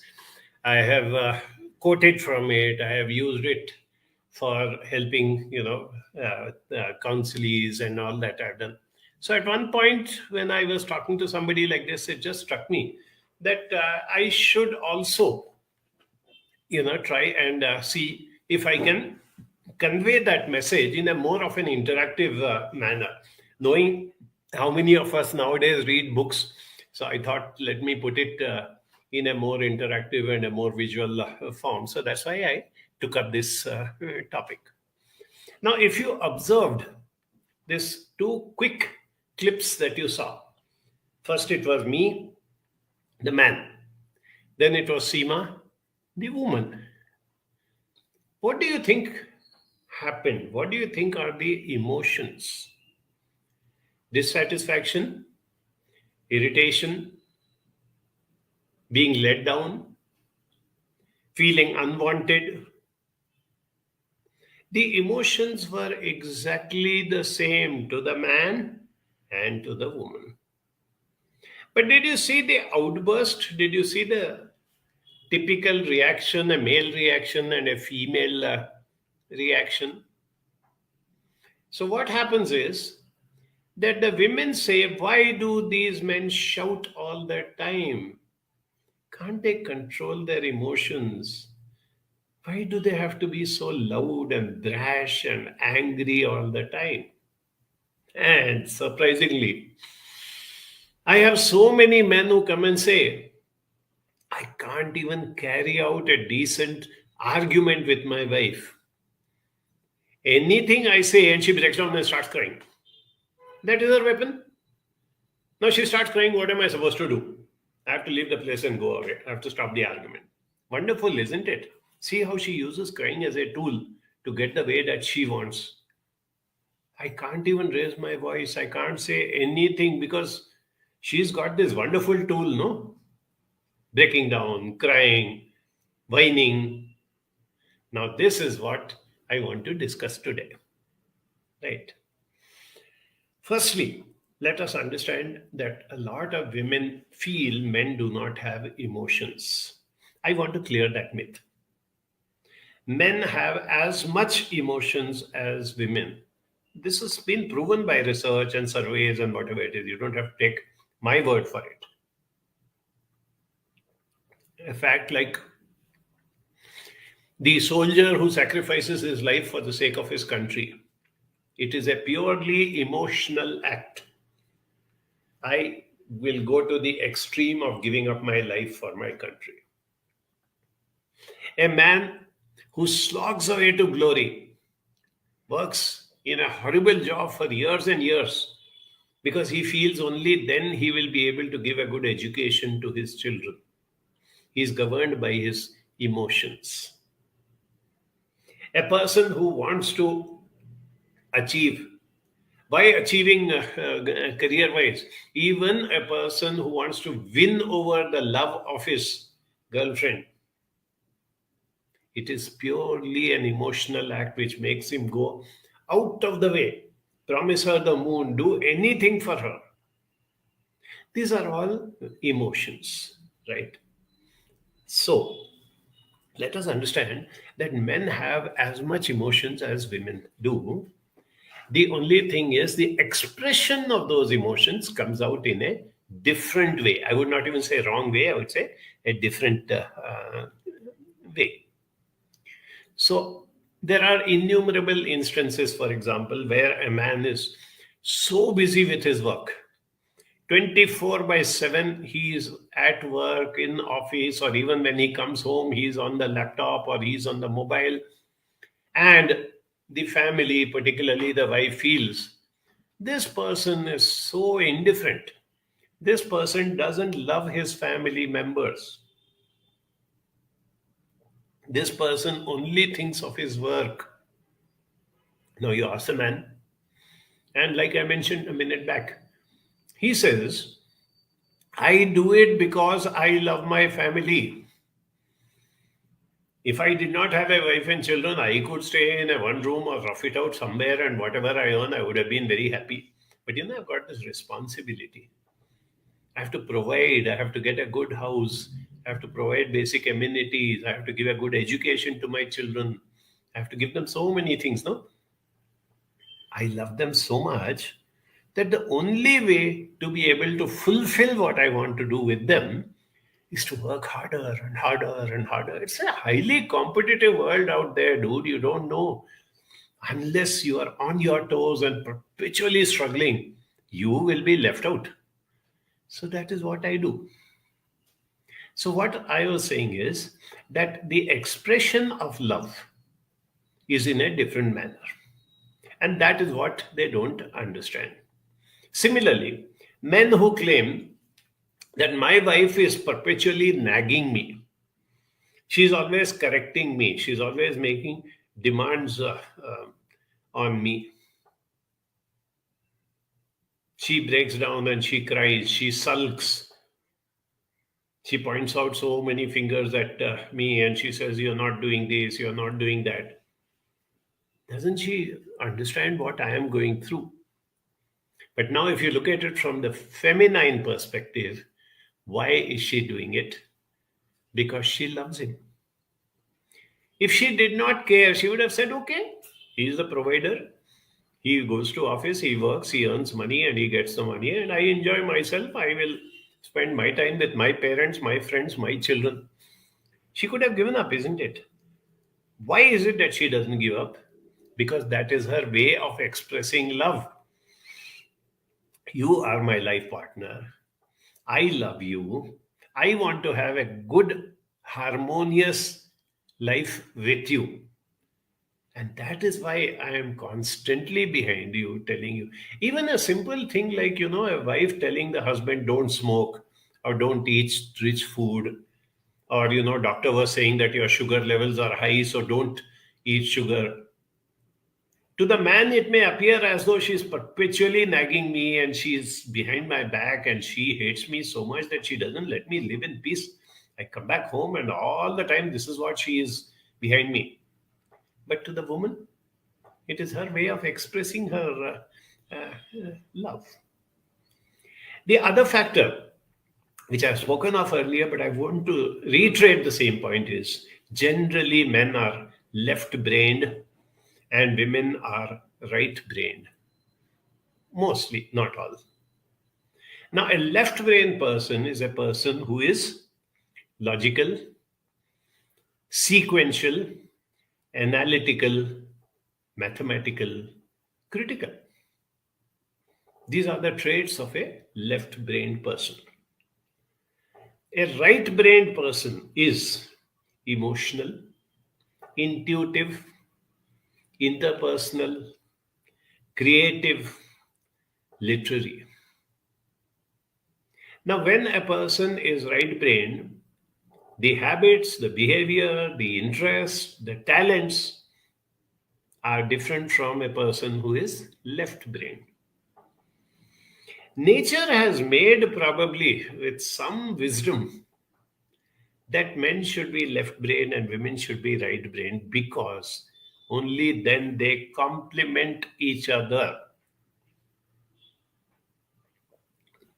Now it is up to us whether to use this complement. When you have a North Pole and you have a South Pole, they attract each other. Imagine if both were North Poles. Imagine if a man gets married to a man or a woman gets married to a woman. Of course, now it is accepted and permissible and all that, but the very, very interesting thing. I know a lot of same-sex couples, right? inevitably, one of them plays the male role and one of them plays the female role. Starting from the way their demeanor, their dressing, their expressions, their way of talking, the profession that they choose are typically male and female. So even though physically they belong to the same gender, they again attract each other and they live with each other and they love each other because they complement each other. This is what I want you to understand. There is a beauty in that, difference. The French always say that, men and women are different. Long live the difference. Life would have been very boring if men started behaving the way women do, and if women started behaving the way men do. And that is what John Gray points out to us and says that women expect their men to behave, to react, to respond the way they would have done in that situation. And a man expects his woman to react, respond, behave in the way he would have done it. And when that does not happen, men shout and women cry. And there is no winner or loser in this game. Just because a man generally ends up shouting, it does not mean that he wins the argument or he gets the upper hand. Sometimes the person who's crying gets the upper hand. Anyway, this is not a ding-dong battle. This is not a court of law where we are trying to prove one is right, the other is wrong or something. But this is what we have to accept in order to have more harmony between the, the genders, right? Okay. Now, why are men left brain and why are women right brain? This is another very interesting aspect. It is partly because of genetics, maybe, I don't know, I'm not a geneticist, but it is a lot to do with the learned phenomenon. Men have been cavemen from prehistoric days. The hunter, the gatherer, and the protector. Women, right from the beginning of history, have been the nurturer, the caregiver, the lover. It is so ingrained through generations and generations of our ancestors that we cannot give it up. Even in a world today, in the 21st century, in metropolitan cities, women are playing as great a role as men professionally.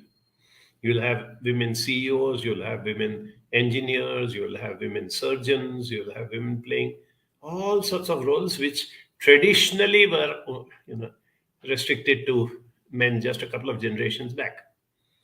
But has that changed the demeanor? Has that changed the approach or attitude or the emoting and the relationship? No. A woman who is a highly qualified person, holding a very, very strong career position and whatever it is, when it comes down to family, when it comes down to personal level, she still behaves the same way as her grandmother or great-grandmother did. And the same thing with the man. Let's say here is this man, who has a partner who is not only doing as well as him, maybe doing better. Maybe she is the main breadwinner. She's the one in the limelight. He acknowledges that.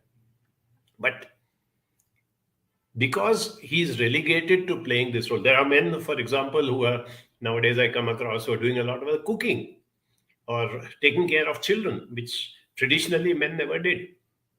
So you have this man who says, okay, you are busy, I'll take care of the baby.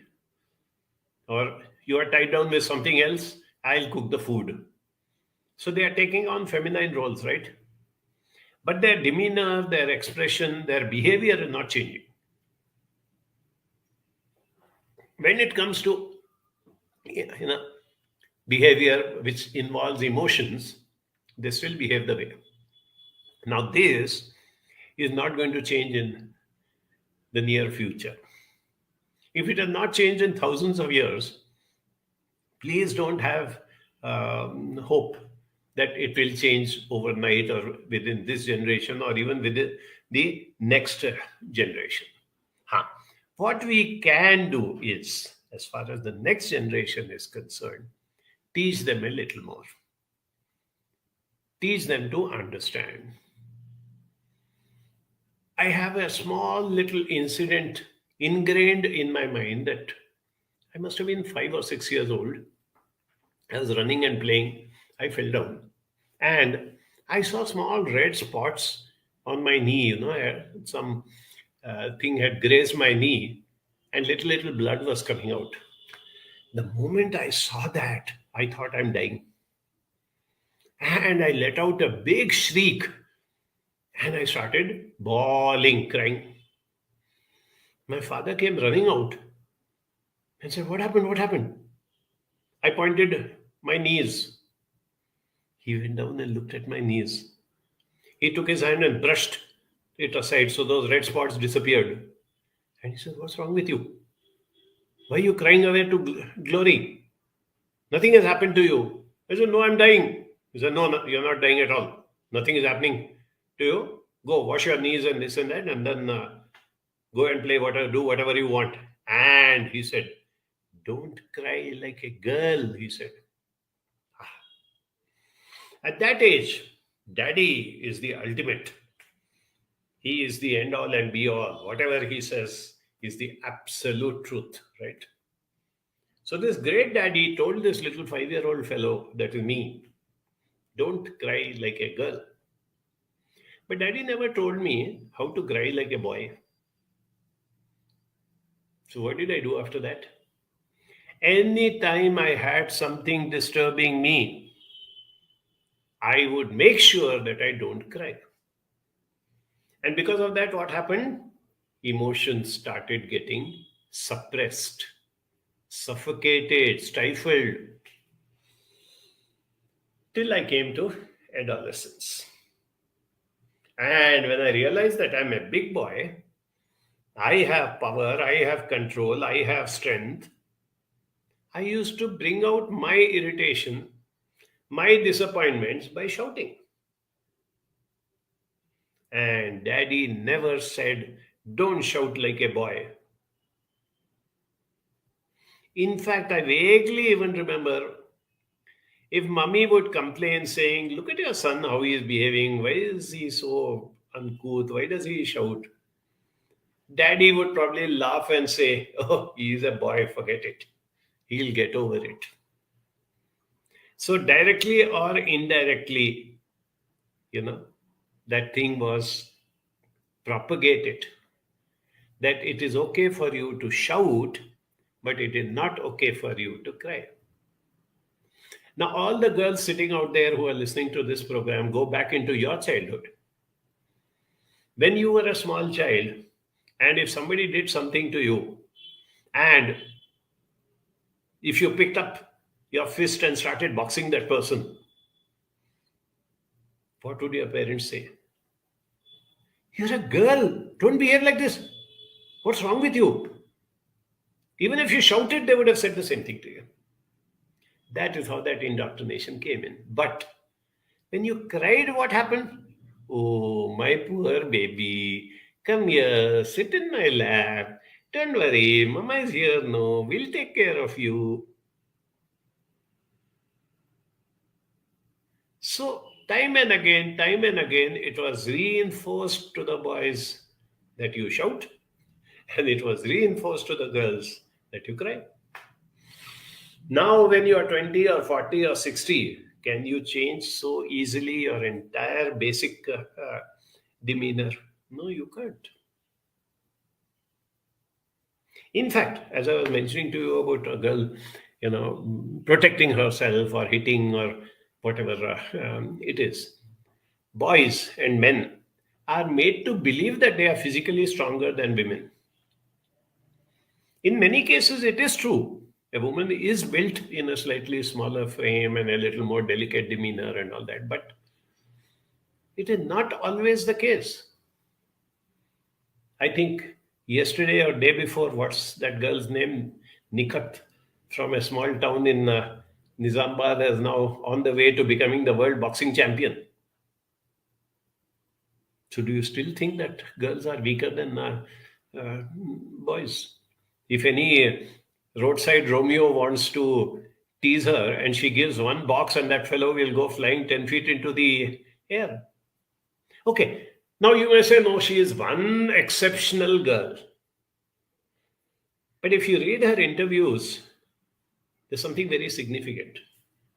She said that my parents, though my father was also a sportsman, and though he encouraged his daughter for sports, but he said not boxing. Both father and mother said, if you do boxing and somebody hits your face, and if there is a mark on your face or your face gets disfigured, then nobody will marry you.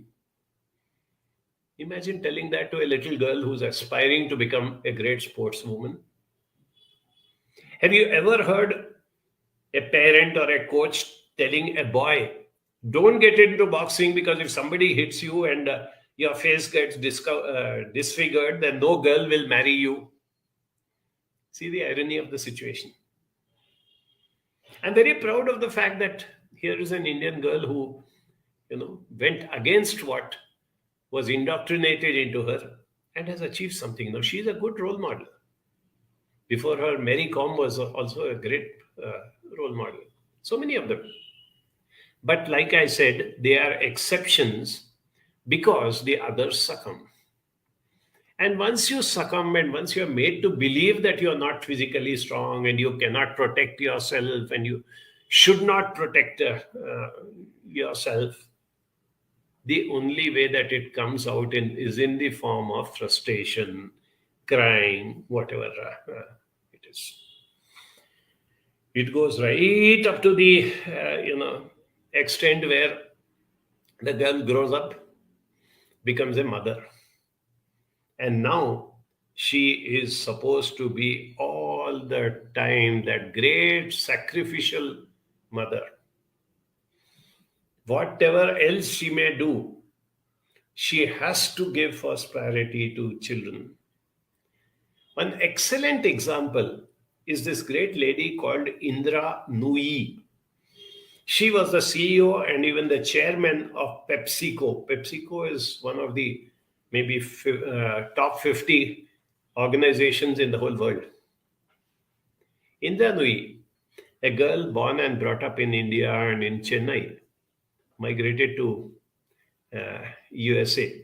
Her parents didn't go. She went over there and went up the corporate ladder. And eventually, as I said, she became the CEO of PepsiCo. At the same time, she married and she had 2 daughters. While she was going up the ladder in the corporate world, she was also bringing up 2 little girls who eventually became 2 teenagers. How did she balance? How she balanced is one thing, but the pressures that she was under, not only from others, but even from her own self. Am I justifying my role as a mother? She has a very understanding and a very supportive husband. Despite that, she was always made to feel doubt and question that whatever I am doing, am I justifying my role as a mother or not? In fact, her mother gave her a very interesting piece of advice. She said, you go to office, do your work, come back home, and when you park your car in the garage, leave your crown in the garage. What is that crown? The crown is CEO, chairman, whatever she was. She said, leave that crown in the garage and then come inside as a wife and mother. Have you ever come across an upwardly mobile or a successful man being given that advice by his elders. Leave your crown in the garage and come back to being a husband and a father. This is where we need to work on. We need to work with children. There's a lot that can be done. The children who have not yet come to that stage where the gender differences become very obvious. The 4-year-olds, the 6-year-olds, the 10-year-olds, both boys and girls, can we help them to understand that while you belong to one gender, and you should be proud of your gender, you should be proud that you are a boy or you are a girl, nothing wrong with that. At the same time, you need to understand the other genders. And that includes more so particularly the boys. I remember, I think it was the first Independence Day message that Prime Minister Narendra Modi gave from Red Fort. And he raised a very interesting point. He said, we are so protective, so possessive about our daughters. We keep asking our daughters, "Tum kahan gayi thi? Kiske saath gayi thi? Where were you? Why did you come late?" But he said, we never ask our sons, "Tum kahan gaye the? Kiske saath gaye the? Kyun gaye the? Kyun late aaya?" When we are encouraging the boys to start feeling that way, what do you expect will happen when they grow up? We have been doing this one generation after another.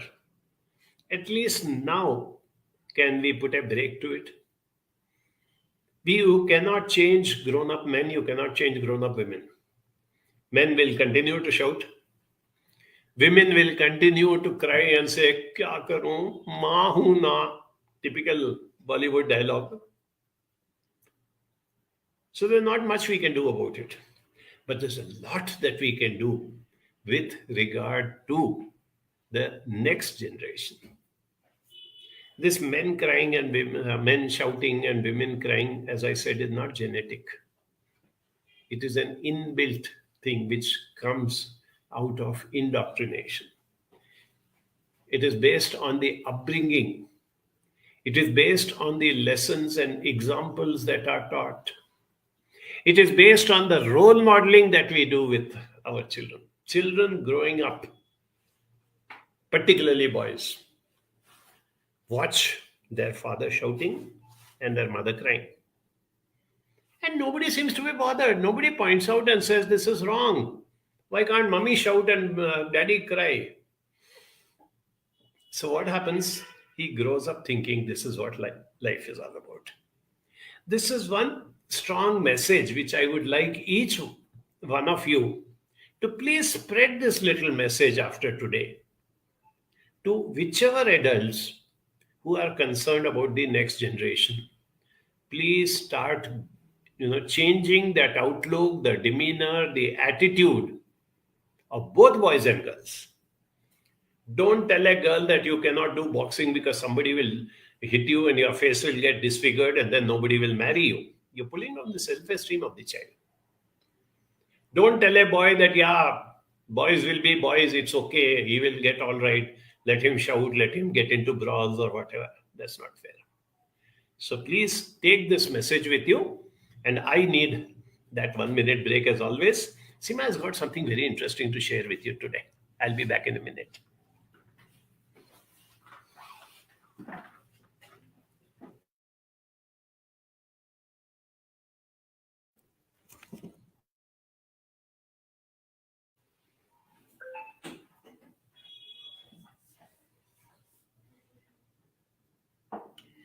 Hi, today you can see all of us wearing, I don't know if you can see it, yeah, Banjara Right Forever t-shirts when you walk into Banjara. All of us, including Ali, to each one of us here in the staff. And why we are doing this is because today we are all going to Manthan. So it's picnic time, it's team bonding time, team building time for us. And yeah, we are going there only with open minds. We don't know what Ali has planned for us there. But yeah, the whole idea is to be together, eat together, and we'll stay the night over there. And yeah, we will do certain activities and stuff to know each other better. We work here together, but yeah, those nice moments, the personal journeys. So it'll be nice sharing with each other. And yes, really looking forward and really, really excited. So we'll be shutting down Banjara at 3 o'clock today. We'll be closing office and we'll all be going there. And yeah, that's the plan.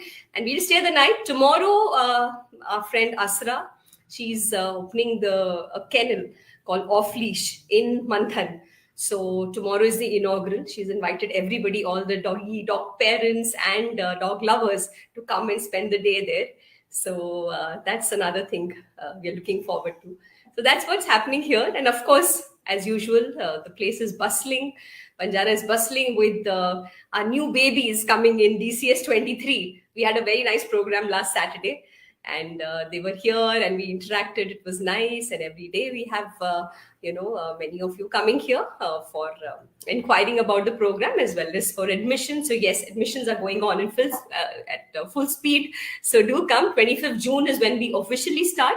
But don't even wait till then if you're planning to take this up or you have somebody in mind who wants to take it up, because we've already started the entire process of rapport building and meeting up. So do reach out for DCS 23 and all other programs as usual are there on the website. So all right, that's what's going on in Banjara. Thought we'll keep you posted.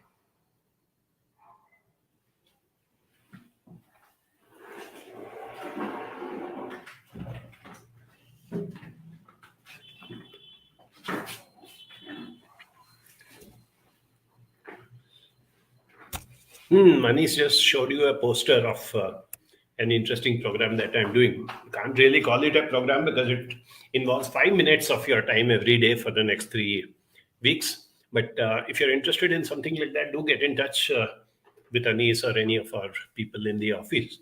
It's a very simple thing of how to enrich your life through the thought and the experience of death. Don't get scared. I'm not going to ask you to do something like PUBG or something that you jump over the roof or something like that. It's just at the thought process. And as I said, 5 minutes of your day. These are the little unusual things that we keep doing all the time, just to keep ourselves occupied and to do. So we've got this break in between the DCS 22, which ended, and DCS 23, which is going to start next month. So I thought, let me use that time. Okay, so now Anis is going to show me which are the comments and questions that have come up. So Vidya says, why is it so tough to make the men express his emotions? It is not at all tough, Vidya. Men express their emotions immediately. You say something and he gets provoked and he starts shouting. That is expression of emotions. What we need to do is not to make the men express emotions, but to express it in a different manner. There's a lot on that. I don't want to take the time of all the viewers today, but in a very simple form, I will tell you, do not get into arguments. If he's shouting, you don't start shouting. Be assertive, accept his behavior for the moment, keep quiet. He will calm down. He cannot be angry all the time. He cannot be shouting all the time. When he is back to a good mood, that is the time you bring up this question of next time when you're angry, next time when you're upset, next time when you're irritated, can you tell me in a different manner? You will get results and I will respond much better to you. Start with that. Sheila says, tough to understand what men are thinking. Sheila, take a survey of men. 9 out of 10 will tell you it is tough to understand what women are thinking. I can never understand. And even if they understand other women, they generally don't understand their own wife. So it is a ping pong battle. Both of them can keep on complaining. Now my question is, when you say tough to understand what men are thinking, it is tough. It is not impossible. So what efforts have you made to understand what men are thinking? Have you spoken to men of different ages? I mentioned to you, you go younger and younger. If you are a grown-up adult and your partner and your peers are people of your age, go lower down. Maybe talk to a man who's 25, 20, 15, 10. You will get an idea about what the male person thinks when he's 10, when he's 15, when he's 20, when he's 25. And from there, a pattern evolves. And then work with the men who are important to you. Vidya says, why is it that certain men don't understand that these are wife's way of expressing love? Rather, they just complain that you talk to me only when you need some household products, and they doubt that we are in relationship with somebody else. That is a very, very sad situation. Be it a man or be it a woman, if you doubt without any concrete evidence, yes, there are people who get into relationships and that has to be dealt with by the spouse. I'm not talking, those are very rare, and whatever happens, that's a very serious situation which has to be dealt with. But if there is a man, as you gave this example, who perpetually thinks that his wife is in relationship, you know what? It has nothing to do with his wife. It has nothing to do with his relationship with his wife. It is his own feeling of insecurity. It is his low self-esteem. It is his loneliness. It is his feeling of being isolated. And he doesn't know how to handle it. So he hits out by making some accusations and saying this is what it is. Okay. The same way as you said that, okay, you said that why is that how much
Yes, we are back again.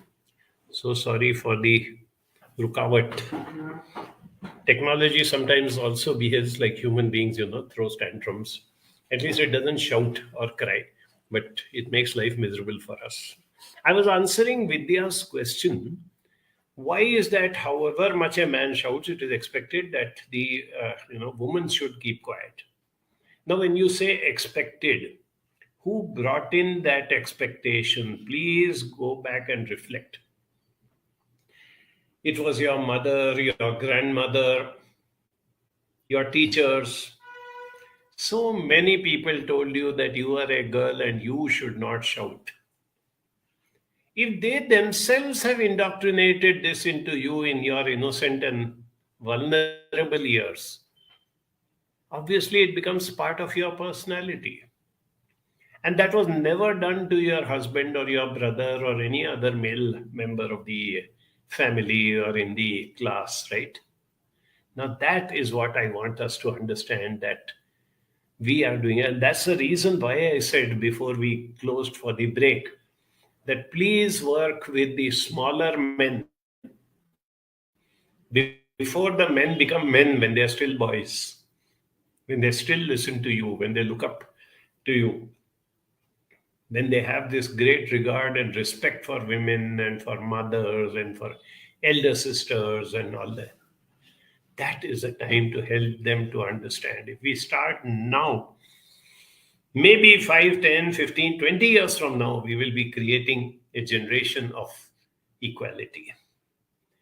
Saraf Sahib says, women's bearing capacity is inherently more than that of men. That's why men are in a hard condition to digest something done by women, whether she be his wife, daughter, friend. Yes, same thing I will tell to all of you, including Mr. Saraf, that when you say bearing capacity, where has this bearing capacity come from? Why is it that a soldier's capacity to bear physical pain, even when he is shot and he's got a bullet in his leg, he still moves forward and he still continues to fight? If you or I were to have a bullet in our leg, we'll just collapse. Now, this bearing capacity of the soldier is not genetic. It is not inborn. He was trained in that manner. He was indoctrinated into that manner. He was motivated into that. Both body and mind was told that you are a soldier, you have to defend the nation, you have to do this and that. And that is what made him a hero when he has to face adversity. The same thing applies. Women shout and cry, Sheila says, while men only shout largely. It is a fact. That's the reason why I brought up this topic. But it is how you shout and how you cry which is important. In fact, since men hardly cry and definitely not, in front of their spouse or somebody, I've also come across, unfortunately,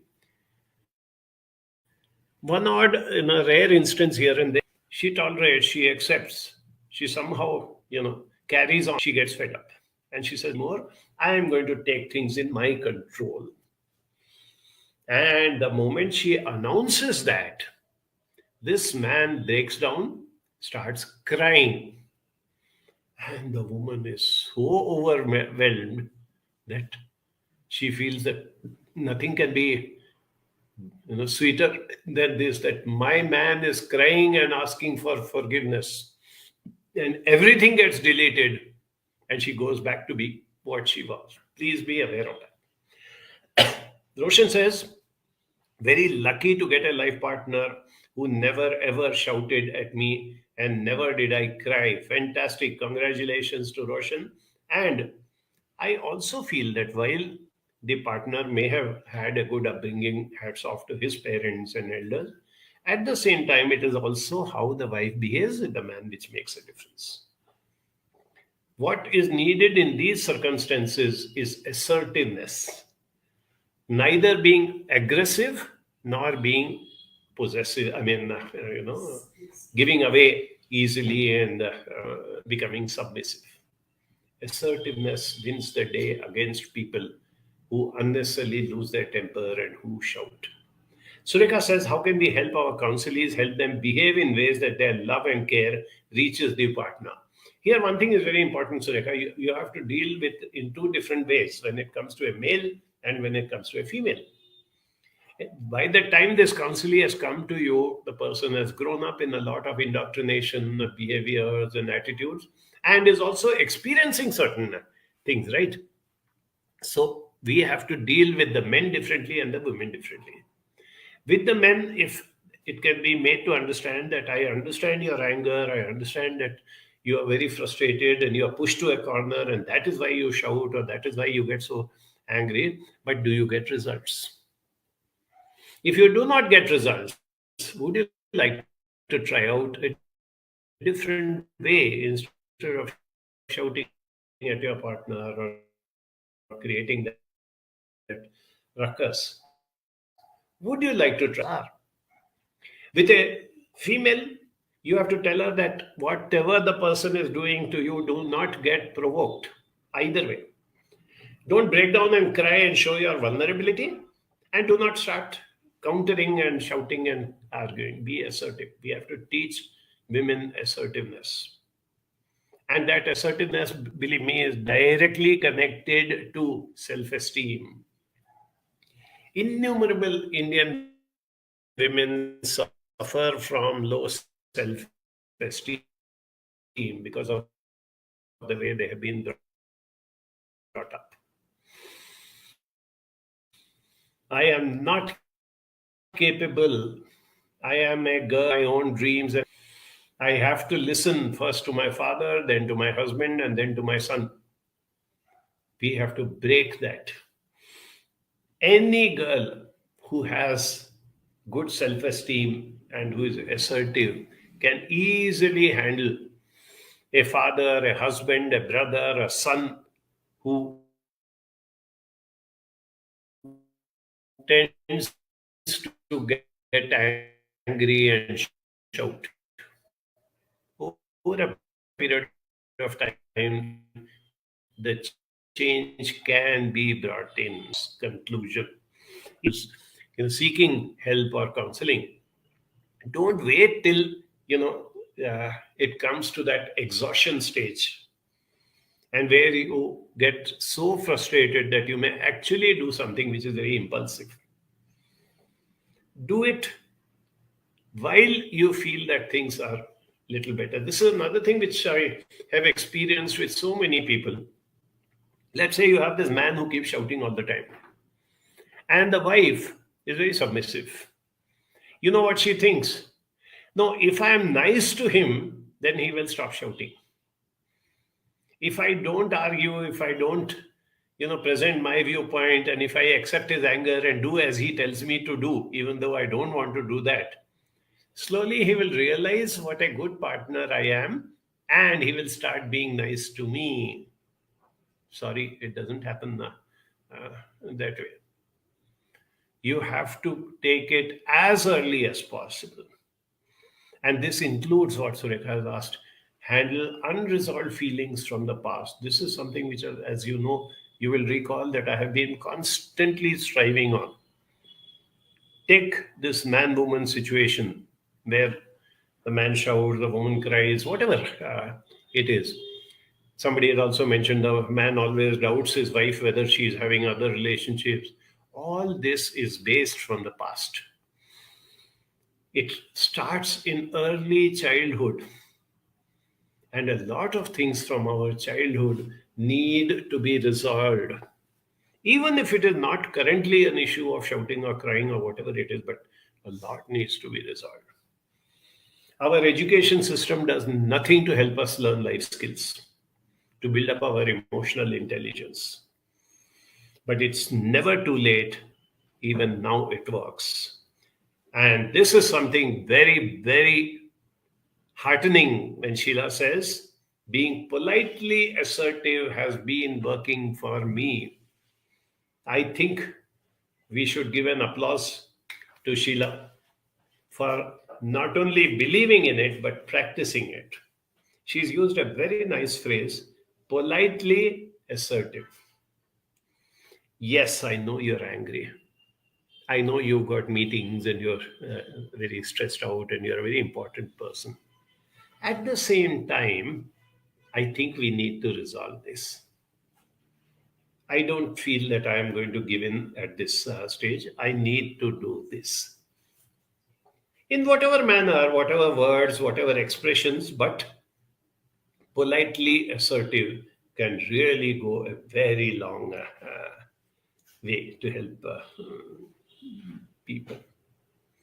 So these are some of the very, very important things.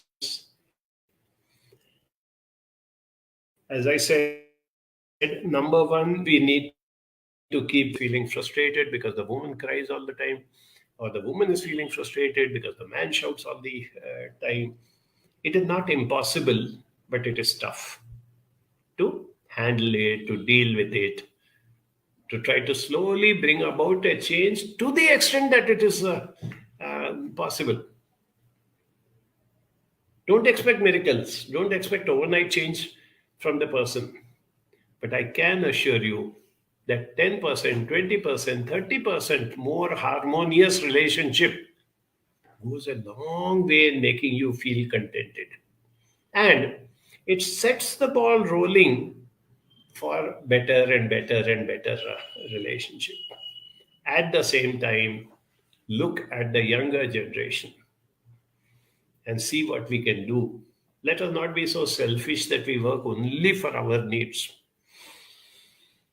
We owe it to the next generation that we have to leave a good world behind them. There's so much talk going on about global warming, about wars and whatever we have been doing, the way we are destroying the world in so many ways. I am equally concerned about the way we are destroying the younger generation at an emotional level.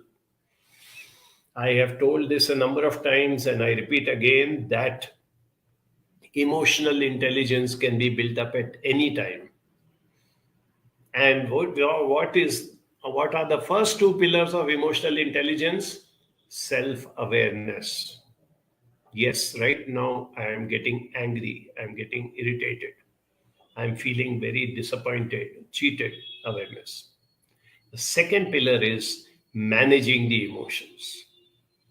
Now that I know that I am provoked, I am angry, I am feeling very restless. How do I manage? Which is the best way to manage my emotion?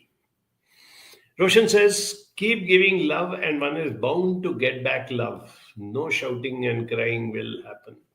You're very lucky if you keep giving love and you do get back love. It doesn't happen all the time. I'm sure all of you have heard that little proverb that, you pick up a street dog and you nurture it, feed it, take care of it. Take care of all his needs. He looks up to you and says, you're taking such good care of me. You must be God. You pick up a little kitten and take care of it, feed it, groom it, protect it, do everything. The kitten looks at you and says, you are taking such good care of me. I must be God. Remember that some of us are dogs, some of us are cats. So you have to take that chance.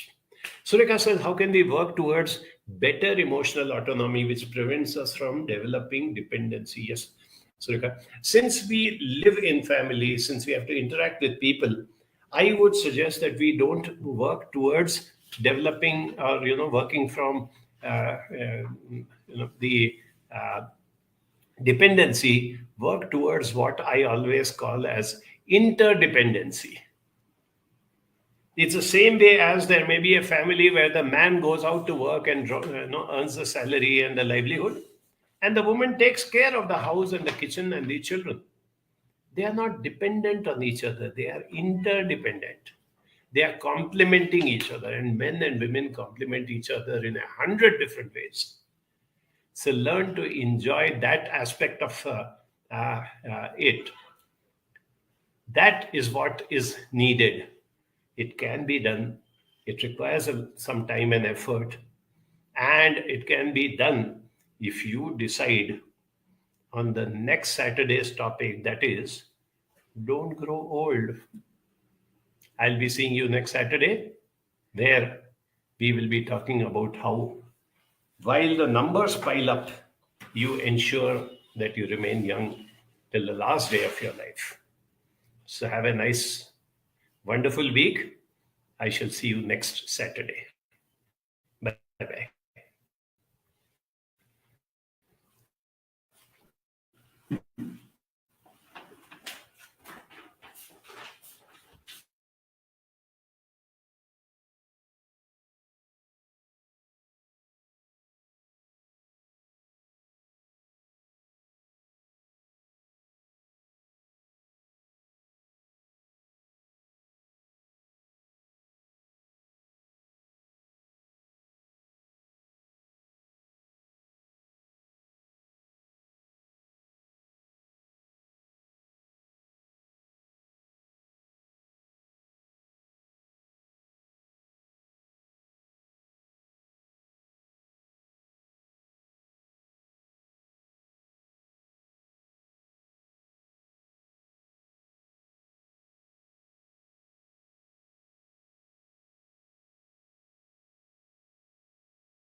Hello, and welcome back to the Deborah Peters Show. It is an absolute pleasure to have you join me today. This is a real big time in the world and in business and in how companies function. We've got every kind of environment now, from complete remote working to hybrid to full-on, full-time in the office and everything in between. But bottom line, it's all about relationships. And that's what this podcast is all about. This podcast is all about being conscious in every area of your life, your business, your relationships, your health, your wealth, your self-expression. And of course, you know, the highest level relationship you can ever have is with yourself. And so today we're going to dig into what relationship dynamics play out in your life, especially in your work life, and how you can navigate that in such a way that you're making people feel like they're part of the team, and therefore they're bringing even more to the table. So my guest today, thank you so much for joining me. This is the second time we get together, Carrie. Welcome back.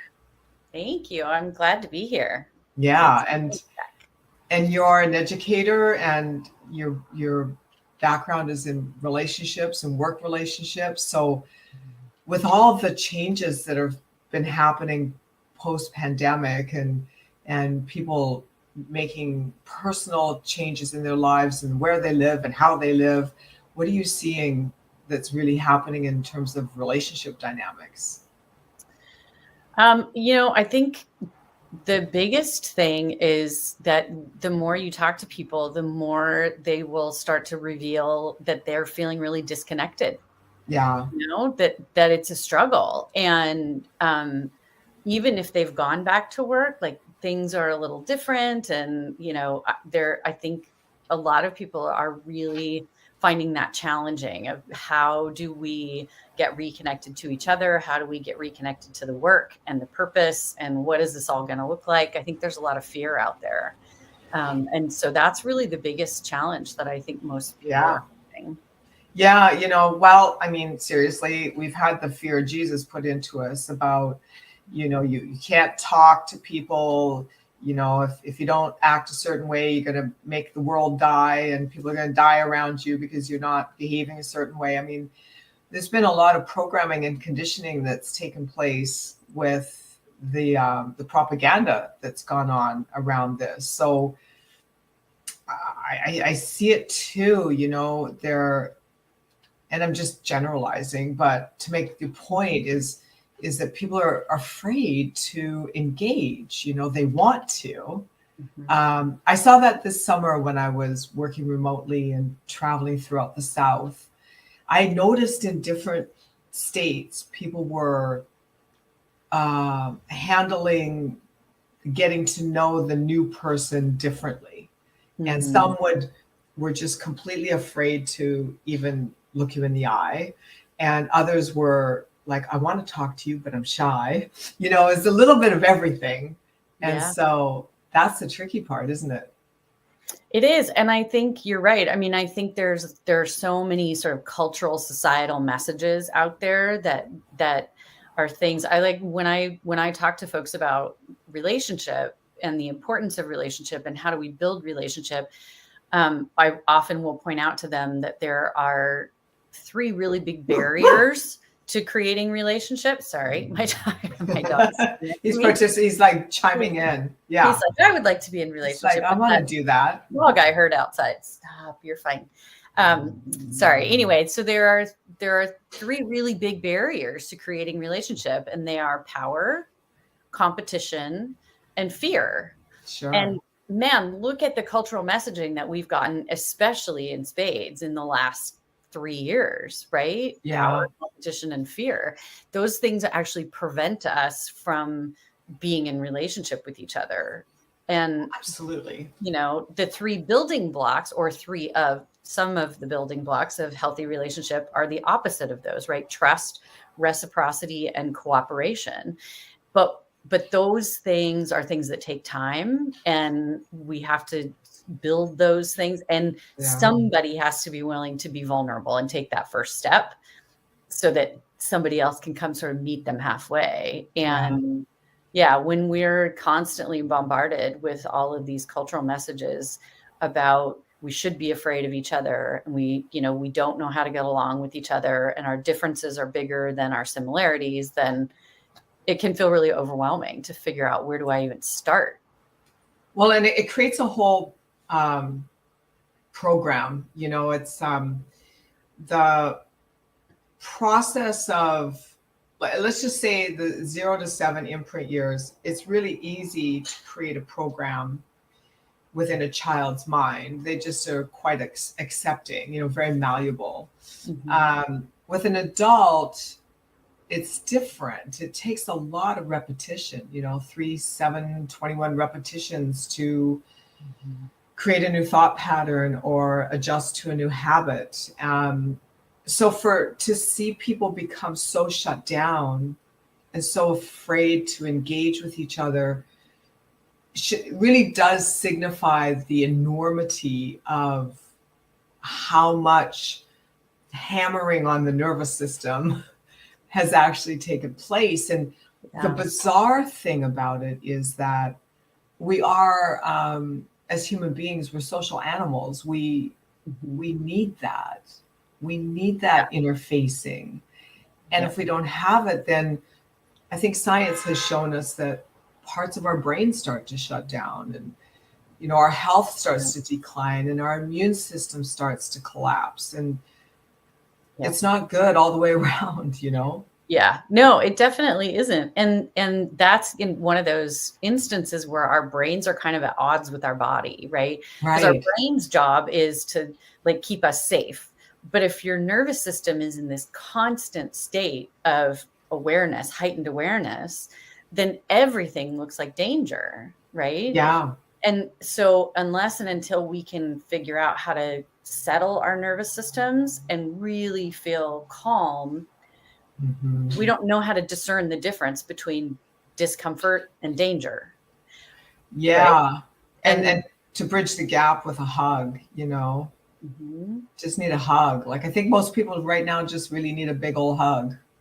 Yeah, I think a lot of people definitely need that, or even just a warm smile, right? Yeah. Like I'm just gonna meet your eyes with my eyes, and and I'm just gonna look at you kindly, and just give you a smile. Like, it's kind of amazing the difference that can make when you feel like somebody is actually paying attention to you.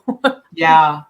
Yeah. You know, I remember during 2020, I was based in downtown LA, and I would walk down the street and I would smile at people because I was happy, you know. I was taking care of my mental emotional state and taking responsibility for that. And so I'd walk down the street and I would smile and say hello to people. I was just my normal self. I didn't dial that back. But they would run. They would cross the street. They'd scurry to the edge. And you know, it was really, I laugh about it now, but it was really hard at the time because I was just really I was that one craving that hug. You know, I just really wanted to talk to people. Yeah. Now what I'm seeing, which is fascinating because I'm in a different geography, different market, because I'm remote working now since like the end of May.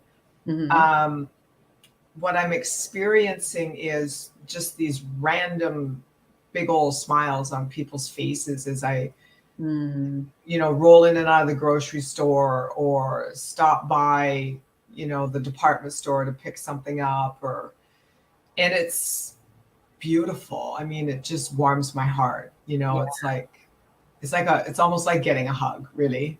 Yeah. Yeah, it is. It's one of those things, like, I will often tell employers, right, think about what a difference it would make, right? If somebody comes into your office and you're like looking at your computer and you go, yeah, hey, I'll be with you in just a minute. What is it that you need, right? And we're not making eye contact and I'm not paying attention to you, versus I close my laptop and I look up at you and I go, hey, it's nice to see you. How's your day going? Sets a completely different tone. And it doesn't take any longer to have that interaction. But if I'm going to set that tone with, like, I see that you are an actual human being that is in my physical presence, and I'm going to smile at you, then chances are whatever interaction we're about to have is going to go way better than it was. You know, it's interesting you say that because that's probably been my pet peeve, I guess, if I have one, for the last couple of years, is, you know, you can walk into a store and walk up to a counter. They'll be doing something on their computer and just, it's like you're non-existent. It's like you're not even standing there for minutes, like not a fraction, but minutes. And I think that, you know, it really takes a certain kind of training and programming to be able to pull that. I can't pull that off. Yeah. Like, I have to work really hard to completely ignore someone that's right in front of me. So if we're going to get into, you know, let's maybe talk about this a little bit, communication styles, right? So then I will say hello, and sometimes they'll acknowledge, sometimes they won't. Now, I understand everybody's got a different kind of concentration level. But I really feel strongly that if you can't handle interruptions, you really shouldn't be in a customer service frontline role. Right. And I think I'm probably really old school, because where I learned to acknowledge people was, I was in the service industry. You know, I was bartending and serving cocktails and you know, occasionally didn't enjoy it much, but food service. I'd rather serve 100 cocktails than one plate of food, you know. But the thing is that we were always taught that you acknowledge everyone. Like, you could be totally caught off guard, the only person working the room, and you get slammed and every table's full. But if you acknowledge everyone, Just look them in the eye, give them a smile, let them know, hey, I'm working on you. I'll be back. They will wait forever. Yep. But if you ignore them, nobody likes to be ignored. Right. We all know what that feels like. If like you walk up on the street and you see a couple of your friends standing there talking and they wait 5 minutes to acknowledge you and you're just standing there awkwardly and feeling weird. Mind blowing. It's horrible. Like we all know what that feels like. And that is physiological, right? Like one of the most basic psychological needs of human beings is belonging. Yeah. We need to know that we're not invisible. And I used to do a lot of street outreach with folks who are unhoused, right? And the thing that they would say more than anything else is like, yeah, it would be really great if you could give me $5 so that I could go get a warm cup of coffee. But more than anything, just acknowledge me when you walk by. Just say hi. Like it feels so horrible to think that I am literally just invisible. Because I have a theory on that. And I have a theory that most people don't acknowledge someone who is, say, living on the street and panhandling for money because they don't want it to be contagious. Right. I think there's an element of that going on. It's like if I engage with this person, and of course it's not, but there's like a basic sense of self that's missing. Because I do a lot of, I go to a lot of networking events, and I've been in situations where I'll walk up to a group, or someone will come and walk up to a group that I'm talking in, and everybody will just, ignore that new person rather than just take a breath and go, hey, yeah, this is what we're chatting about. How are you? What's your name? It's so easy to do. Yeah. Yeah. It really is. It's amazing the impact it has, right? I often tell people building trust and building relationship is both easier and harder than we think it is. It's easier because oftentimes that's all it takes is to start, right? Or to just acknowledge that there's some awkwardness here. I'm feeling weird about this. But it's harder than we think because we have to be willing to be vulnerable and we have to be willing to slow down. Like building trust and building relationship takes time. And is it a basic? I think these are basic manners that we either are or are not taught as a child. I think that's part of it, but I think the other part of it is that it's those hierarchies, it's those power structures, right? Like, I don't know about you, but my parents were baby boomers and I was raised that children are supposed to be ignored, right? Mm-hmm. Like you are not, that didn't hold me back. You're spoken to, right? Oh no, me either. I always got in trouble for that, right? But there was this, like I was brought up, and even in school, I was brought up, like there's a time and a place for you to speak and you wait until I acknowledge you, right? As a child. And then, we do all these we set up all these competitions. Like a lot of times in workplaces, there will be these sort of artificial competition things that we set up because we think it's going to increase productivity, and maybe it does increase productivity a little bit, but more than that, what it does is it divides people, because who wants to be in relationship with someone you're in competition with? Like horrible. That feels awful, right? So I think there's a lot of that is sort of instilled in us over time, right? Because like I know for a fact, I've been in situations where I know someone was ignoring me as kind of a power play. Yes. And it's like, that feels really gross. And also I can totally see through what you're doing. Like that's just weird, but also we're socialized to do that. It's a competition thing. Yeah, I think, there's a lot at play. Like some of it is just lack of social graces. Like it's like chewing with your mouth full of food. It's like, just don't, just don't, like have some awareness, some self-awareness that you're actually out among other people and that you're not the only one standing here in this conversation, and that it's okay to include other people. You're not going to lose your grounding. Like you can still make your point and be inclusive of you know, who else has come into the mix. So just, yeah, I just, you know, I don't have a lot of patience for that kind of thing. I don't, you know. Yeah, I agree. It's those sort of social dynamics just are awkward at best. Yeah. Yeah. Kind of Yeah. feels super gross. So well, and also kind of annoying. Like sometimes I'll be standing there thinking to myself, wow, this is fascinating. You know, that people can pretend you're not there and think it's okay. I mean, professionally, it's not very professional. On a personal level, it's just like you said, gross. It's just like really rude. So I think it's a few things. I think it's a lack of self-awareness, bad manners, just in general, poor social skills, and you know, to your point, just maybe a desire to have the upper hand. Yeah. Yeah, I think that's true in a lot of cases.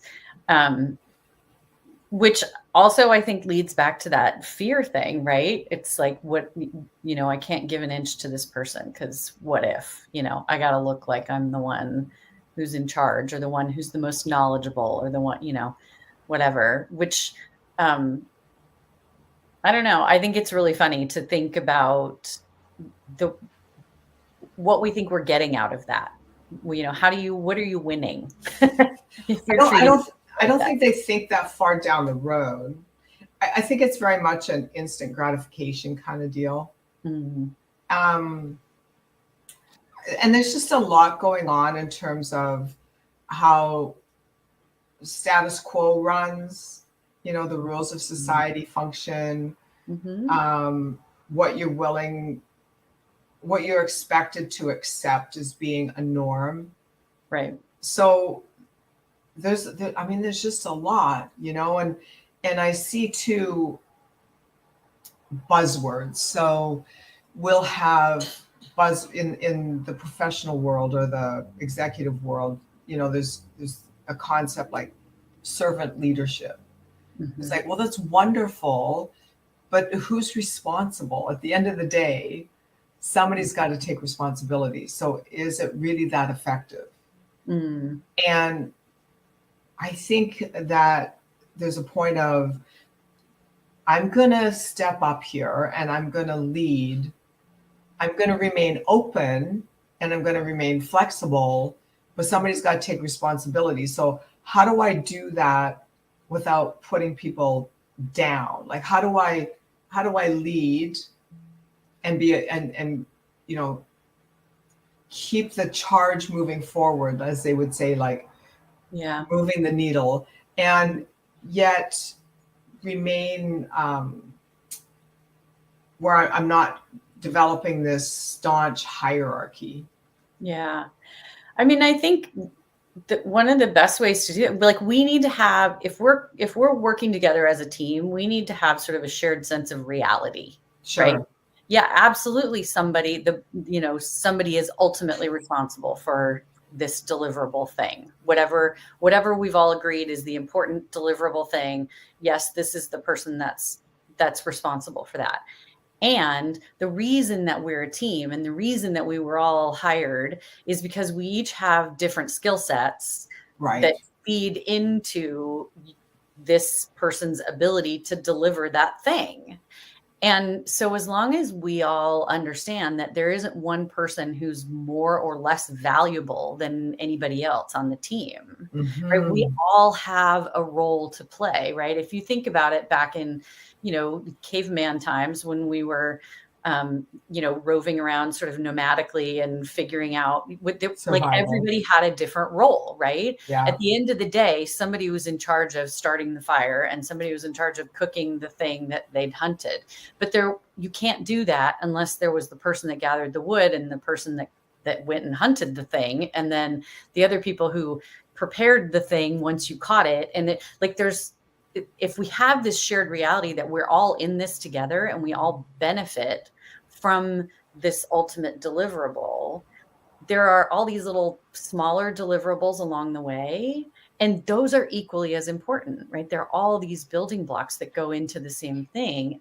And so I think if there's someone who's a leader, they're going to be most effective if they're able to create a climate where everybody actually understands their own worth in this larger system and embraces it and feels good about it, right? Like, this is my skill set. This is a thing that I know I'm really, really good at. And it's important to the team for this to happen. I mean, that's right. You know, instead of, I think in the past, what we've done is placed way more emphasis on one part of that puzzle than another. And then, you know, made it seem like you're actually not all that important. You're kind of disposable, actually. And nobody wants to be disposable. I don't want to be disposable. I want to feel important. I want to feel like I'm contributing.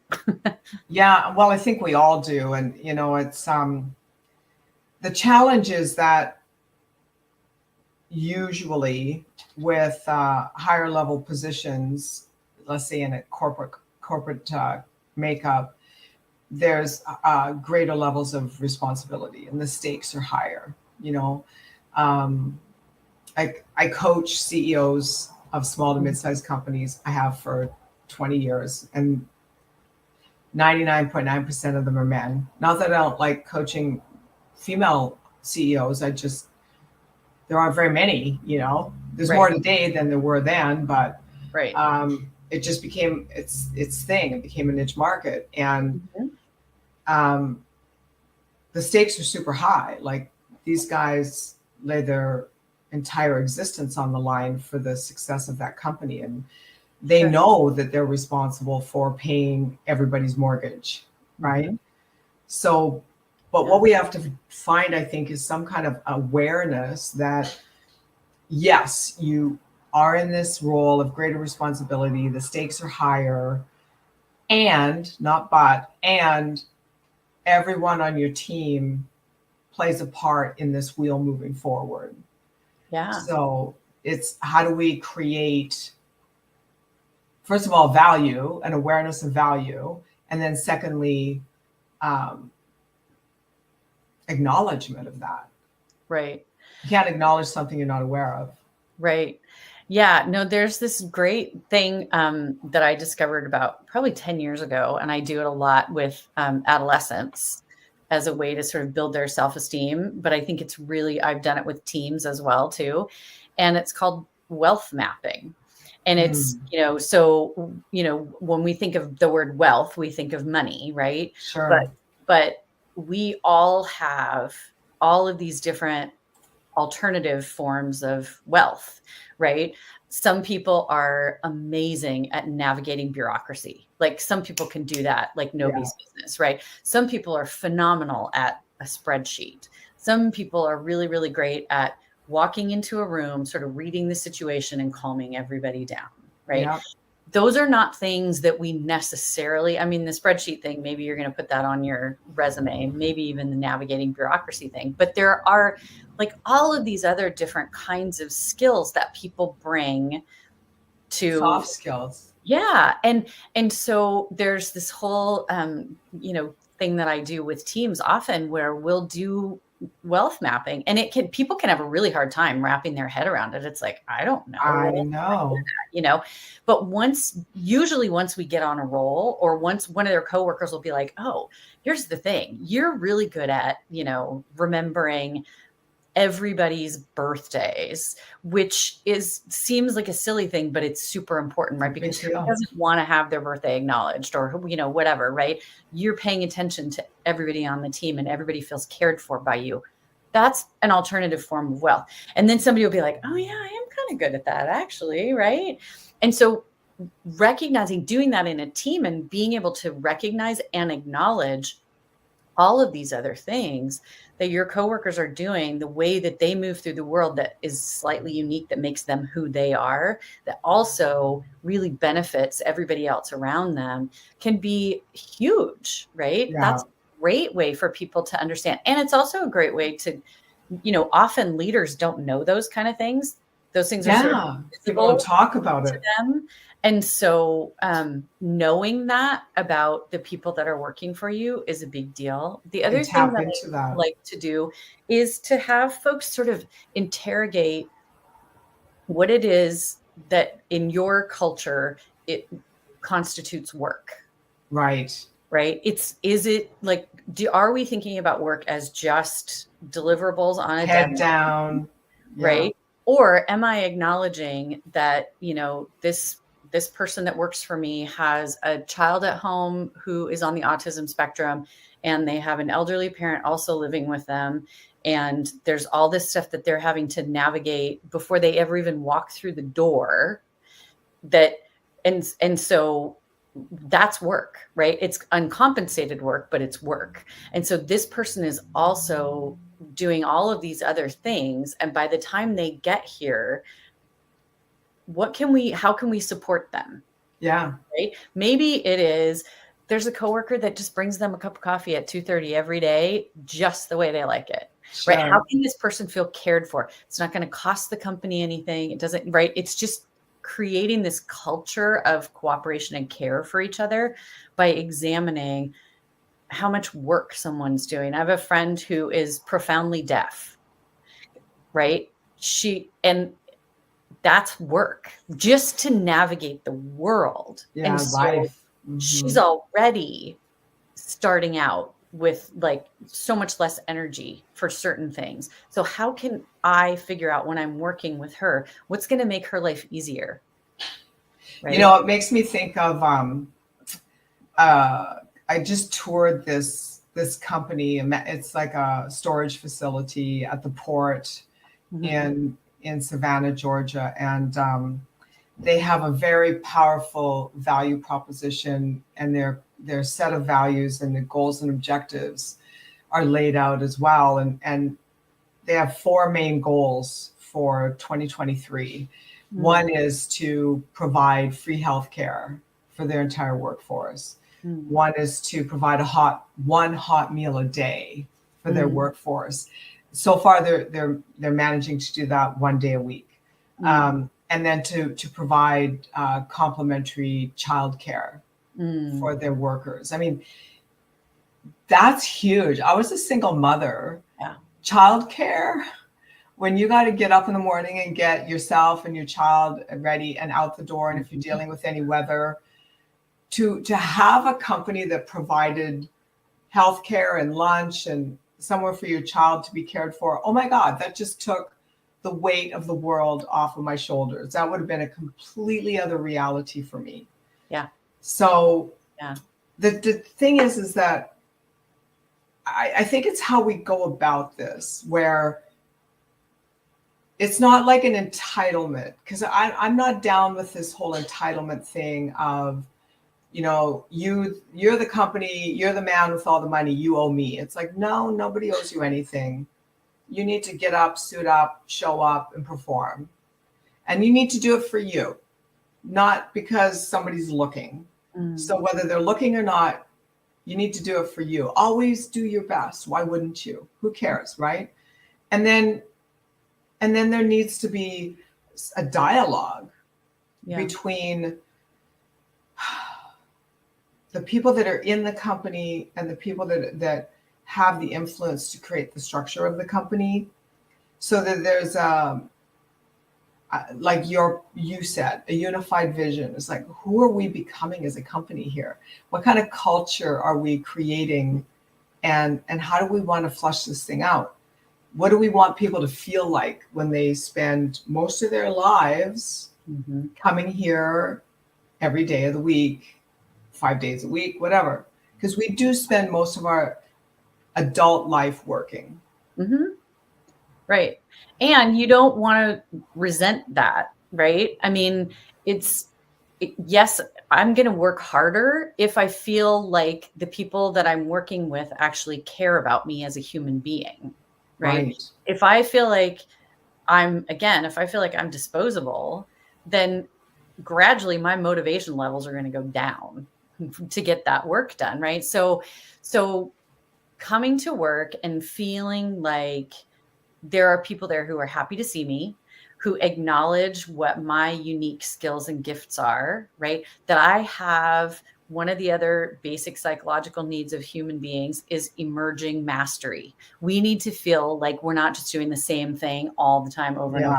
I need to feel like I'm getting better, like I have I'm learning a new skill. I'm, maybe I have opportunities for advancement. I'm, so how do we create a system that nurtures all of those things, that nurtures relationship, that doesn't treat the human being like it's just this machine that's going to come in and do all the things for us? Because that might work for a little while, but unless we trap people into sort of being beholden to that particular job, they're going to leave because they're miserable. Like you said, I'm spending most of my adult life doing this. I would like to be enjoying it. Yeah. And then I really feel that who we are being is what gets reflected back to us. Mm-hmm. So if we want to be treated that way, we need to show up that way. We need to come into that environment full on. This is I'm showing up, I'm communicating, I'm contributing, I'm bringing my best self as much as I can. Yeah, I'm going to have a bad day once in a while, but that's not my attitude. That's just having a bad day, and then we'll get that mirrored back to us, rather than, I think, looking for the company to provide something we're not already being is kind of foolish. Like, if we want this company to show up a certain way for us, it's like any relationship in a marriage, business partnership, parental. If you want your child to be a certain way, if you want your spouse to be a certain way, be that thing, be that energy, be that focus. And if they're not capable of mirroring it back to you, then you need to move on, because you're more conscious than they are. And if they can't rise up and connect to that consciousness, then it's not a fit. It's a values conflict. Right. That's not, again, that's a perfect illustration of one of the building blocks of healthy relationships is reciprocity. Yeah. If you're not going to meet me halfway, right? If I'm going to say to you, here I am, I'm putting myself out here, I'm working my tail off, I'm showing up, I have this great attitude, and you're just ignoring me, or, then that's not healthy. That's not sustainable. So how do we have reciprocity? Again, that doesn't necessarily mean, I'm equal to the CEO in terms of, all the work things, but it does mean that I'm seen as a unique, important human being who is also part of the shared vision of this work that we're doing together. And so how do we meet folks halfway? How do we create that sort of culture instead of, and I don't think anybody should feel like other people owe them something. Yeah, I know. It seems to be rampant these days. Yeah. If you're in a relationship, it needs to be like we're co-creating this. Co-creating. That's the important piece. How do we co-create this? How do we co-create? Well, it takes two to tango, baby, right? Mm-hmm. I remember, and then I'm gonna ask you to give some information about how people can reach you. I remember a point in my life where I would go into a relationship, just kind of looking to calibrate who they were being and how they were showing up. And I felt like I always kind of got the short end of the stick, so to speak. I would always go away from that interactions going, like, this is not nurturing to me at all. Yeah. And then I decided to really look at what I was creating, and going forward, I started going into relationships, leading with what I wanted the relationship dynamic to look like and letting that play out. Mm-hmm. And sometimes they just walked away, and sometimes they struggled a little, and sometimes they met me full on halfway. I mean, it was a mixed bag, right? but I saw it as an experiment instead of it, because I'm always doing that with all of my relationships. It's like, okay, you show me who you're being, yeah, and I'll let you know if we're going to continue. But this is who I'm being. Yeah. So if you can roll at my speed, let's party. If you can't roll at my speed, then what do we need to talk about here to sort this thing out? Because I care about you and I want you in my life and I want to work with you and I want to do this project with you and whatever it is, right? Because it could be staff, team members, clients, lovers. It could be all girlfriends, whatever, all of the above. Yeah. Yeah, because that's the thing, right? We need to be able to grow and our relationships need to be able to grow too. So if there's another person who's showing up who's going, I don't want to grow, I'm kind of just here. Yeah. That, that's cool. You do you. And I'm going to be over here with people that can grow with me, right? That we can learn from. And that takes a willingness to have hard conversations. It takes a willingness to show up. It takes a willingness to listen. And let go. Yep. Yeah. And let go. So how can people find you? So I'm probably the easiest way is my website, theselfproject.com. Nice. So I work with, like I said, teams and educators and parents and adolescents around relationship, around building healthy, strong, reciprocal relationships. So go to my website, theselfproject.com, and you can see all the things. All the things. All the things. And I know you've been traveling around the world, so I'm glad to be able to have you back on today. Thank you for being here. Yeah, thank you for having me. Yeah, it's nice to be home for a little while. I take off again this weekend, but it's all good. It's all good. It's all the work I love doing. So yeah. I know. You're living your best life, girl. That's what matters. Yeah. Well, thank you so much. And thank you everybody for dialing in today and liking and sharing and commenting. And just know that the Deborah Peters Show is on every major podcast platform. You don't have to watch us on just one network. Go to any of your favorite platforms and the show will be there. Make sure you say hi and subscribe and invite your friends. And that's how we grow. So thank you so much to Carrie for being on my show today. Remember, everybody, stay aligned, stay alert, and stay awake. Hey, it's Mark Podolsky, the Land Geek, with your favorite niche real estate website, thelandgeek.com. And the team is off for July, but because I was traveling in Southeast Asia, I'm not taking July off. I already took my June off. So it is a total pleasure for me to interview one-on-one. I don't know if anyone else is going to jump on. They might, with Michelle Bridger, whom started her journey in land investing. And these are always my favorite podcasts, is we get to hear a case study about someone who's just a little farther ahead in their land business than you and how they have proceeded and what their journey was like. So Michelle Bridger, welcome. How are you? Mark, I'm wonderful. I'm so happy to be here. It's an honor and a pleasure. The honor and pleasure is all mine, as it will be for the listeners. But let's just rewind the tape, Michelle, and let us know, what were you doing before land investing, and how did you find me, and then how did you start your journey? Okay, great. So I've owned my own business for 9 years, and it's an advertising agency. I had been praying for a while that I would find an additional business that had passive income, that was a good plan B, that would be additional revenue, something if something really went wrong with the first business, I would have this great backup. It would also then lead me into retirement years so that I had ongoing income. So this was my dream about what I was looking for.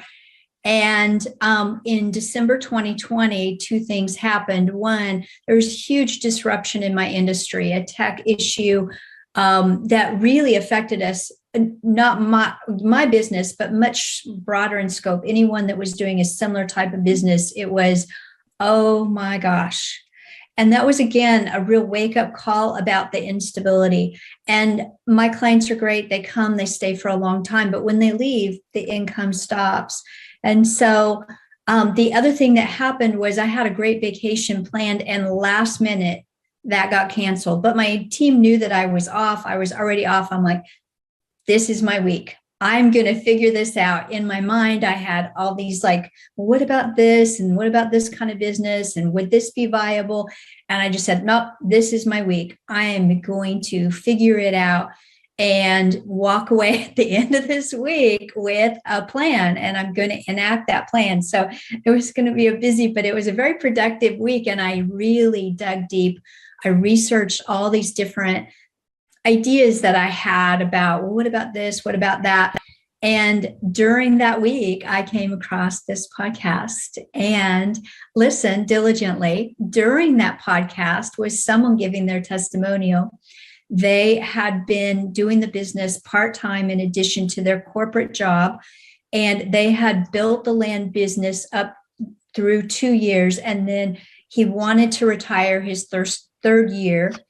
And so he looked at his numbers and he said, if I just do more of this mailing, then I can see that it's going to do this to the business. And I want to finish at the end of year 3 at 25,000.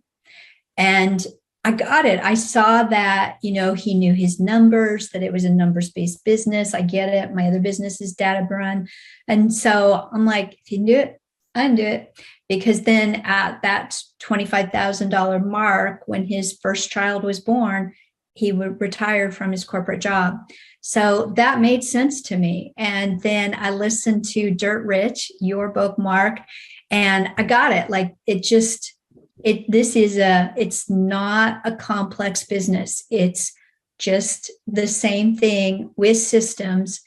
And it made sense to me. And then I had a sales call with your team and thoroughly looked at the business and prayed like crazy. And I was all in. December 31st, I was all in, and started January 13th in flight school.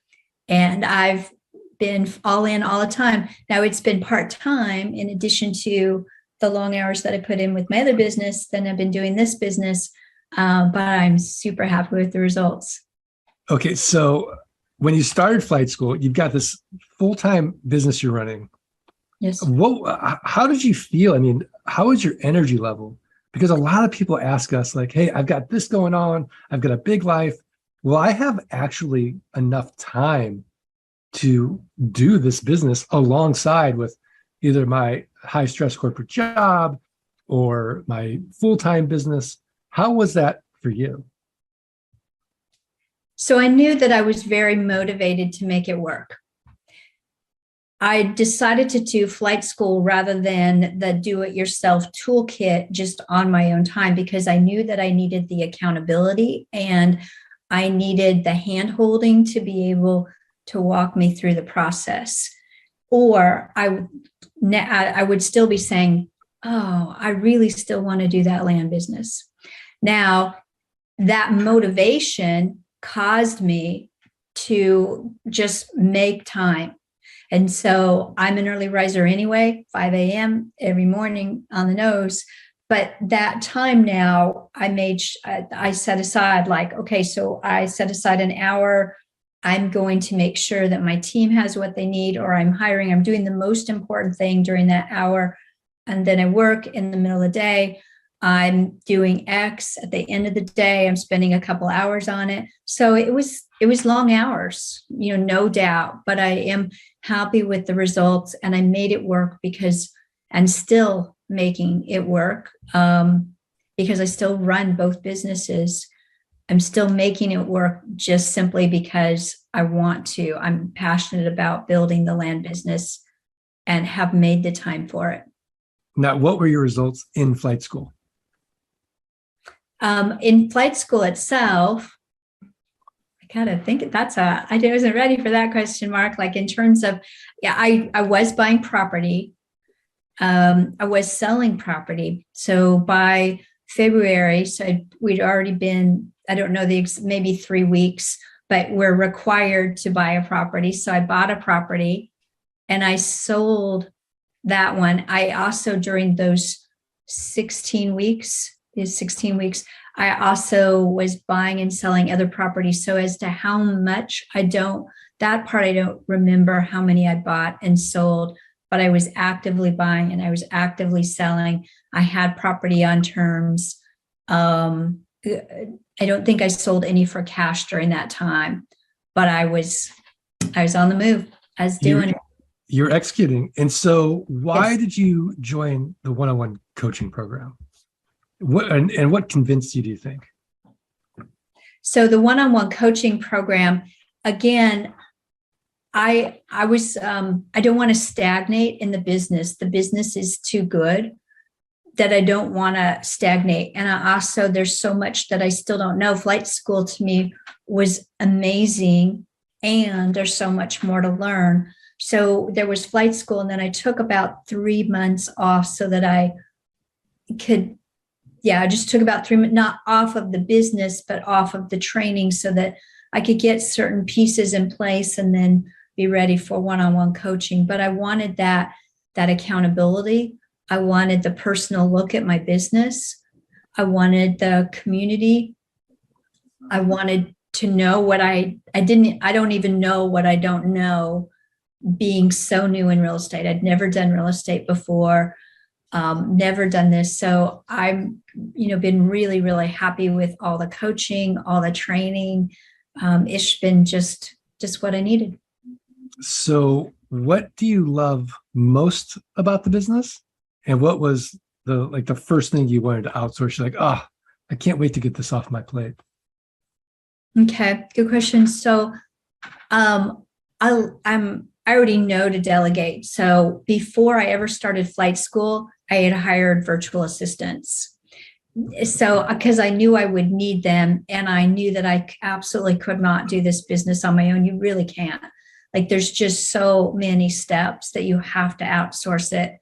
So what did I knew right away, like the list, the pulling the list, scrubbing the list, looking at comps. So I oversee that, but then the detailed work, like especially the scrubbing the list and things like that, that I outsourced right away. Creating the agreements, the contracts, the deeds, the using LG Pass, that was outsourced right away.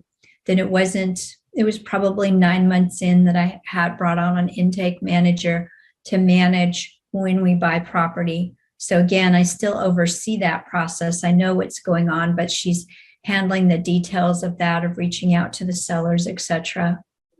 I actually love working with the people who are buying. I think that's really fun, but it's also getting tiresome. So soon that will be off my plate as well. I hate the very detailed work. I love working with the people who are buying the land, but I also know that it's time to let that go. Okay. And then as far as from the very beginning of flight school to now, which you're almost at the end of coaching, how many hours a week are you working in your business?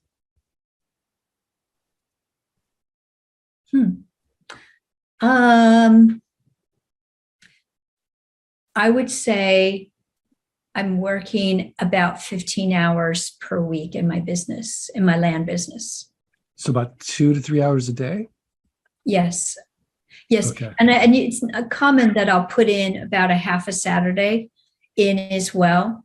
And Saturdays are for systems. S is for systems. So my Saturdays, if I'm going to be working any part of it, it's about how are my systems, what needs to be a new system, what system needs refined, what holes did we find in the systems this week, what needs fixed. So high level stuff. Okay. And is most of your time now on selling, or what's left for you to do in your business? What's left for me to do? It's more and more marketing. Refining the marketing process. So I have people who are posting ads. I have people, I have a copywriter, bringing on another copywriter. So it's doing more I would say it's doing more better and constantly looking at how we can do more marketing better. Right now, I have 27 properties in inventory, which is a good number for me right now. And so we have plenty of land to sell, but it has been selling really fast. And so gotta, keep bringing in more. We sold a property today. So it's just buy land, sell land, buy land, sell land. Very simple and very systematizable. Yeah, I love it. So I know, like in Grill the Geeks at boot camp, everyone asks the same question. How much do you spend a month on your team and tools?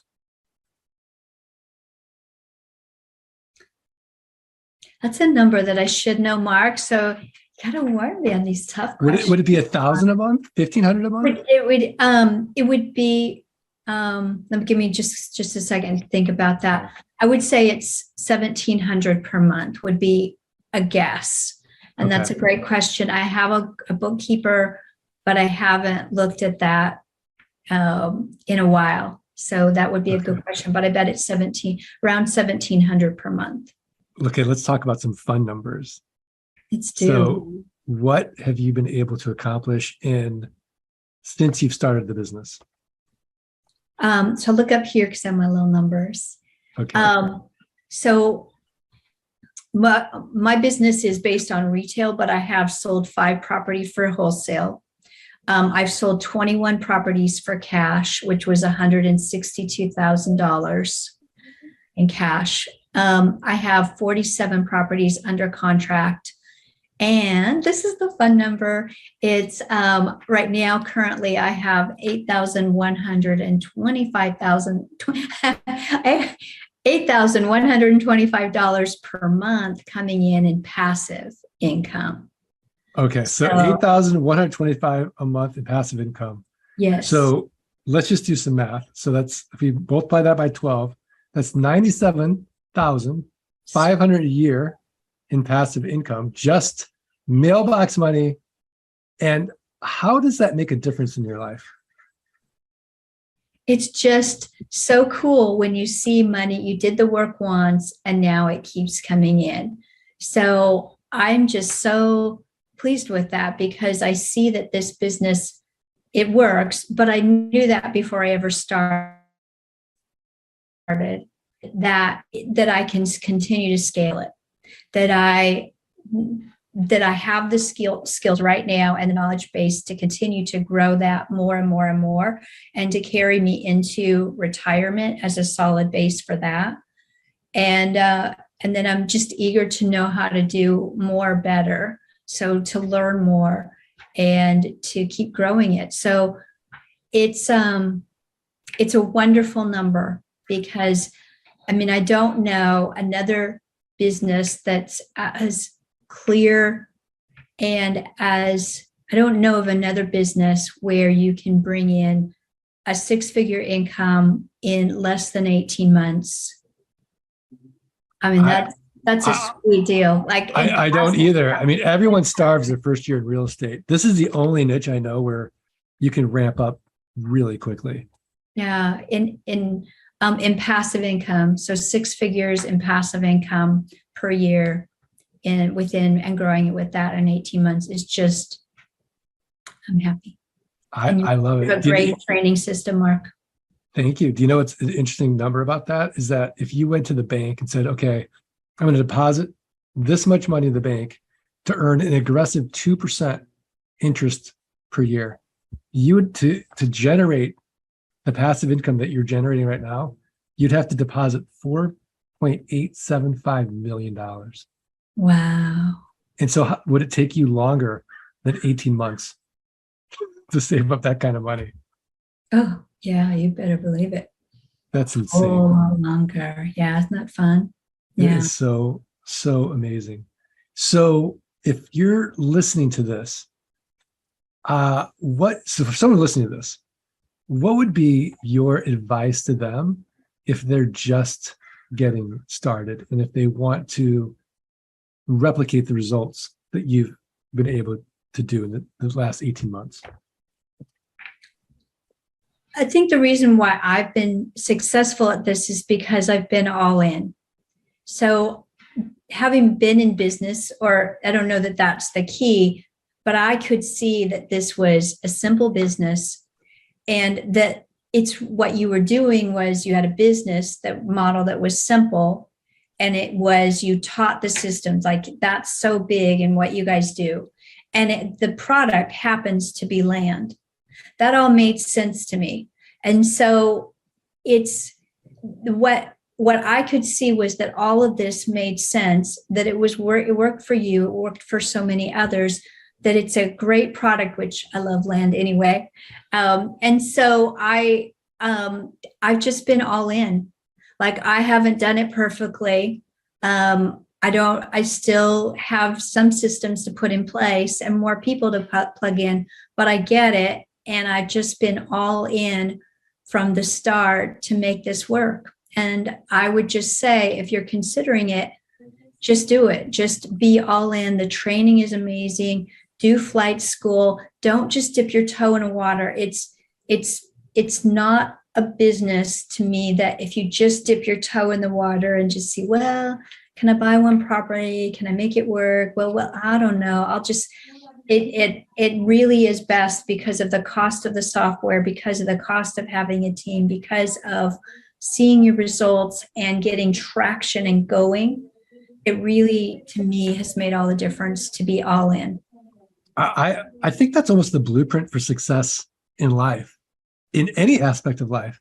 If you're just dipping your toe in the water with your relationship or your job or a hobby, and you're not fully committed to really being the best version of yourself in that area of life, you won't get the results you want.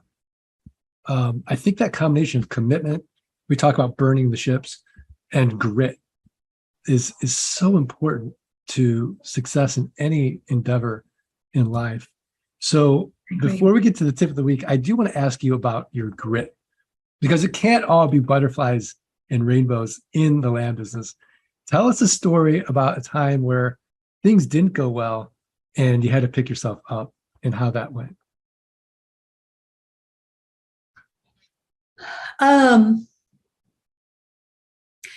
Grit. So in hiring, I don't know if this is a great story, Mark, but I would say that I've just grit, just do it. But I spent time to create a job description for someone who was going to be the marketing manager. She sounded really good. I thought that I had the systems in place to train her and explain it to her. But she, like, apparently either she wasn't a fit and she didn't get the systems, but she felt like she didn't have enough training. And so she just quit on me. And I was like, she had sounded really good. So I don't know whether it was truly, my systems could have been better. They really could have. I expected her to know more coming in than I should have. My system should have been better. But I was so busy, and I was really sorry to lose her. And I cried, and then I moved on. It was a Friday afternoon. I met with her. She said goodbye. And she had only been with me for like 10 days, but her communication was poor, but my systems were poor. And so it just simply wasn't a match, but it just was like, oh, darn. And but after a good cry, I picked myself back up, and Monday I was back at it again. And now I have two great people in my marketing team, and they're well trained. They're just singing along. I'm super happy with them. One of them gets a bonus every time we sell a property, and that's super motivating for her. And so I'm happy with how things are in marketing right now, but that just took grit. Just create better systems, move on, put the right people in place, and next. Wow, it's so inspiring. Okay, last question before tip of the week, because I forgot to ask this. What's your favorite deal that you've done? favorite deal. It's just like how fast land can move. So property was just closing.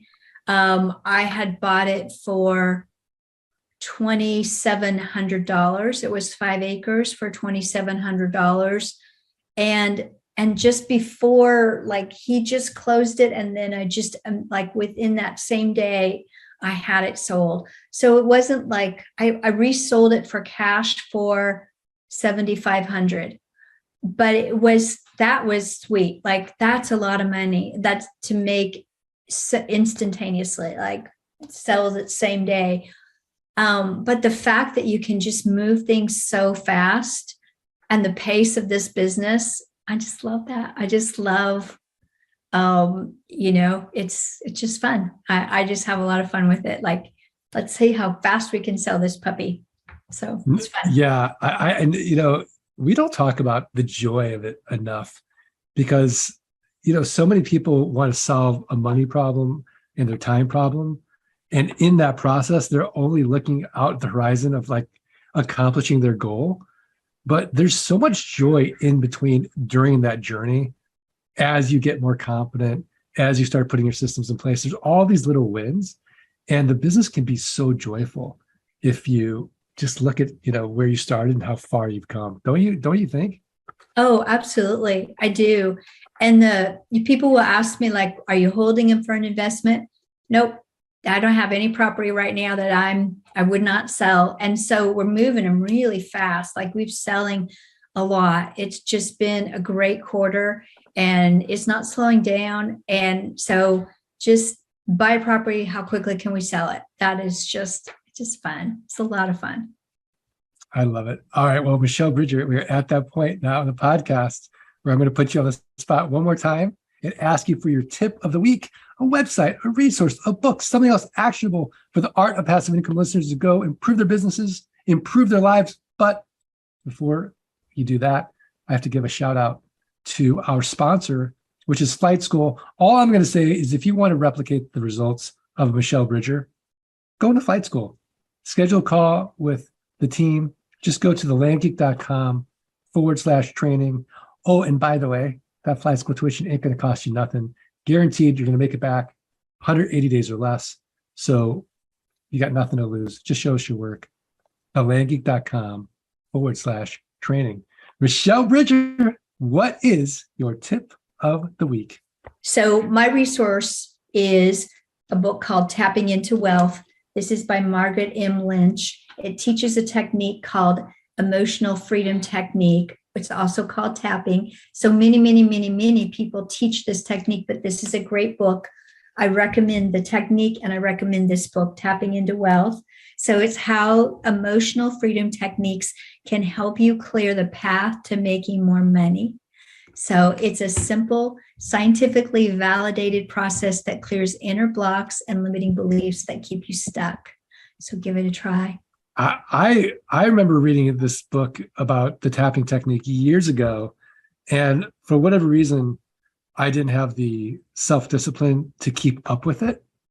But I do remember, just for my own experiment, doing it. And I do remember feeling better.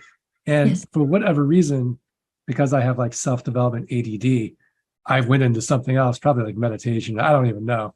But now that you have that book, I am going to buy the book, and then I'm going to see you in San Antonio at boot camp. You bet. I'll be there. August 12th through the 14th. Yep. So for those of you listening, come to boot camp, August 12th to 14th. Go to thelandgeek.com/boot camp, and let's start our own tapping group and see what the results are. So after you listen to this podcast, get the book. Let's all tap together and just compare notes at boot camp and see what amazing stories we can just, compare notes and see. My tip of the week is learn more about Michelle Bridger and her land business.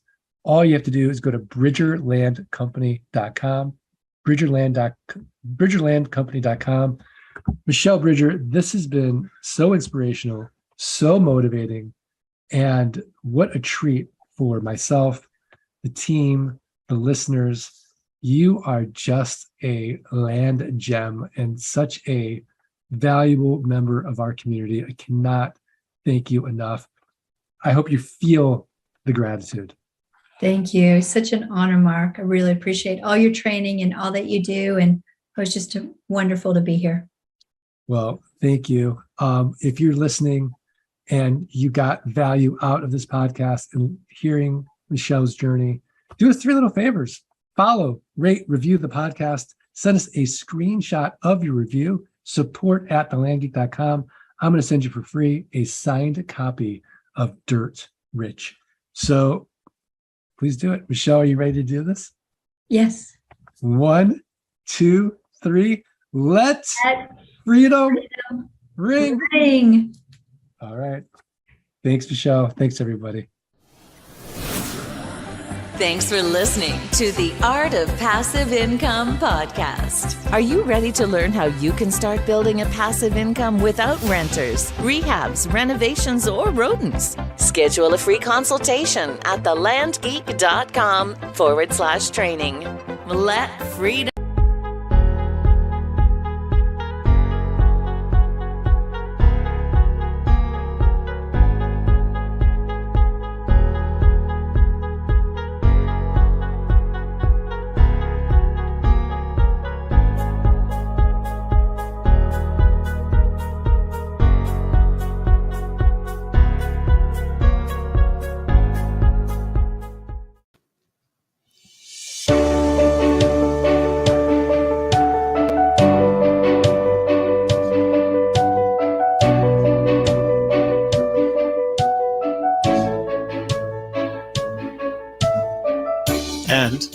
Hello and welcome to Shelley Carney Life Coach. It's our Friday happy hour chat, and I'm your host, Shelley Carney, along with my bestie, Toby Younis.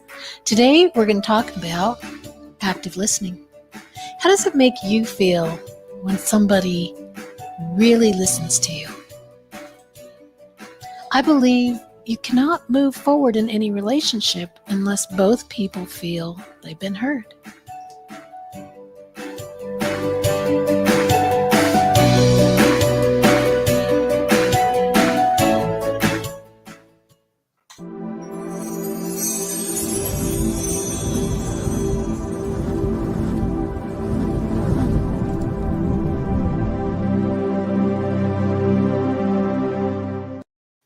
Toby and I want to provide value to our community, and we hope you enjoy the videos we create. We appreciate you being here to engage with us. To help us in return, you can share your ideas and appreciation by clicking on the thumbs up like button, subscribing, clicking on the bell to receive notifications, and writing a positive comment. Then share our videos with your family and friends so we can grow the channel and reach more wonderful people in the future. Thanks. All right. Thanks for joining us today. Again, I'm Shelley Carney. I'm a podcasting and live streaming host, coach, and consultant, personal development expert, an interviewer, an author, a presenter, an introvert, and a 9 on the Enneagram. I always include that because it can kind of sometimes inform you about a person's personality traits. And we're going to focus a little bit today on interviewer, what it takes to be a good interviewer and to actively listen. Are you paying attention or actively listening? And what's the difference? Do you know the difference? So I'd like to believe that actively listening ensures that you're engaged in the conversation, as opposed to sometimes like you're sitting in class. Mm-hmm. When you're sitting in class and you have a recorder with you, digital recorder, that's participating in a kind of non-committed sense. You may not be ready to engage in the conversation. So if you get called upon, for example, the professor says, hey, Toby, what exactly do I mean by a composite? And if you weren't actively listening, you were just kind of, there. You may not get it, but if you're actively listening, you're engaged in your side of the conversation. So every once in a while, somebody will ask me, "What do you find most interesting? What do you find most attractive about a woman?" And my response has always been, "I like the idea that she can hold up her end of the conversation." And part of that holding up your end of the conversation is actively listening. Yes. Now, another way of looking at that, when you brought up classes, taking classes, is if, for instance, I'm taking a training with somebody, if I am actively taking notes, even if it's just a recorded video, if I'm actively taking notes and planning on putting things into action that they're explaining to me, then I believe that's a more active listening rather than a passive listening of just, hearing what they say, but not planning to take action on it. But why should we listen? What's in it for me if I listen to other people? We can build our relationships and deepen that bond. We can increase our empathy for others when we hear their side of the story. We enhance our own understanding, and people understand us better. And we can learn and develop knowledge. So if they tell me something and I don't know anything about, for instance, when Toby tells his stories about Vietnam, that is not in any way anything that ever happened to me in my life. It's totally new. So listening to his stories informs me, educates me. I get to understand and learn about what it was like for a young man to be in Vietnam during the conflict there. Helps us to solve problems. If we go in already knowing that guy's an idiot and he doesn't know what he's talking about, we're not going to listen to him. We're not going to be able to solve the problem between us. If we come in with an open mind and truly actively listen, then we actually have a chance of solving that problem. And then we inspire positive feelings. When I am listened to, I feel like I'm validated. I feel appreciated. I feel heard and acknowledged. And we can do that for the other person, and we back and forth raise our vibration together. So is this a good time to interject my sentient sales course? The whole course? No, just to talk about what it was. Sure, go ahead. So there was a period in time. If you want to go to full screen when you're talking, that would be good too. Okay, let me do that. So there was a period in time where, when I was in Washington, D.C., I was helping other contractors learn how to sell to the federal government. And over a period of about 3 or 4 years, I developed something called a sentient sales course and sentient sales technique. And basically, the sentient sales technique said that when you went in to make a sale, that you did as little talking as possible, that you asked open-ended questions and allowed your prospective customer to speak. And not only did it work as a sales technique, I discovered quite accidentally, actually, that it worked as a relationship development technique. So you could meet someone in a train station. You'd start talking. The more you listen to them, the more attached they become to you in kind of a pseudo-emotional way, right? They just want to hear more of your stories, yet you haven't told any of your stories. You've just asked questions about them. So that's why I called it sentient sales, because it works on that side of the individual. The more you listen to an individual, the more they become kind of connected to you. And you don't have to do anything. You don't have to tell your war stories. You don't have to tell your success stories. You don't have to do anything. You just have to ask them about them. And the more you do that, the more connected they become to you. That's right. People's favorite subject is themselves. Yeah. And that's what Dale Carnegie said in his book, How to Win Friends and Influence People. Mhm. Is the most popular person at the party that everybody likes so much is the one who just went around and asked everybody questions about themselves and then listened. So Dale Carnegie and there like that. Yeah. So next slide. Are you actively listening?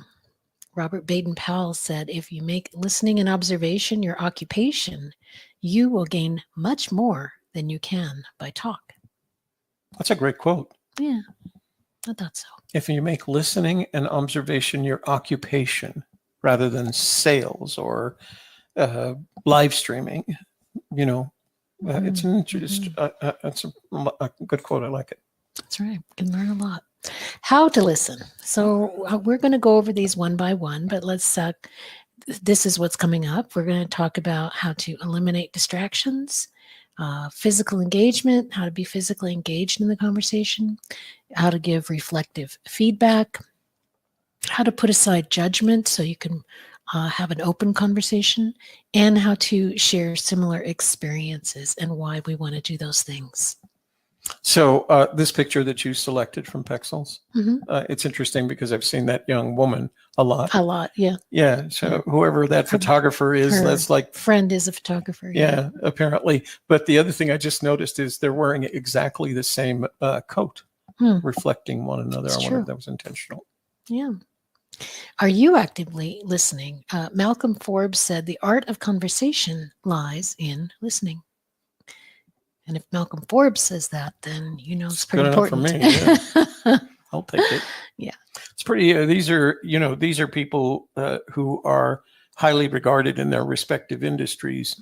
So you have to accept the fact that they probably do a lot more listening and talking as part of what made them successful. Exactly. Well, and a big part of leadership is being able to listen to the people around you and take that information and put it to use.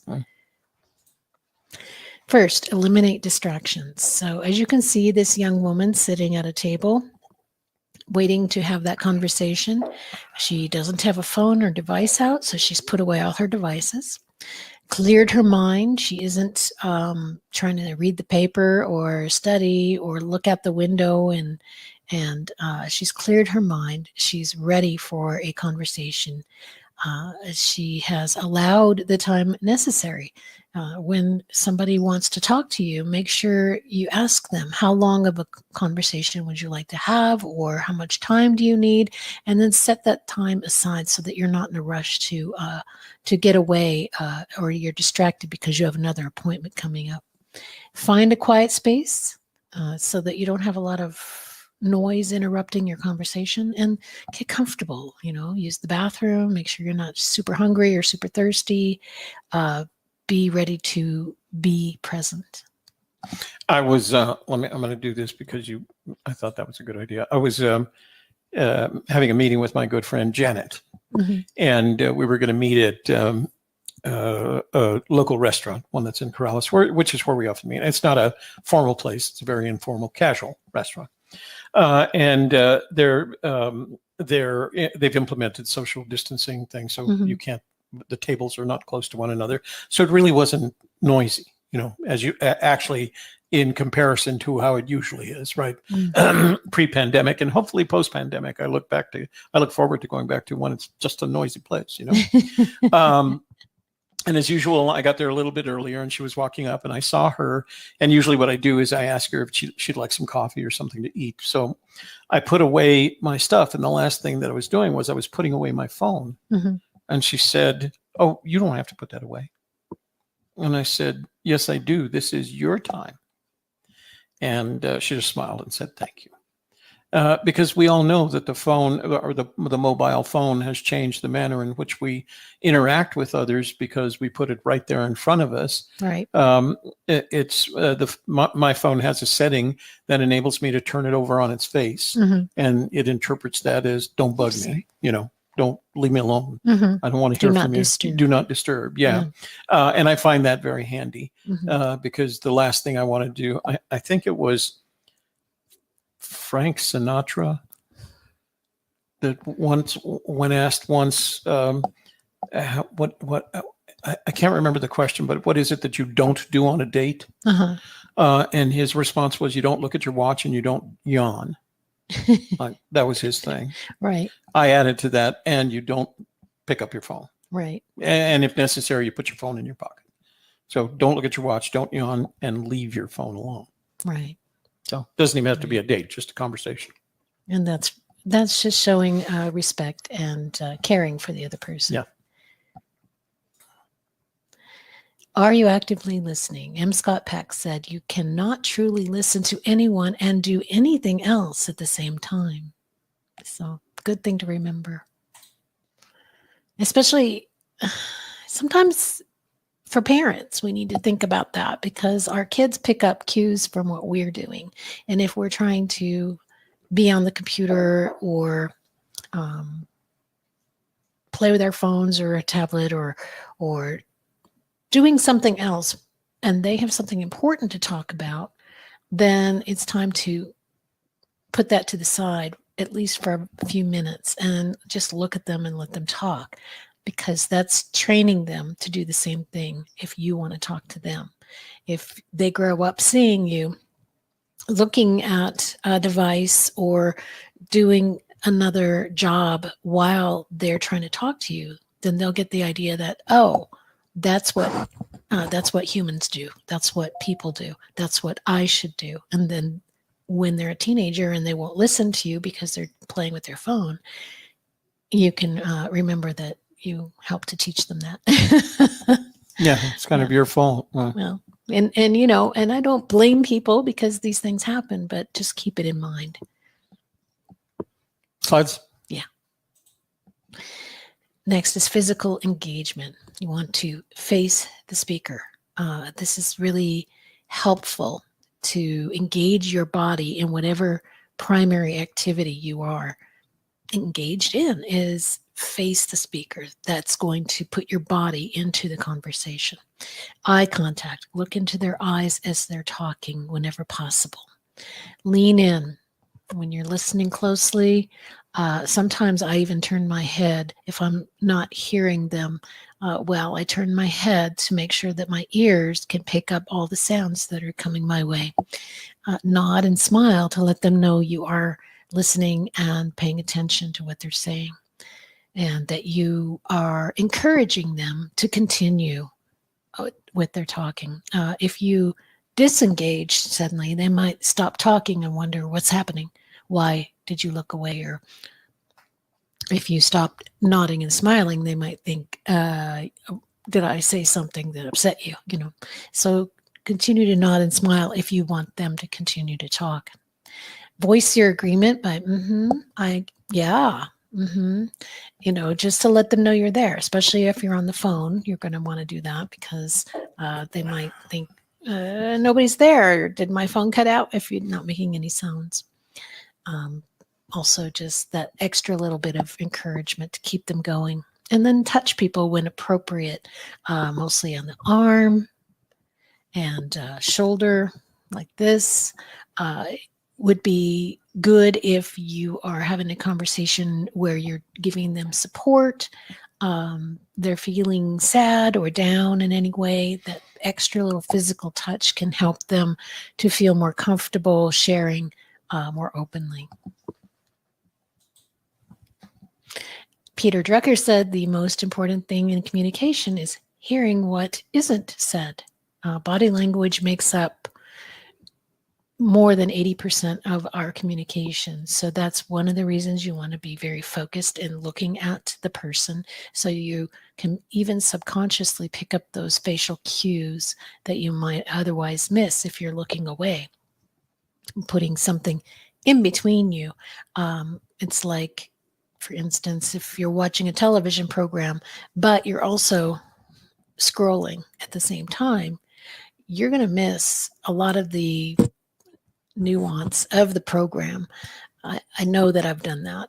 If I'm watching a program and suddenly I get a text and I start messing around with the text, I've totally forgotten everything that I just saw presented.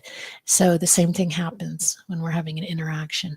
You want to be looking at the person and in the moment so that you can pick up those cues that you might not have otherwise noticed if you were looking away. In one of the schools that I attended in my career, there was a whole section on, you want me to open up the screen here? Don't mind me. There was a whole section on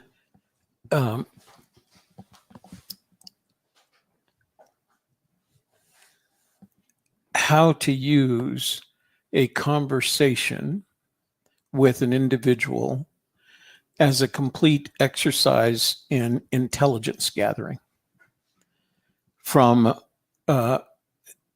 recalling making notes afterwards, recalling the clothes they wore, how they were sitting, how their face looked, what their expressions were, not just what they were saying, how they were moving their hands, whether or not they kept their hands in their pockets, right? Whether they smoked at the time, right?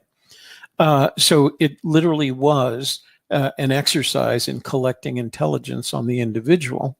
And I brought that into the sentient sales technique as a method. I didn't call it collecting intelligence, basically analyzing the individual, going beyond just what you're hearing and using what you're seeing or even smelling. You could always, when you walked into the office of someone who was a smoker, you could smell that, and you wanted to make sure you didn't say anything offensive, even though you weren't a smoker.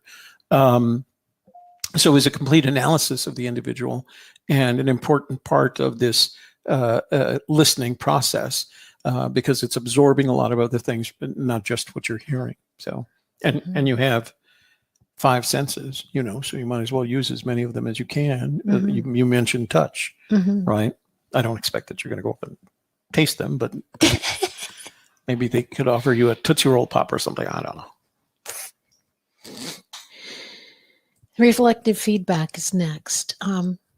This is basically you're not listening to somebody so that you can formulate your reply or what you would do in that situation or give advice. You're listening to understand. You're listening to learn. You're listening to get their information. And in doing that, one of the things we can do is offer that reflective feedback of repeating back what they've said, paraphrasing, saying it in a different way. So what I'm hearing you say is that correct? Check for clarification. Ask for those clarifying questions like, I didn't understand what you said there. You said you started work when you were 21, and what year was that? You can do those clarifying questions just to help you get that information straight in your mind, what they're talking about. Additionally, it's a great opportunity to empathize with somebody, and you could give them feedback such as, that must have been really hard, or I see what you're saying. I hear that. I can understand what you're talking about. Just that empathy without saying, I know exactly how you feel, because of course nobody knows exactly how anybody feels except for themselves. But to empathize is just to give them that support that they're looking for so that they'll continue to speak. So one of the techniques that I've used in that case is when I can't empathize, if I don't have a similar experience and I'm not able to empathize with the individual, I want to reflect back to them that although I can't empathize, you're telling your story in such a way that I can feel, you're making me feel something, right? And it's not quite empathy, but it is like, that's such a good story. You touched in something inside of me. And I think that's a good way to reflect when they've had an experience that you can't even imagine. You've just never had that kind of thing. And I've noticed on Clubhouse where people get up to tell their stories, some of them, I can't empathize. I didn't lead that kind of life. But you think to yourself that that story is so well told that you can see how it changed them, how it made them better, and how they seem to have recovered from it. Then, and that creates a good feeling. A sense of good feeling. Ralph Nichols said, "The most basic of all human needs is to understand and be understood. The best way to understand people is to listen to them." Wow. Another great quote. Yeah. You want to go next one? Next, we want to talk about putting aside judgment. When you come into a conversation already judging the situation, judging the person, judging their character, judging what they will probably say and what you will probably say, if you've got that mapped out in your mind, then you're not open to having an honest exchange of information. You don't want to come into a conversation judging the person. And this happens a lot with parents and kids. I remember as my son got to be an adult, we had a conversation one day, and I was he was trying to make me feel guilty about something in sort of a passive aggressive way. And I said, I tell you what, from now on, when we have a conversation, I won't judge you and you don't judge me. And let's just go from here. And that really freed some things up for us, that when he wasn't feeling judged, he didn't feel the need to then judge other people. So judge not lest ye be judged. And when you come to a conversation without judging somebody or judging what they're going to say, or maybe some action they took that was a mistake, well, if you can say, well, we all make mistakes, and this is where we go from here. Trust can grow when you allow them to be themselves without feeling judged. Your relationships can deepen. Your happiness increases because you're open to receiving happiness, and you're open to having a better relationship, and they are happier that they're not being judged. And then honesty comes easier when when you know that you can come to that person and say, this and this and this happened, and they just listen to you, and then they say, okay, and then what? Or I see, and they're very neutral or even open to receiving what you're saying. Then you feel like, okay, I can be really honest with this person, and it improves your relationship. Very nice. Bryant H. McGill said, one of the most sincere forms of respect is actually listening to what another has to say. And I agree. Respect is super important, especially in marriage and partnerships. And that means, again, putting things aside and focusing on your partner when they're talking, and giving them that respect. Mm. Do you feel like I listened to you enough? Yeah. I'd let you know. Yeah, you would. Share similar experience. You don't want to do this like too quickly. Let that person explain their entire experience before you jump in and say, oh, well, that happened to me, or that happened to my brother, because then you're sort of jumping into their story and taking it over. You don't want to hijack somebody's conversation, somebody's story. You want them to be able to tell their whole story, and then you can show understanding and empathy by saying, oh, I hear what you're saying, and something similar happened to me when I was that age, and I made a mistake, and I didn't do it any better than you did. So that would reduce their shame and guilt, knowing that you accept them as they are. You're not judging them. You also had a similar experience and made similar decisions and similar mistakes. Then they feel like they are being understood, and it strengthens that bond and reinforces the learning. So for instance, this perhaps is a mother and daughter, or grandmother and granddaughter. If the younger one came to the older one and said, I had this bad thing happen, maybe the boyfriend broke up with her or whatever happened, something bad happened, and the mother or grandmother listened to her and then said, when I was your age, something similar happened, and here's how I handled it, and here's what I thought and felt and did. Then the younger one could learn from that and see maybe a path forward, whereas before they may have felt like, life will never be better again. And when they hear, oh, they went through the same thing, and look at them now, they're doing great.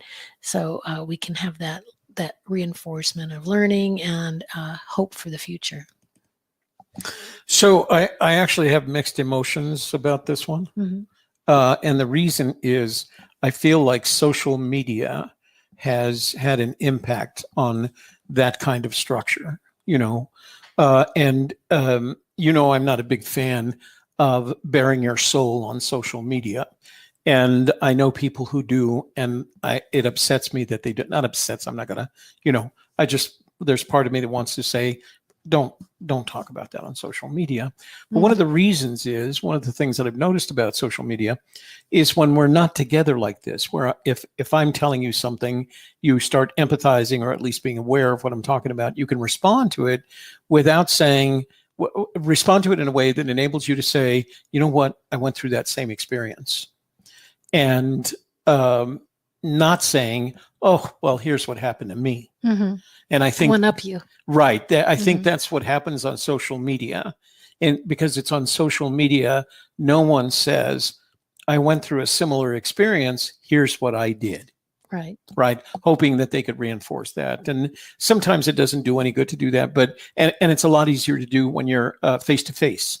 On social media, it's easier to say, really? Well, here's what happened to me. Mm-hmm. And then what did you call it? One up your story, do a one up your story, level up your story, so that now your story becomes more important than whatever pain the person is experiencing. Right. Now, again, I'm not a big fan of bearing your soul on social media. Right. If you have a problem, call me. Yeah. Let's talk about it. And I promise you what's not going to happen is I'm not going to one up you. Yeah. I'm going to I'm going to suggest that I had a similar experience, and here's what I did if you're open to that advice. Right. So social media has an impact on this. Yeah, I would save things like technical things, you know, like I was trying to learn how to do such and such, and I bought this piece of software and it's not working, and I need some help. That's great. That's great. Share that stuff on social media because people can honestly help you with things of that nature. But if it's something personal, like I'm going through a divorce or my kid's on drugs or things of that nature, then you're going to want to talk one-on-one with somebody that's a coach or a therapist or a best friend or a parent or a sibling or whatever. You're going to want to talk that through one-on-one. Putting things out on social media is good if you want advice. If you don't want advice, don't put it out there. Yeah, that's it basically. Yeah. So back 2 slides. Active listening marks you as a leader. As you saw, Malcolm Forbes and some of the other names that we discussed, Peter Drucker, and they focus a lot on listening, because when you listen to the people around you, you can take all their ideas and all their stories, combine them into universal truths, and that can inform the way you live.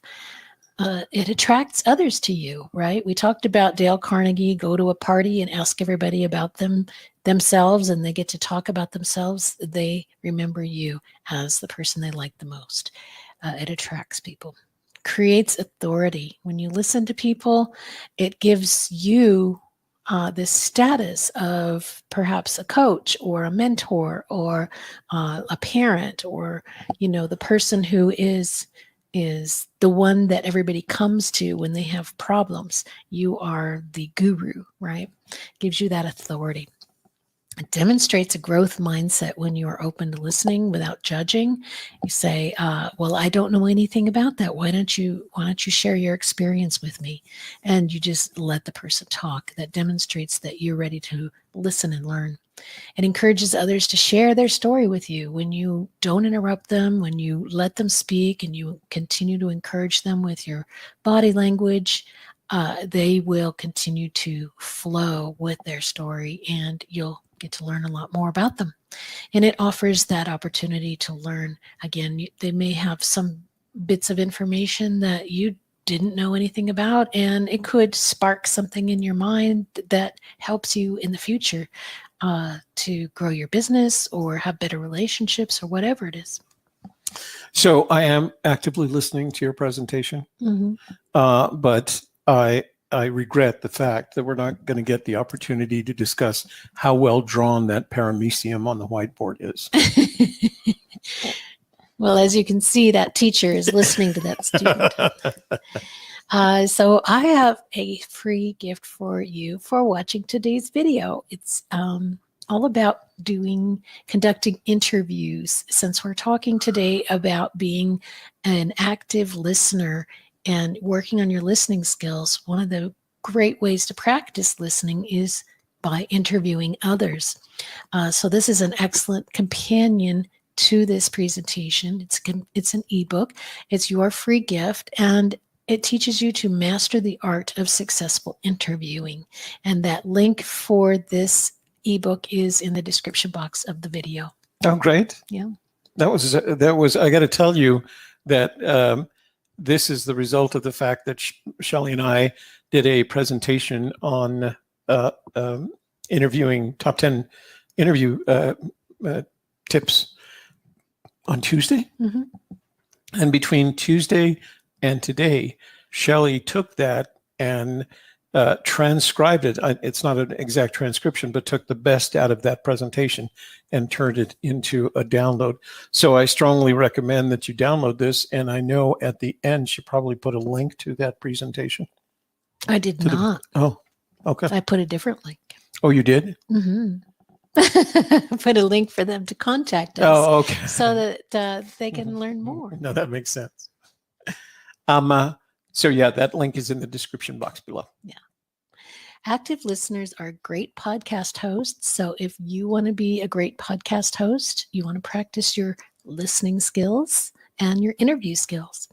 They're dynamic interviewers, meaning they hold up their end of the conversation so that it's not just the interview guest who's doing all the talking. They are giving that extra fulfilling material that keeps it flowing like a conversation.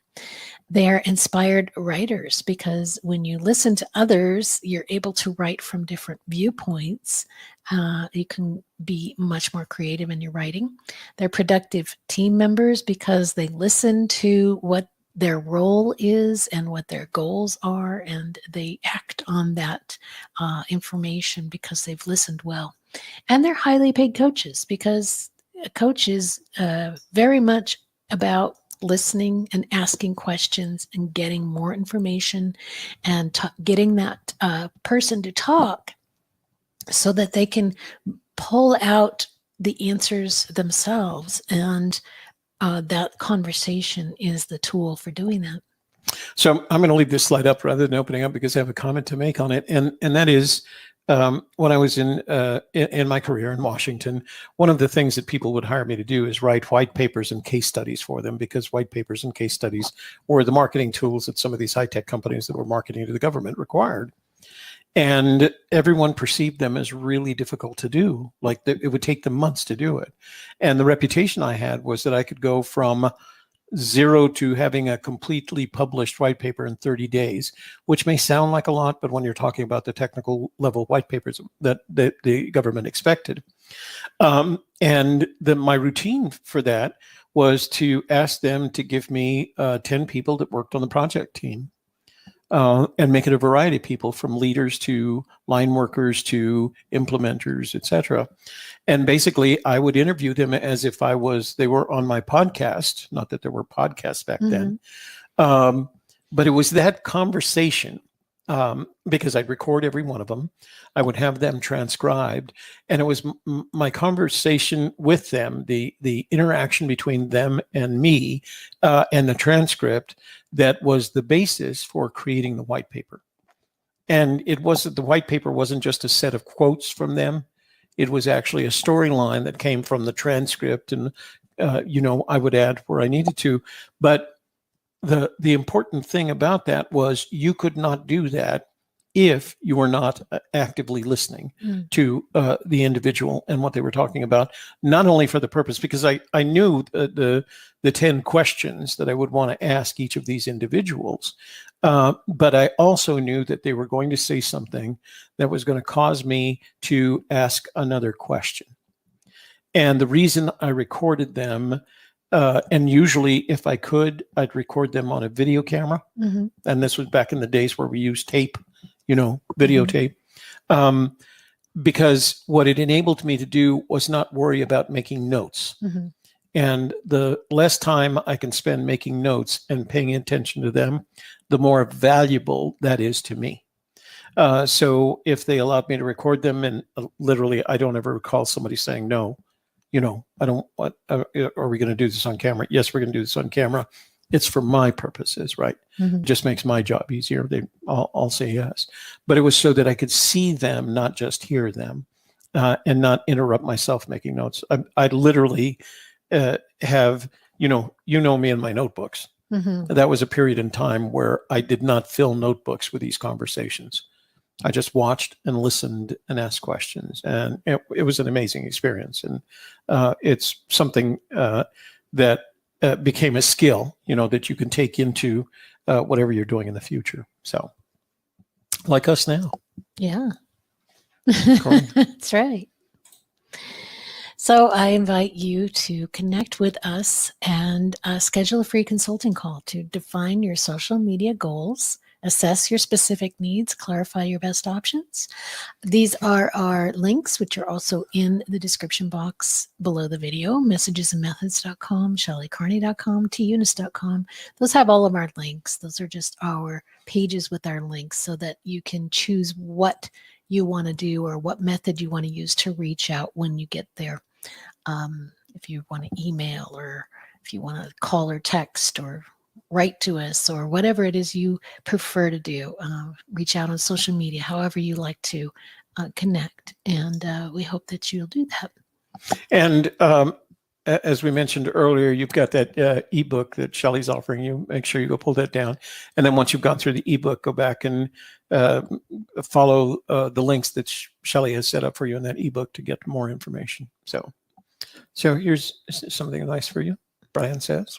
Well, thank you, Brian, for being here. And please do share with your family and friends. So, okay.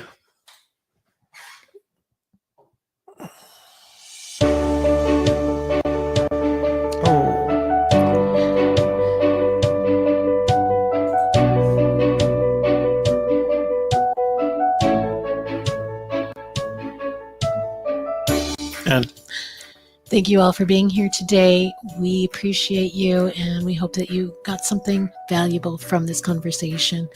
And we will be back tonight at 7 o'clock for AGK Gaming.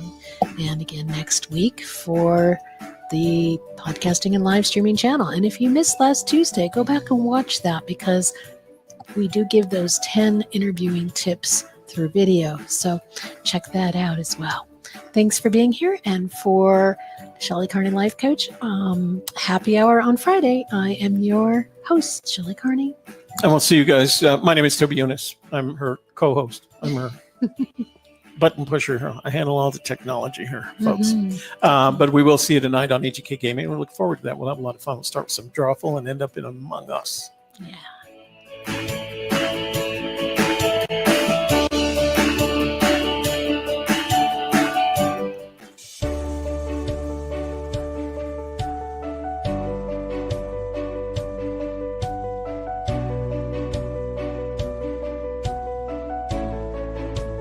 How to elevate your style. Classy summer outfits for 2022.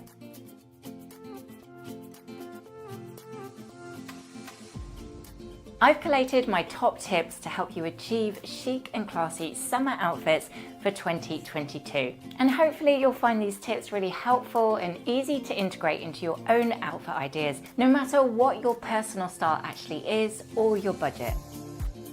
When it comes to creating a cohesive and elevated look, high quality basics are a must, while showpieces and statement garments add pops of drama and interest. Your outfit will just fall flat if your basics aren't up to par. Here you can see that I'm wearing a pretty basic yet really timeless outfit. But because that vest top has been made from a beautiful ribbed cotton, and because those white jeans have just got the best fit, the whole outfit looks really elevated and put together. You should never underestimate the power of having great staple pieces in your own wardrobe. I always spend more time curating my basics than shopping for hero pieces. Key options I focus on would be blazers, blouses, and tailored trousers. And in winter, of course, a beautiful coat. When you own these pieces in neutral colors, in the most premium quality materials that you can afford, you'll find they will last for years and really make up the building blocks of most of your looks. Do you stop and think about fabric composition before you buy? I think a lot of us have become so aware of not only where our clothes are made, but also what they've been made from. I know that I've become slightly obsessive about checking the fabric labels, but I really want to know what is in my garment. Is it going to irritate my skin? Is it going to really last? And is it going to bobble and look awful within about 6 months' time? Choosing sustainable or premium fabrics instantly elevates your style. A cotton blouse will not only feel different from a synthetic blouse, but it will look different too. You can often tell the difference between the two fibers just from the way that they drape. And then this in turn leaves you looking more polished. I think my favorites at the moment would be organic cotton. I really love Ecovero and Econyl for swimwear. But do let me know if you've heard of any new and wonderful fabrics coming out there that are really sustainable. Don't know if you remember, but last year we talked about a new faux leather that was actually made from cactus leaves, which I thought was amazing. So if you've heard of anything new and up and coming in terms of sustainable fabrics, do let me know about that too. Now, not only is this blouse so very pretty for summer, but it's also been made from embroidered organic cotton. I went true to size with the UK 10, and I would say that the fit is perfect. I really try and focus on investing in those pieces that will stand the test of time. And this then leaves me with a really timeless wardrobe that looks elevated all year round, no matter what the current trends might be. Now, while I'm thinking about beautiful yet affordable compositions, I have a couple of lovely new pieces in from Lulu's that I really wanted to share with you all. This portion of the video has very kindly been sponsored, and as always, all selections and opinions are my own. So I knew I really wanted to be considerate about the compositions that I add in to my own wardrobe. So I actually searched Lulu's website via the fabric content that I was after. And thinking of summer, linen was where I headed first, which is where I found this beautiful set. Now, I needed a new skirt for summer, and to have something as a matching set feels really on trend, yet very elevating at the same time. On top of a really lovely blend of fabric, this set only retails at $89, so about £70, which I thought was very, very reasonable. So I've paired my new camel sandals with this look, made from leather with that very simple, elegant design. I think they polish off this outfit perfectly. Then I chose a sprinkle of colour for my wardrobe. Bit of a shock, I know. But I saw this bright blue shade, the feminine cut of this dress, and the fact that it's been made from a blend of linen, and I just had to add it to basket. I must admit, I do feel really nice in this dress. I love how it fits across the chest, and although it is more fitted, it's still got a bit of wiggle room across the hips. It's a lovely dress for my summer holidays. And last but not least, I headed for my favourite embroidery with this very pretty summer top. A unique piece made from 100% cotton that really adds a touch of my personality into my outfit idea. On my feet this time are another new pair of shoes that I chose. They get a tick for the pointed toe, double tick for being mules, and a triple tick for that soft neutral tone. So all round, I've had a wonderful first experience shopping at Lulu's, and I would highly advise that you have a browse of their collection for yourself. I've added a link in the description box below for you to take a look at the end of this video. Now, this might be the most important tip on the list, to me anyway. You could be wearing the most perfectly curated summer outfit, but the look will just miss the mark if it doesn't fit you well. Now, I know it's hard to find clothes tailored to your own body, especially as most of the high street stores seem to be using different measurements for their sizing. But it's so important to wear clothes that really complement and flatter your own shape. So as you can see in this first look, for example, the dress fits like a glove. It really skims over my widest area, which is my hips, but balancing out that shape is the shirt. Simply a classic boyfriend shirt that's just a little bit oversized and feels really relaxed. Now, I've tied it in a knot at my waist just to give me a little bit more definition and that kind of overall hourglass shape. And then that wider shape of the shirt shoulders gives me more width and balances me out overall. I certainly don't have a perfect body, and like most women, I have my own insecurities as well. But I've learned over the years to not get too stressed about it. These days, I just focus on my best parts. I dress for my shape and what makes me feel really nice, and I subtly divert attention away from the areas I don't really want people to focus on.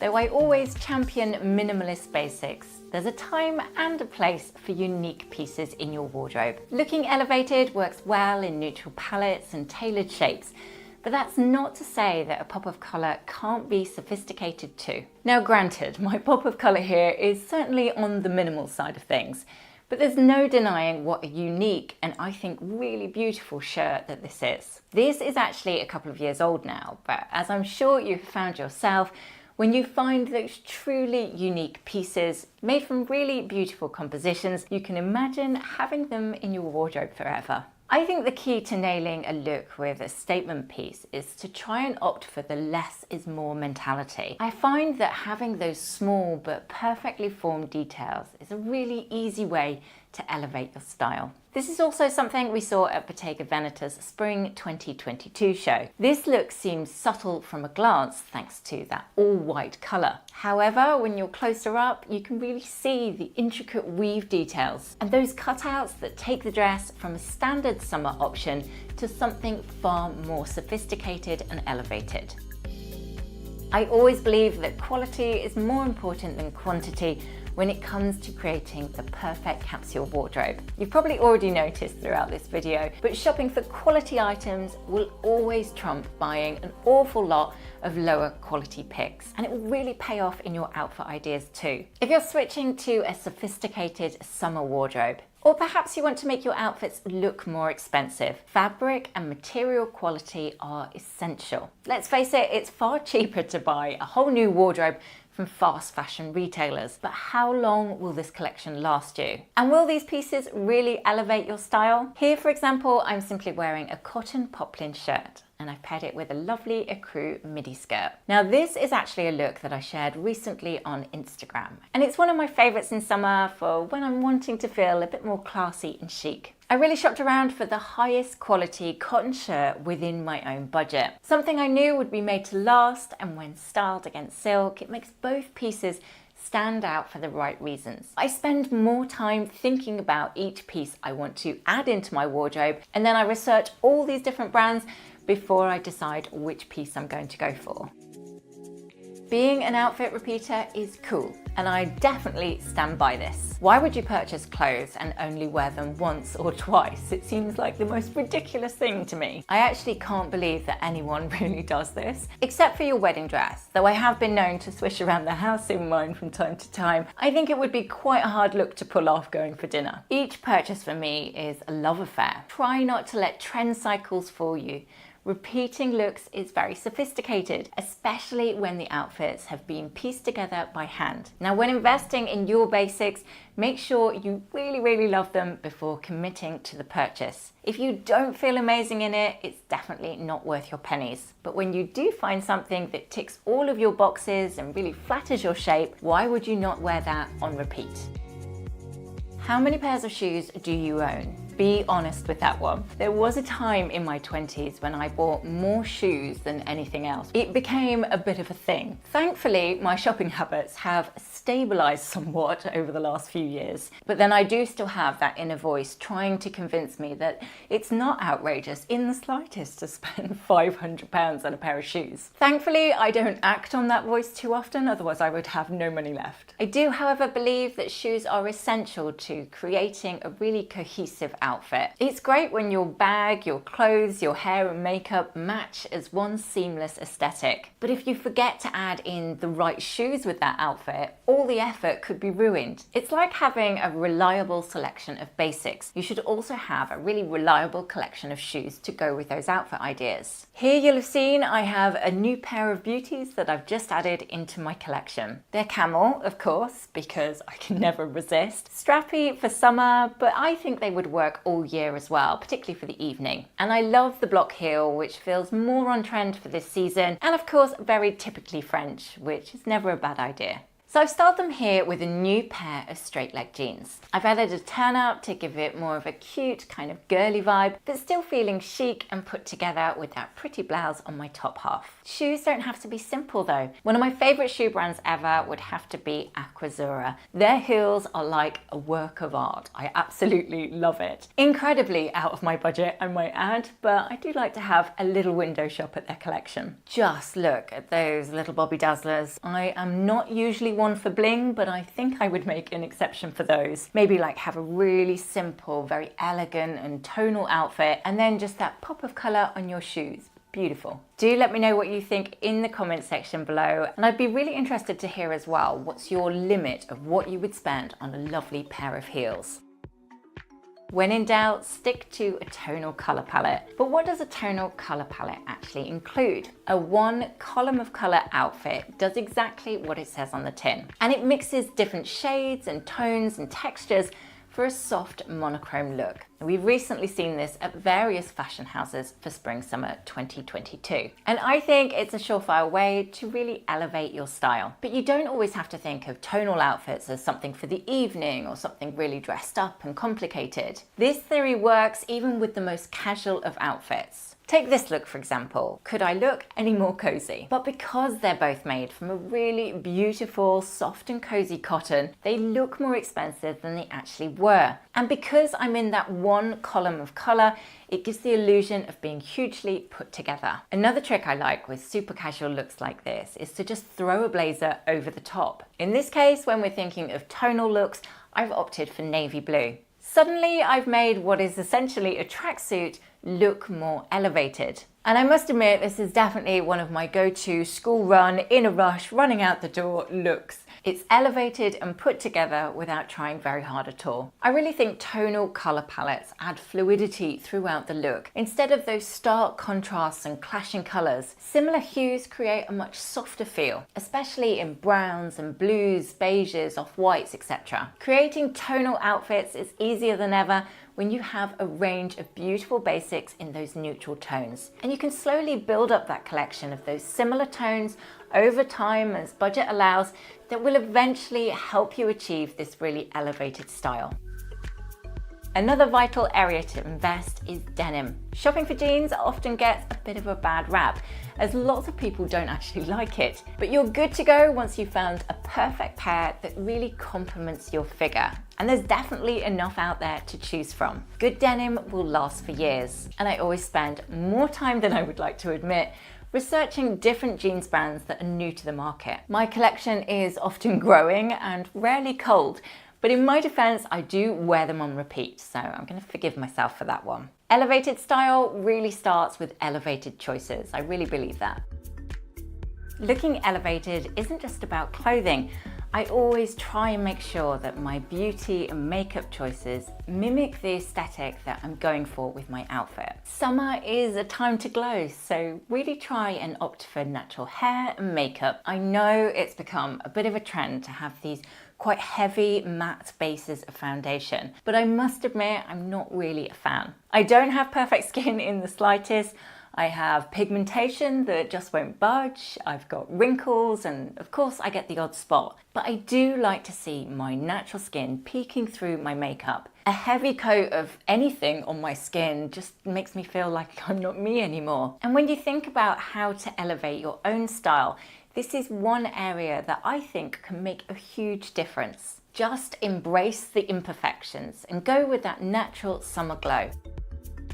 Another critical area to focus on when elevating your style for summer is your handbag. These days, bags come in all shapes, sizes, and textures, so it's easy to be tempted by the latest trend. Now, I do love trend pieces, don't get me wrong, but it is essential to own at least one neutral bag alongside these loud patterns and colors. Now, I personally focus on minimalist designs and neutral palettes when I'm handbag shopping. This ensures that the bag will match a range of different outfits that I already have in my wardrobe, allowing me to just get up and go without worrying about matching my accessories to my look. Beiges, whites, creams, subtle greys are really great colors to explore. Black, of course, is a great option if you want something that's going to match pretty much all of your different outfits. but I personally always prefer those softer tones, particularly for the summer months. Of course, these tips are a general rule of thumb, and some rules are just made to be broken. If there's one tip you should remember, however, it's to always focus on fit and fabrics in summer, but ultimately really try and listen to that inner voice. You know when you feel nice in something, so try and embrace that. All important ingredients for achieving that elusive, elevated style.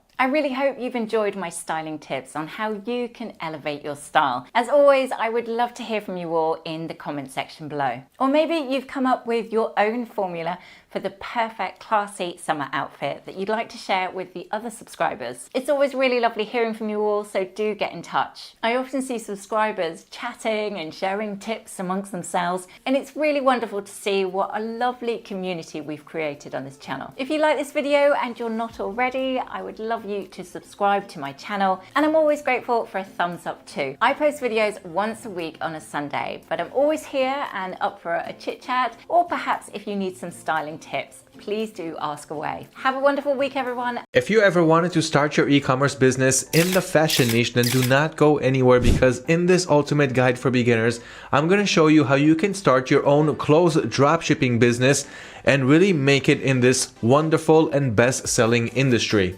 Don't go anywhere. Quick intro and let's go.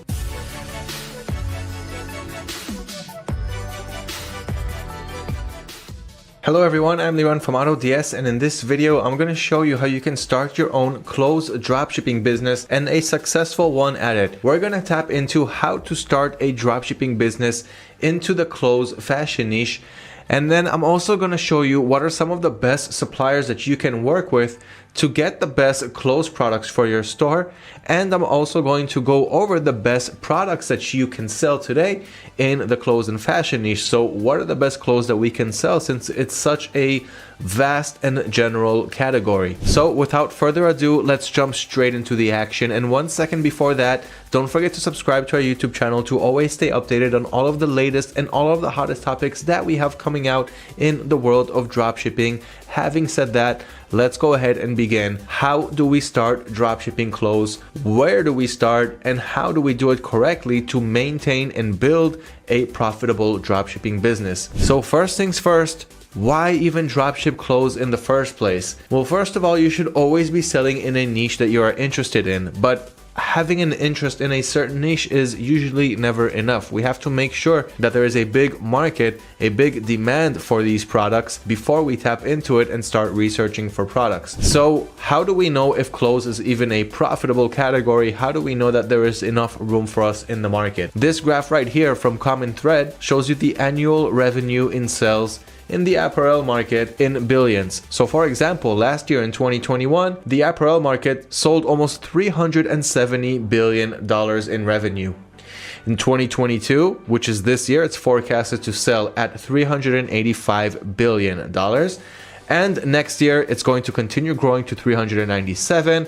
And of course, it will continue increasing year by year, just as we're used to in the e-commerce market. You also have good stats from other good sources like Statista, showing you how the clothes industry, how the fashion industry is increasing year by year. So of course there's room to jump in, and what better time than now? By the way, everything that I'm going over in this video, you can read about it in a full blog article, which I will leave a link to right below this video. So what are the steps to starting, creating, running, and maintaining a successful and profitable clothes dropshipping business? These are the steps that we need to take. Step number one, we need to identify a niche. So the clothes or the fashion industry is a very, very general niche. We're going to have to narrow that down and find some best sellers, some products that can sell today that have high demand, which I will get to soon in this video. But step number one is identifying a niche. Step number two, we need to choose clothing products to sell.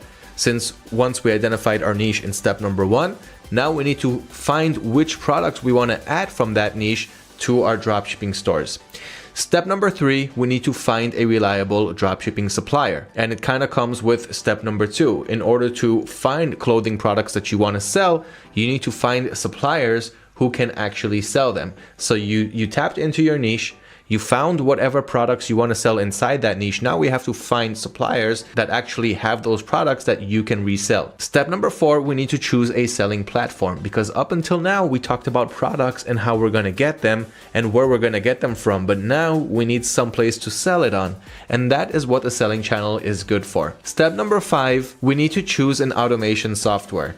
Now that we need to start listing our products and actually create our online store, we also want to be able to scale our dropshipping business and not limit ourselves to a certain number of tasks per day, which will always limit us from growing and expanding our dropshipping empires. Step number 6, we're going to list our products. Now that we know what products we're going to sell and we have our dropshipping suppliers who can sell those products to us, which we will sell to our end customers. And of course, we have our selling channel, so we know what platform we're going to use to sell these products on. Now it's time to actually list those products. Step number 7, we're going to learn how to market our clothing store. And that is because now that we have our products listed on our stores, does anybody even know that our store exists? Does anybody even know that we have products in our stores that they're actually looking to buy? Most likely the answer to this question will be no. Nobody knows that your store exists. Although it does depend on what selling channel you are using. We're going to talk about all of that. But in any case, this is the part where we have to get our brands known and get traffic directed to our stores so we can make those sales and profit. Step number 8 will be fulfilling our orders, because now we marketed our products, our stores exists, we did a great job on product research. Now we're finally hitting those sales and we need to actually fulfill our orders. We got paid by our buyers on our online stores. Now we're going to need to fulfill those orders and send those products to our buyers. Step number 9, we're going to learn how to provide excellent customer service, because after we make orders on our stores, every now and then customers will reach out to us and either ask a simple question, maybe they'll want to return the product for a refund or replacement, or maybe they just want to reach out and ask something very simple, or maybe even ask for a promotion because they want to buy from your store again. For whatever the reason, we want to provide the best customer service that we can. And that is what we're going to learn in step number 9. And then in step number 10, we're going to keep track and learn to analyze our stores so that we can continue making sales and profit and multiply our success and learn to scale. Those are the 10 steps that we're going to go over in this video, and those are the steps that you need to take to run, build, and maintain a high converting and successful dropshipping business in the clothes and fashion industry. So let's go ahead and begin with step number 1, which is identify a niche. Now, while clothes or fashion is the main general niche here, we're still going to need to narrow that down and find micro niches that are selling well inside this big, vast general niche. For example, you can look for things like women's dresses, winter gloves, gym wear, and so forth. All of these are micro niches inside the fashion and clothes main general niche. Now, the way to do that is with extensive product research. And one of the best things about the dropshipping business model is that you can continue testing products over and over and over and over and over and keep replacing the slow movers, replace them with new products that you want to test, and of course multiply your success by adding more products that are similar to those that are selling for you. But in the beginning, before you start making sales, you can continue testing new products and replacing those slow movers, because you're not investing in any inventory, which is one of the best things about the dropshipping business model. It's very easy to test the market and continue testing more and more until you start finding those that start selling for you. So first, you want to identify a niche by going to suppliers' websites, which I will go over soon, tapping into their clothes and fashion categories and going into those micro categories and checking out what sub niches they have there. Just like I just mentioned before, it can also be hats or scarves or socks, and look for a micro niche and then a micro niche that's really selling well on a certain sock with a certain feature, or underwear, boxer shorts, whatever it may be. Now, we're going to talk about extensive product research soon. So the first step is to identify a niche. Go to your suppliers' websites, see what subcategories they have under the clothes niche, see what is selling really well on your suppliers' websites, and start testing out those products on your website. Now let's talk about step number 2, choose clothing products to sell. Once you identified your niche, like for example, let's say you went with winter gloves, then now you want to go inside the winter gloves subcategory or sub niche and see what type of winter gloves are trending there. For example, are they heated winter gloves? Are they electric, non-electric? What type of fabric or material is it made out of? what types of variations do you have here, different colors, different sizes, and so forth, and look for something that is trending well. Going through your suppliers' websites is one way to do it, and I'm going to talk about what suppliers you can use soon.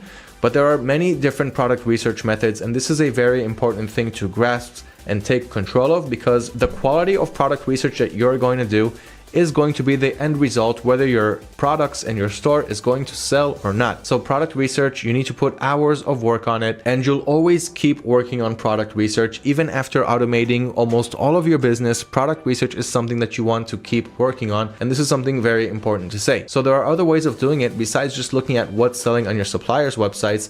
For example, you can also use the internal product research system embedded into the AutoDS system. So if you are an AutoDS member, you have that free product research tool where there you can see thousands and thousands of products from our databases that are selling really well for other dropshippers, and you can try your luck with them too, while also looking for other products that are similar to them so that you can easily differentiate yourself from the competition. Now, there are other methods, other ways of product research. I can't go into all of those methods in this video, so be sure to always check out our YouTube channel at youtube.com/AutoDS. You have the Sell These Now playlist, which we are updating constantly all the time with hot and fresh new trending product ideas. And also, of course, our blog page at autods.com/blog. You can filter the product finding and best sellers category to also read about those products. So it goes together with step number 2, choose clothing products to sell inside that niche that you found in step number 1. Now in step number 3, we have to find a supplier. Now, there are many dropshipping suppliers that you can use. Some are retail suppliers, some are marketplaces, and some are private wholesale suppliers. Either way, there are millions and millions of products, especially clothes products, for you to sell and resell, and we're going to talk about these suppliers soon. Step number 4 is choosing a selling platform. As I mentioned, this is where you're going to sell your products on, and the best selling channels that I can recommend for you to work with today are eBay, Shopify, Wix, and Facebook Marketplace. You've also got additional selling channels like WooCommerce, BigCommerce, and so forth, but those are the top selling channels that I would recommend using if you're a beginner, if you're just getting started and you want to be able to build a successful dropshipping store. The main differences between them is that on Shopify and Wix, you're creating your own website from scratch. Even if you have no technical skills, you'll have your own domain name, www.yourstorename.com, and you can list as many products as you want from day one. On the other hand, you don't have any free organic traffic to your store. So as soon as you list products and your store is ready to start selling, you'll need to start using online marketing methods in order to drive traffic to your store. And I'm going to talk about that soon too. Besides that, you also have Facebook Marketplace and eBay, which is really easy to start selling on. For Facebook Marketplace, if you are a US citizen and you have a SSN, social security number, for verification once you reach $599 in sales, you can easily sell on the Facebook Marketplace. There is low to no competition there, and pretty much any bestseller that you list from your supplier's website has a very high chance of selling organically on the Facebook Marketplace. But of course, once again, you need to live in the US, otherwise you will not have the shipping methods available when you list a product, and this way all of the 50 states in the US will not see your listing and you won't be making any sales. So that is the prerequisite for getting started there. And of course, you have eBay. If you haven't started a seller account on eBay yet, I highly advise to check out our YouTube videos and our blog articles on how to dropship on eBay successfully, because eBay is looking at new sellers through a magnifying glass, making sure that you know what you're doing during your first steps. Otherwise, they temporarily suspend your account until you get them on the phone and let them know who you are and answer their questions about your online business. This is usually not a problem, but it's a barrier for many, and you do have to take it step by step with the right knowledge to start dropshipping on eBay.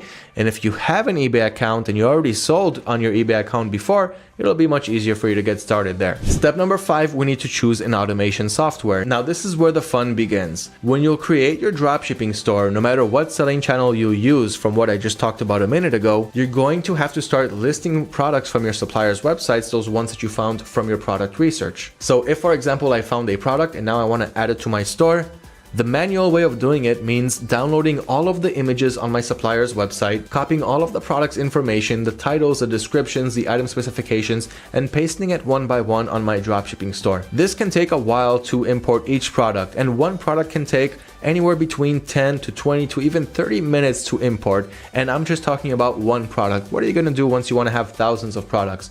And another question, what are you going to do once the prices change on your supplier's website and you're selling those products in your store too, you need to have price monitoring and also stock monitoring. If the stock status changes to out of stock on your supplier's websites, you also want it to go out of stock on your dropshipping store so that no one will buy something that you will not be able to fulfill for them. So price and stock monitoring, and of course easy product importing. Using dropshipping automation tools like AutoDS, you will be able to quickly import products from your supplier's websites to your dropshipping stores in just a couple of seconds. And on top of that, you also have automatic order fulfillment, and this is really one of my favorite parts. As soon as an order comes into your dropshipping store, it gets fulfilled automatically by the system. And on top of that, tracking numbers will also be updated automatically, and you'll also enjoy easy one-click returns during the process.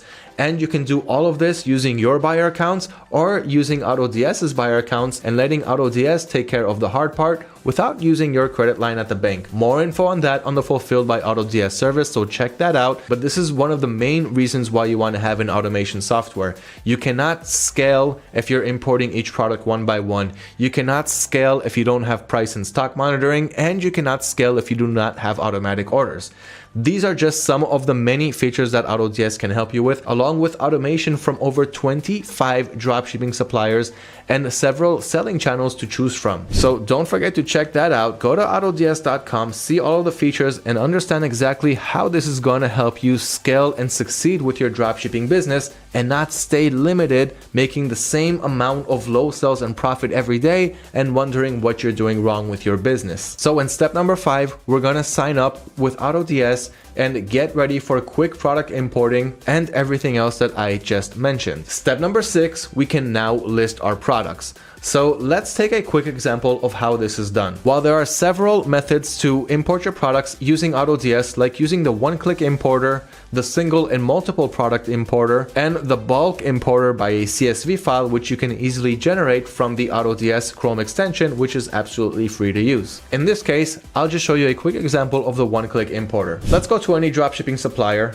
and search for winter gloves. Now let's say we did our product research and we noticed that bundle sets are actually working really well. We'll say that there's a lot of offices or a lot of places around the world that are looking to buy gloves in bulk because they have a whole bunch of students or workers or so forth that they want to supply these gloves to. So this is one of the products that I want to import to my stores. As you see, this is the product page. But what I'm going to do first is download and install that AutoDS Helper extension. So on Google, I'm going to search for AutoDS Helper and click on the Chrome extension link. Then I'm going to click on Add to Chrome. Now, as you can see, it's been added to Chrome. So I'm going to head back to the suppliers page, and I'm going to refresh it so I'll see that one-click importer button. So let's just give it a couple of seconds, and right here above the title you can see the import to AutoDS button. Let's pin the extension so that we'll always see it up here, and then I'll click on it, and here I can choose what store I want to import this product to when I'm using this one-click importer. So in this case, I'm going to leave it on Shopify Best Shop USA and import it to my Shopify store. So I click on the variant that I want, and now I'm simply going to click on Import to AutoDS. Now, as you can see, the small animation here at the button has begun, which means that the import process has begun to the drafts page of my dropshipping store. And if I head over to the AutoDS platform, it will show up right here in the draft section in just a couple of seconds after it's done. As you can see right here, the draft is being created, and I can click on View Details to track the progress and wait for it to finish. And that is actually how simple it is to get it in the draft section of your store. Once it'll be there, I'll be able to easily optimize the product. For now, let's continue with the step-by-step process. As I mentioned, there are a few methods to import products. That is one of the fastest ways to do it, but there are also different ways to import single products, and there are also fast ways to import thousands or even tens of thousands of products at once, if that's what you want, to your dropshipping store using the AutoDS extension. I will not go over that in this video to keep it as short as possible, but of course, head over to autods.com and check out the features that we have up here and click on Products Importer to learn more about those methods. So now that we finally have products on our stores, the 7th step is to market our store. As I mentioned before, now that your stores are up and running, hardly anyone knows that it exists. Now, this is true if you're dropshipping on places like Shopify and Wix.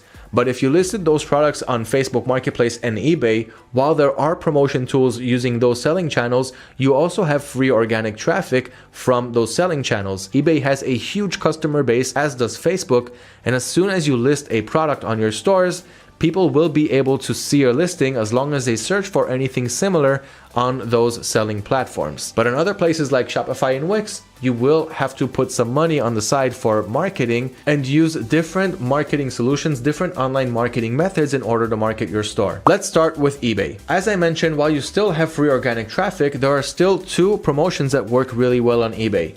The first is promoted listings, and the second is promoted listings advanced, which is eBay PPC or eBay pay-per-click. And as you can see, you have a link to an article on each and every one of those methods to learn how to do it correctly. So the first one is promoted listings, as I just mentioned, and only after that, eBay will deduct that certain percentage that you gave them. For example, you can tell eBay, hey eBay, I'll give you 5% from the product's price if you are able to promote this listing and make a sell from promoting it. And then you can choose all of the products or some of the products that you have in your store.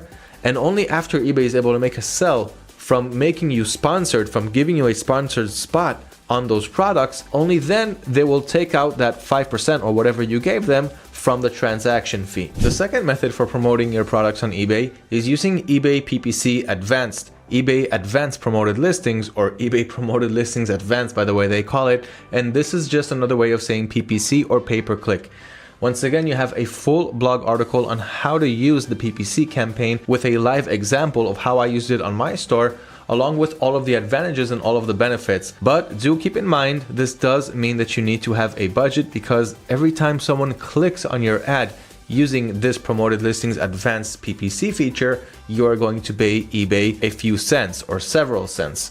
So it really depends on how much money you are giving them in order to rank higher than your competitors who are auctioning for the same keywords or for similar keywords. And PPC is something that the biggest marketplaces in the world and the biggest companies in the world are using. For example, Amazon have their own PPC campaigns. You have Facebook PPC campaigns or Facebook ads, same thing with Google, same thing with YouTube, and so forth. So this is a relatively new feature on eBay that just rolled out in the previous year, and it's actually working pretty well. So check this out. So check this feature out if you're looking for more ways to promote your products and make more sales on eBay. For Shopify and Wix, you also have PPC methods like running Facebook ads or running Google or YouTube ads. But one of the best ways to start is using Facebook ads, and you can learn how to do this, a full A to Z demonstration using a few different links. One is autods.com/ebooks, and here we have a free ebook that will take you through the 8 steps that you need to take to start, run, and manage successful PPC campaigns. Whether you're dropshipping on Shopify or Wix, it doesn't really matter. It's the same for each platform. And here you're going to learn about the basics of online marketing, how to create your Facebook ads account, installing the Facebook Pixel, how to perform audience research and target the right audiences, how to create Facebook video ads, so how to create videos for your ads, whether you have videos for them or not, how to set your Facebook campaign goals and ad sets, and then how to launch your Facebook ad and how to analyze and optimize your ads once you start seeing results. And the more you test on ads, the more you test on Facebook ads, the better your results will be for the next time you run a new ad. And this is the way to do it. You start slowly and gradually build your way up until you find products that start to sell well. You learn to scale those ads, and you can learn all of that using that free ebook. So once again, that ebook is 100% free. And if you're the type who likes to watch instead of read, you can also head over to autods.com/courses. And here we have a few courses, an eBay, Shopify, and Facebook course.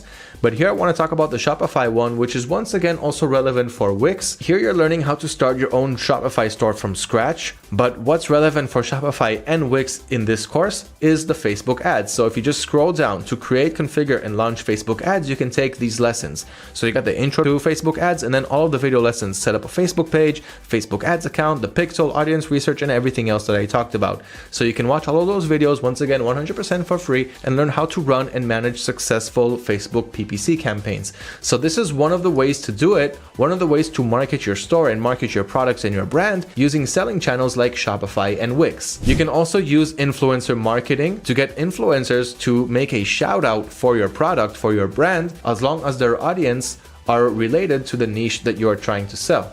So you need to look for influencers in your niche or who have audiences who are interested in your niche. And the best way to do that is using influencer marketing platforms.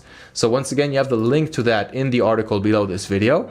And here you're going to learn about the best influencer marketing platforms that you can use to spot these influencers and not just create Google searches and look for influencers there, which will be much more challenging for you. So you got these influencer marketing platforms that group all of the relevant influencers in one place, and there you can read reviews about them from other people who hired them, and also check out their audiences and see if they are relevant to your niche. Influencer marketing platforms is another way to market your store when you're dropshipping on places like Shopify and Wix.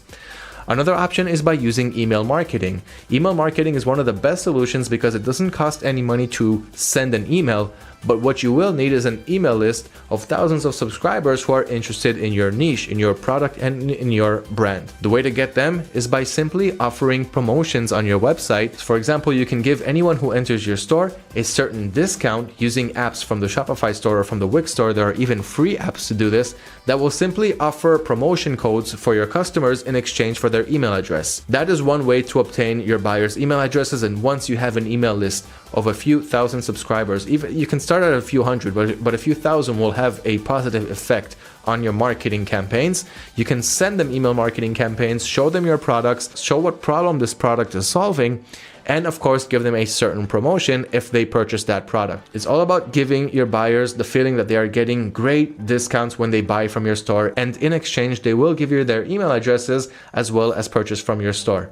And once they're happy with the product, they're also going to not only turn into repeat customers but also refer their friends and their family to buy from you. But that also goes along with customer service, which is one of the last topics that we're going to talk about. So learn about the different ways to promote your products. You can also once again learn a lot more from our YouTube channel and from our blog page. Here I'm trying to keep things more simple. And for Facebook Marketplace, once again, you have a lot of free organic traffic like you have on eBay, but there's still a great way to promote your products there. And I have a video that I recorded on that subject, so you can click on promoting our products under the Facebook Marketplace marketing section. And here, as you can see, you'll learn about a great way to promote your products on Facebook by giving your buyers a certain promotion.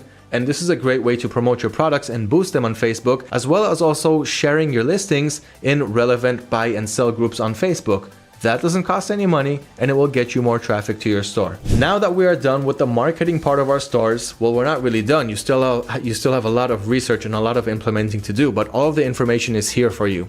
Now that we're done marketing our products, we're actually going to start making sales. And this is the part where we need to start fulfilling our orders. Now, the regular way to do it is to simply head over to our supplier's website and purchase the product from there. So for example, let's say that these gloves, which I also imported to my store just a few minutes ago, and as you see here, it's already in my drafts page. So I'm going to get back to this soon. But in any case, let's say that this product sold, and now I need to fulfill this order. So the manual way to do it is by simply adding it to my cart, purchasing the product, and using my customer's address as the shipping location. So this way I'm simply ordering the product and shipping it directly to my buyer without me having to physically see or touch the product myself. This is a dropshipping business model, and it works quite well. But in any case, this is the manual way to do it. And once you'll have 5, 10, 15, 20, 25 plus orders per day, you will not be able to do this manually. Now, granted, on the one hand, you can hire a virtual assistant, and they're also supported inside the AutoDS system, where you can give them certain privileges and not give them access to all of your store at once in the beginning.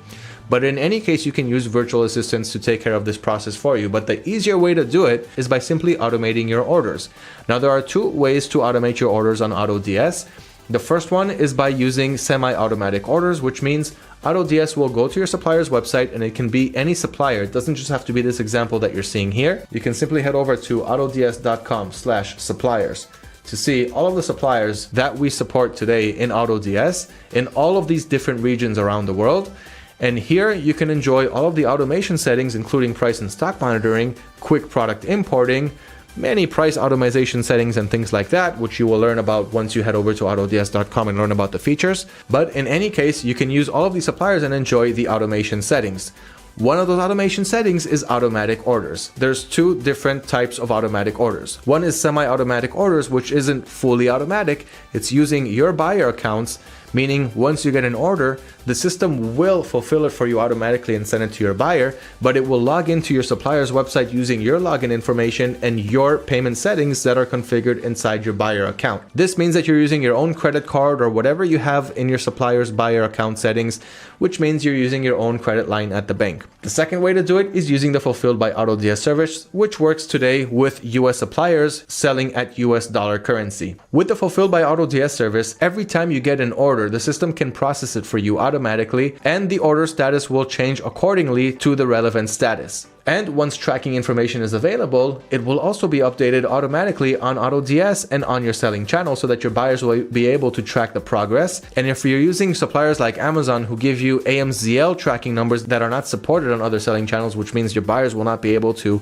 track the tracking events of their delivery progress, then with our automated order solution, no matter if it's a semi-automatic or Fulfilled by AutoDS, we work with Blue Care Express and Aqualine to convert your tracking numbers and turn them into trackable and supported and readable tracking numbers. So it solves a few problems at once, especially the Fulfilled by AutoDS service, which does not use your buyer accounts. So if you want to dropship from places like Amazon, but you know that your buyer account is going to get suspended at one place at one point or another because Amazon doesn't really like the fact that you will be dropshipping from their platform. And by the way, guys, there are many suppliers that you can use. Once again, you don't have to use the retail arbitrage method. You can also work with private wholesale dropshipping suppliers, and soon you'll have enough of them embedded into the product research of the AutoDS system, but more on that in other videos. You can choose whatever supplier you want from this list. Some are super dropshipping friendly, and some are retail marketplaces like Amazon, which you can still utilize using the Fulfilled by AutoDS service, because in the Fulfilled by AutoDS service, we're not using your buyer accounts. It's using only AutoDS's buyer accounts, which means you don't have to worry about account locks. You have easy one-click returns, and everything is 100% automated. So learn about all of those features, and I'm going to show you a quick overview of the orders page on AutoDS just so you can see what it looks like. So when an order comes in, it can start in pending or automatically send to auto order depending on what you have in your settings. And once that happens, it'll change to the ordered status with the buy order ID from your supplier's website as soon as the order was fulfilled. And after that, it will turn to shipped with the tracking number available in AutoDS and on your selling channel once there's tracking information available, once again updated automatically, and delivered once it reaches your buyer. So all of this is automated for you. You don't need to do anything. You can sit back, relax, and continue working on product research, customer service, and growing your e-commerce business. Those are the most important things in order for you to keep growing and keep profiting and make it in this business. And like I said, you also have easy one-click returns. Just take an order status, change the status to request a return, and then either you will have a shipping label right next to the order status that you can download and send to your buyers so that they can return the package and get a refund, and then you will be refunded to your managed account balance, which is used to fulfill your orders. Or you will get a return failed if the supplier that you're using does not approve the return for any reason. So once again, 100% automation is the way to go if you really want to make it in the dropshipping business model. Now, once you fulfilled your orders, it's time to provide customer service, because this is when the customers are going to reach out to you. So it should go without saying, but customer service should be number one on your list. Every time a customer reaches out to you, and it doesn't matter where you're selling on, if it's on Facebook, they're going to send you messages through Facebook Messenger. If it's on Shopify or Wix, you can see it in your dashboard or in your email associated with your domain. If it's on eBay, you can simply see it in your eBay messages or in your email address if you have email notifications on. What you want to do here is take care of your buyers, take care of your customers. If they're saying they didn't receive the package, check the tracking information. If they're saying the product is not as described, check with the supplier why this problem occurs, and of course, let them return the item if they are on their 30 or 60-day return period or whatever your supplier is offering. Either way, you want to answer all of your buyers. Don't leave anyone unattended, no matter what the reason is for them to reach out to you. You want to answer all of them and offer them promotion discounts, offer them deals to come back and keep buying from your store. Even if it means you're profiting less, it is good for your business. You want to have as many customers as possible. You want them to be happy with their products. You want other people to see their products so that they will be able to refer their friends and their family to also buy from you and slowly increase and grow your brand. This goes together with providing excellent customer service. We are not here to sell a product only one time to a customer and then say goodbye. We're here to keep them, hold on to them, retarget them, and keep growing our dropshipping businesses. And if you're selling on eBay, you have an easy customer support management system that's embedded inside the system where you can answer all of your customers' messages and reply to cases and more things like having chat snippets to save all kinds of messages that you're writing to your buyers. And everything looks really nice with a great user interface that looks like a chat window instead of eBay's format of showing you messages, which is not very practical. But that's just another small by the way. Step number 10, the final step for succeeding and continuing to grow with your dropshipping business is learning how to track whatever is working well for you and track whatever is not working well for you and replace that with what is working well while always researching for new ways to have things work even more well for you. And let's just clean that up for a second and see exactly what I'm talking about. One great way to analyze your success and learn from it is by using product tags, which you have available once again in AutoDS. And this is a great place to add tags for your products and then later be able to filter only those tags and see how well that certain niche or that certain micro category is working for your store. So here you have a quick screenshot, but let's see an example inside the system. So let's go back to AutoDS, and from the orders, let's go back to our drafts page, because those gloves should be ready by now or even a long time ago. So here they are right here on our drafts page using that one-click importing method that I showed you a few minutes ago. Here we have the quick item editor, and here we can completely optimize the product before importing it, which will move it from the drafts to the product section of our store, and then this product will be live on our store and anyone will be able to go in and buy it. But before that, I want the product to look good. So here you can optimize the product's title. So of course you can remove words, you can change them around a little bit, you can search your competition to see what keywords they are using, you can add more relevant, strong used keywords, and once again completely optimize the title and the collection. If you're on Shopify, you also have collections.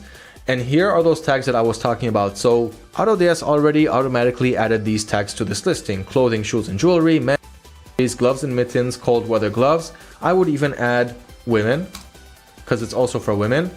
And I would add another tag called winter, and we've got gloves and mittens, cold weather gloves. Let's just also add gloves. Okay, so we've got all these tags, and if this product sells, I will see it under any one of these tags, so it'll be very easy to analyze it. And you've got your shipping methods, your item location, price, stock monitoring, automatic ordering. Then you've got the product's description, which once again, you can completely optimize, but this is everything that we had on our supplier's website. So if we go back to the supplier, you see all of this text right here is everything that you are seeing right here. And you can also choose whatever template you want to use. You also have many free templates using AutoDS. And your variations. So here we only imported one variation, but we can grab all of these variations and add them by simply adding their URL. So I can click, for example, on this variation right here, copy it, and then here in the variations, I'm going to click on add variant and also add that variation that I just saw. So I copied the whole URL and it took only the product ID from that URL. The supplier, the region is correct. We're going to click on add variant, and in just a few seconds that variant will also be available here too. But of course you don't have to do it that way. You can simply take all of the product's URL up here, delete this draft, and re-add the product using single product or multiple products and adding it here, and it'll also add the variations. I can also do it this way, add it here. As long as in the upload settings, you also told AutoDS that you want to upload the variations, it'll also add all of those variations. So you can use those import methods, you can use the one-click importer, as long as you have it in the settings that you want to also import the variations.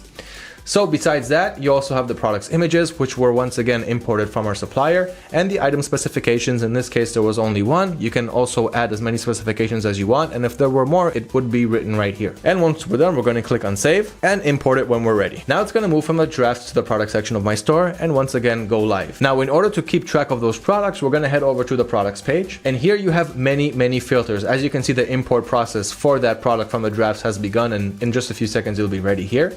But here we can add a filter in our products page. Here's all of the products that are live on my store, on my chosen store here on the left side. You can also have eBay stores, Shopify stores, Facebook, Wix, and sell clothes in any one of those stores, in any one of those selling channels, or even all of them. But anyway, here you have the variations, the date when it was uploaded, the prices, how much we're profiting, where we're getting the product from, where we're selling it on, and so forth. And here on top, we can create a filter, because once you have thousands of products, how will you be able to analyze how those winter gloves are working for you? So here in the filter section, with all of the filters that we have, in this case, we can just search for tag. And here we have the tags option. And here I can choose whatever I want. So I want to see all of my gloves and mittens, cold weather gloves, men and women products, and click on done. Then you will see whatever you have here. Now the import process has already finished, so as you can see here, uploaded on April 4, 2022, which is when I'm recording this video. And we have 2 variations available because I added that extra variation which was already added. They're both available, they're both in stock. We've got the price range, the profits. Didn't make any sales so far because I just uploaded it. And that is how easy it is to add products to your store and be able to analyze them, or once a certain time passes and you want to look back and analyze and see what's working well, whatever is not working well, and replace whatever is not working well with things that are selling, products that are selling for you, while always testing out more and more niches. That is the way to make it, and that is how to test the market correctly. Now I'm going to zip through the best dropshipping clothing suppliers and the best dropshipping clothing trending niches that you should check out today, but I'm gonna make it quick because this video went on longer than it should, and you have all of the information below this video. So some of the best dropshipping clothes suppliers that you can use today are Amazon, Walmart, AliExpress, Banggood, CJ Dropshipping, eBay, and Printful. Now these aren't the only clothes dropshipping suppliers. You have 21 clothes dropshipping suppliers that you can use today by reading our blog article on the top 21 dropshipping clothes suppliers, but I'm not going to go over that right now. That is what you have the blog articles for. Those are our favorite out of the bunch, with Printful being the only one that is not supported by AutoDS, so you cannot automate your business using Printful. But the good thing about them is that you can run a print-on-demand business, meaning you can have your own customized prints on your t-shirts or on whatever clothing product you're selling, and that way differentiate yourself from the competition even more. But of course, that is not the only way to succeed, and not a good way to scale since everything is still being done pretty much manually. And for the top clothing categories and niches to sell, you have women's clothing, boutique clothing, dresses, children's clothing, men's clothing, and plus size clothing. All of those niches, all of those 6 niches are actually selling pretty well. And now let's break them down some more, because without breaking it down, we're not going to make it very far. And before I break it down, remember that you cannot sell trademark products. You cannot sell products from big brands that don't want their products being resold. So if it's a company that you heard of before in the past, if it's any big company that you know of, stay away from them. But on the other hand, if you're going to add products through AutoDS, you're going to have an extra layer of protection because we have a huge Vero database. Meaning, if you're gonna add a product that you are not allowed to resell, the system will let you know, it'll give you a little warning, and from there you can choose if you still want to continue with the import process or move on to the next product and skip that one. So don't sell products that you know that you're not allowed to resell. Besides that, there are more than enough dropshipping friendly suppliers that will be more than happy for you to resell their products. So dropshipping women's clothing, this is an evergreen category, of course, that's selling all year long during the summer, winter, spring, whatever. Women love buying clothes and they love buying clothes online. We had a huge increase in online shopping for women's clothes recently, and this increase is not going to go anywhere, just like the dropshipping business model. So what are some of the best women clothing products that are selling? We've got yoga pants, breathable cotton underwear, and sweater and cardigans. Now let's go to breathable cotton underwear really quick. These products most likely have no return policies because underwear is a sensitive issue, so most suppliers will not allow you to return those products. So make sure you have the right policies set in your store when importing such products. But those are some of the best sellers from the women's side. From wholesale boutique clothing, we've got vintage dresses and designer clothes. Both have huge demand and are selling all year long, all the time. For dropshipping dresses, we've got cocktail dresses, bodycons, and maxi dresses. All 3 are micro niches from the dress niche, which is also selling, of course, really well. And we've got children's clothing. This one is split to waterproof winter gloves, which is a product that many people are buying for their kids, but also for adults, so don't leave that one out. We've got ballet dance dresses, which is something that many girls like to do, and many parents are looking for places to buy such a product. So make sure to see what your suppliers can offer there and add those variations to your store too. And you've got cute pattern socks. Adults also buy cute pattern socks, but this one is better for kids, so let's leave that to them. See what are the best sellers from your suppliers' websites and add enough variations to test out that niche too. And when you're testing out products, do not forget to test out at least 20 to 30 variations from each product idea. So for example, if we're talking about waterproof winter gloves, we're going to add at least 20 to 30 winter gloves, different variations of them to our store, and kind of test out to see what's getting more views, what's starting to get sales, learn from their features, and then add more similar products to them. But if we're only going to add 1 winter glove and 1 dance dress and 1 cute pattern sock, 99% chance that that product is not going to sell, and we will not be able to learn the market from there. Then we've got men's clothing. So some of the best men's clothing products that are selling well are cuff beanies, sweatshirts, and running shorts. Now, things like sweatshorts and running shorts are pretty basic. So once again, you're going to have to dive deeper down inside those categories and see what is selling well.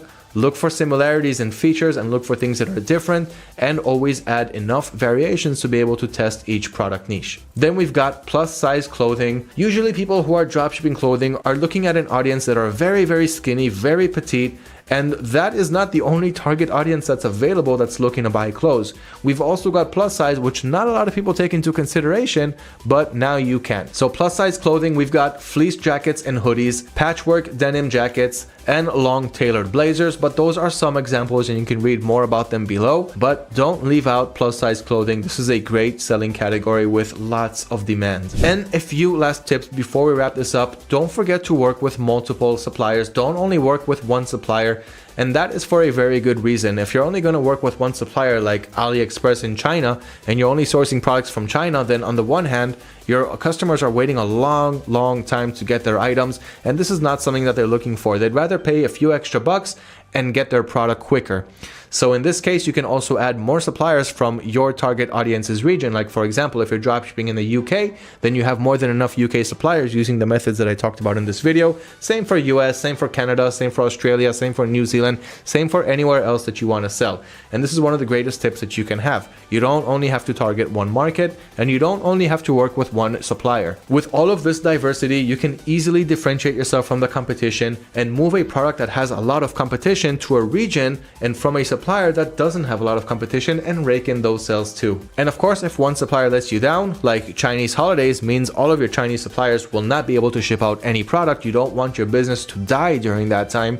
That is why you want to have alternatives from other places, other regions around the world who can fulfill those orders for you during those times. There is more than enough reasons to work with multiple dropshipping suppliers, and make sure that you add that to your business. I hope that you enjoyed this video on how to dropship clothes the right way. Make sure to take all of these steps into consideration, and let me know in the comments below if you have any questions or any comments, and I will personally answer them. And don't forget to subscribe to our YouTube channel to learn about your next step in your e-commerce business. Thank you for watching. Now go on and make those sales.